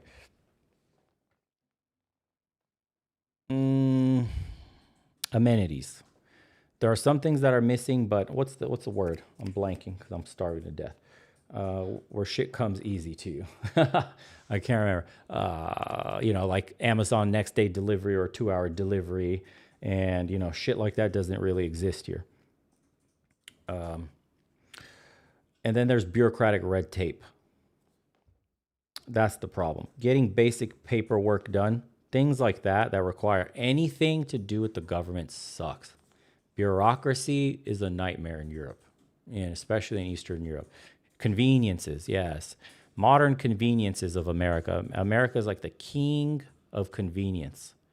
And that doesn't really, it's not on the same level, not even close. Like America's the most convenient life that you're used to, yeah. And then government bureaucracy to the next level. If you think America sucks for bureaucracy, fuck, man, you've seen nothing yet until you come to the Balkans. Those are the two things. Medical systems, not bad when you go private. Public's horrendous. They do what they can with what they got. I can't complain. I went to the public emergency room for an ear infection. My God, the best care you could possibly get for a public underfunded place. I guess I could tell you guys a quick story about that. Had a really bad ear infection, viral or bacterial and fungal. Got it after a bad cold. Okay. I went to I can't remember which public hospital in Bucharest. And, they have that little suction machine with like the metal tube and they suck all the gunk out of your ear. Bro, This lady didn't have the glasses, right? Needed to go look, like the magnification to look into your ear with like the proper ear plug, that they put in there to, check your shit. This poor lady, she's the only one there. I go around 9 at night. This is a huge state hospital. And I'll never forget this. My head is like, imagine the wall here. My head is like this. She's looking in my ear, pushing my head, bro, with her hand like this. She's like, stay still, do this. With her fucking bare eyeballs, like she has like some, magnification glasses, but I guess their shit are not working. With that little thing that keeps your ear open, that insert, and just like moving it around and shit, trying to see in my ear. And then with that metal tube, sucking the gunk out, sucks a bunch of the gunk out. Then pulls it out, switches to another metal tube. And I shit you not, takes out a Bic lighter, like a Bic lighter, burns the tip off to sanitize it like that, straight up, bro. Then comes back and sucks more gunk out, but does it hard.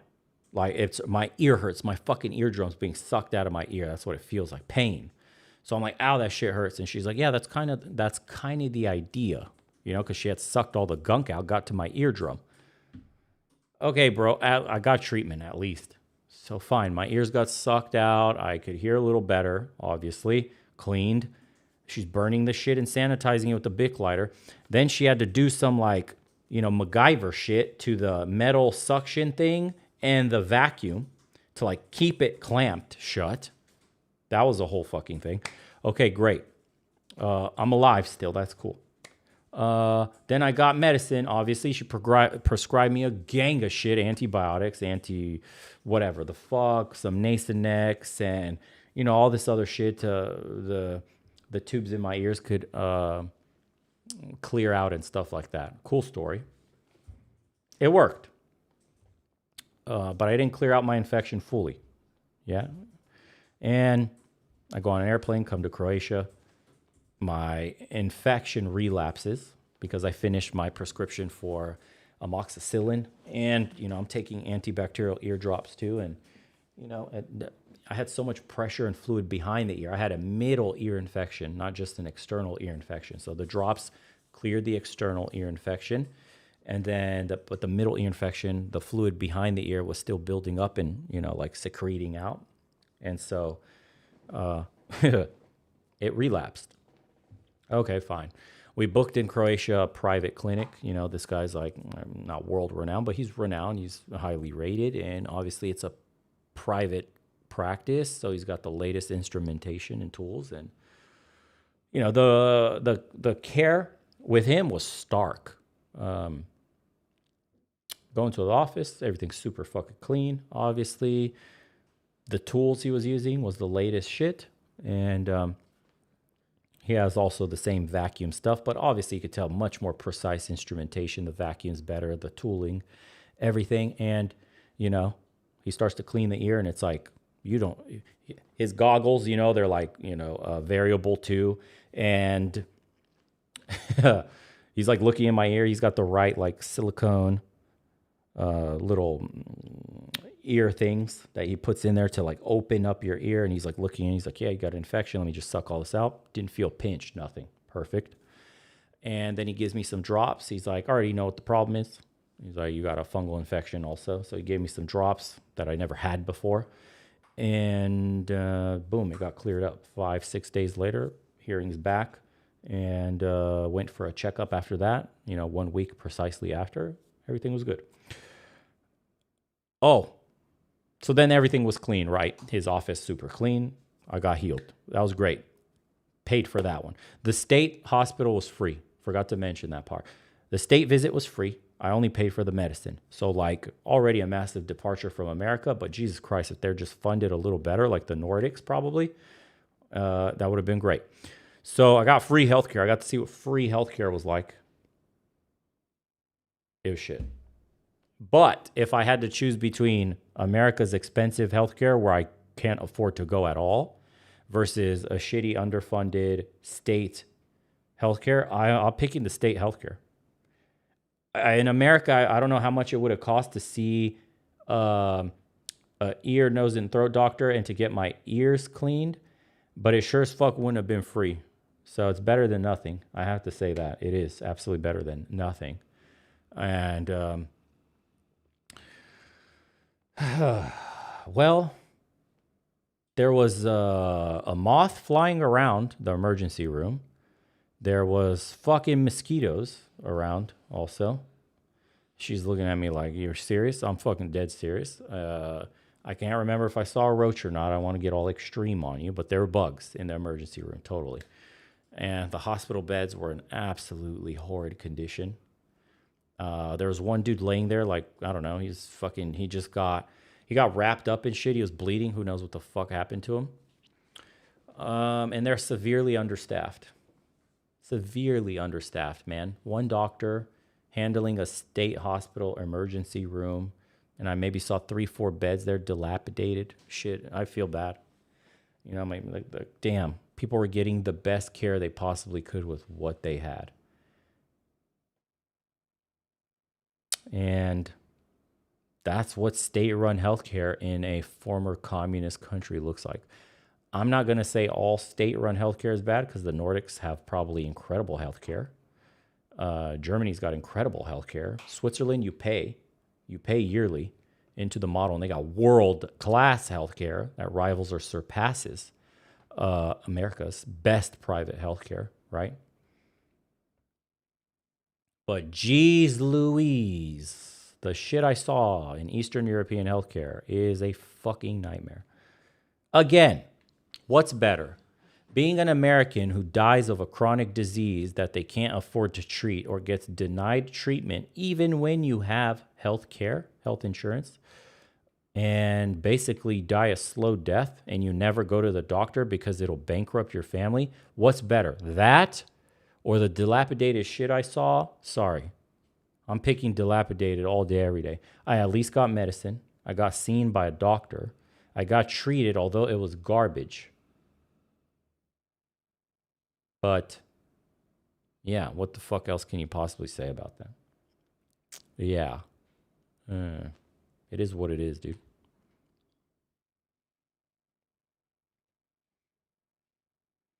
Someone said, so move to Germany or Switzerland? What I hate about, first of all, Germany is too fucking woke. Overrun with migrants.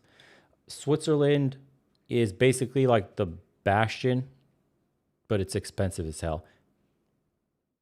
13 euros, which is like what, $15, $20 for a coffee. Switzerland is one of the best countries on earth, dude. It's a republic. Yeah. The citizens have a say when they vote on things. The problem is, it's too goddamn expensive there. I think for a studio apartment is something like 1 million francs or more, which is like $1.2 million for a studio apartment, guys, or a one bedroom, something like that. So you will never own land. Land is super expensive. Switzerland's a small country. It's wealthy beyond measure.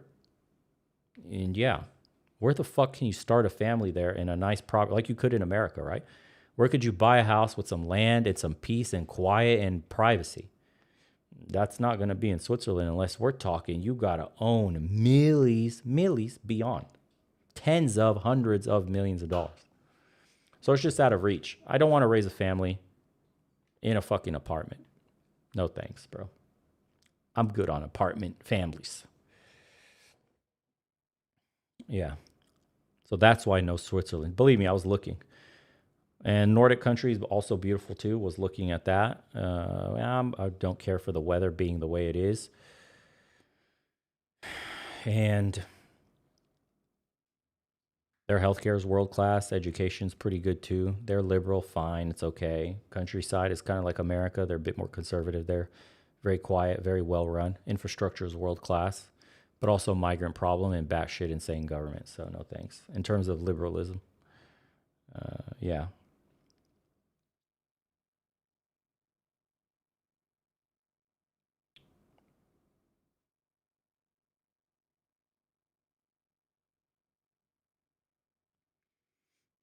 Someone said, don't let Gwinnett County apartment life ruin your experience. I didn't live in an apartment in Gwinnett, thankfully.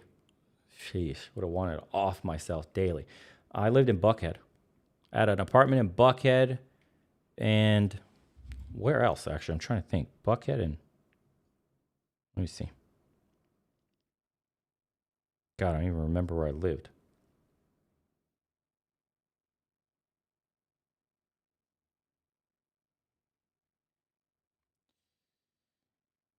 There's a little spot south of Buckhead. But Atlanta's ghetto as fuck now. It's absolute trash.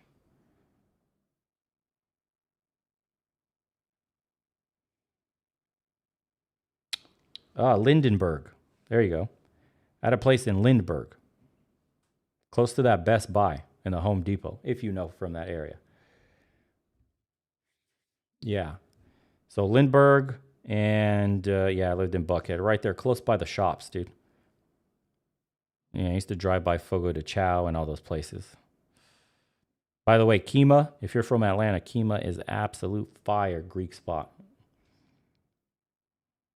And then Chops, Lobster Bar, 10 out of 10. Best restaurant in all of Georgia. Chops Lobster Bar. That's where I was spending the big bucks on Wagyu steak.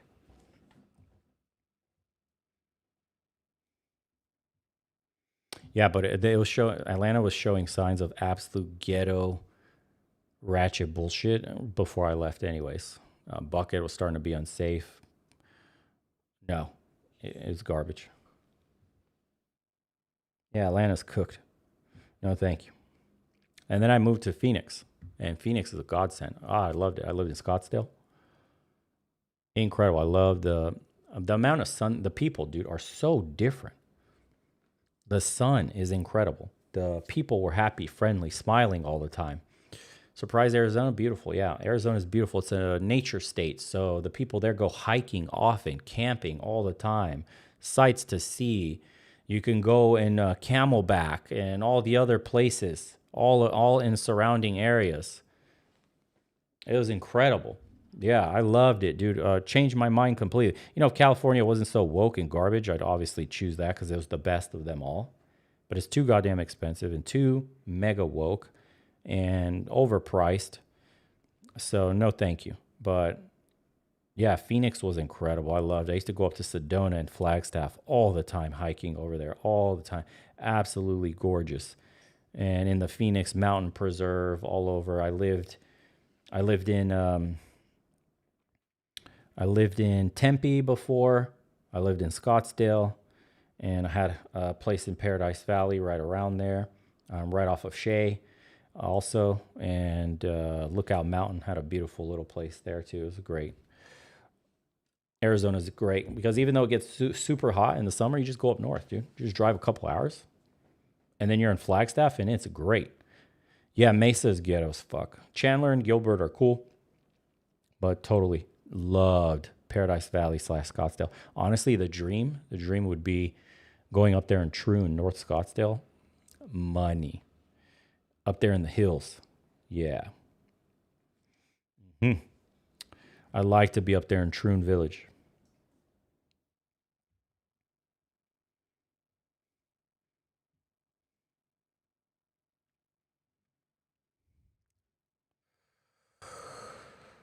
Oh, all right, boys. We're going to call it at, how long have we been streaming? 4 hours, 45 minutes. Oh, we got to get something to eat. It has been a pleasure hanging out with you guys today. Yet again. For America, happy 4th of July. Enjoy your weekend, guys. Extended weekend. Everybody else around the world, enjoy your weekend in general.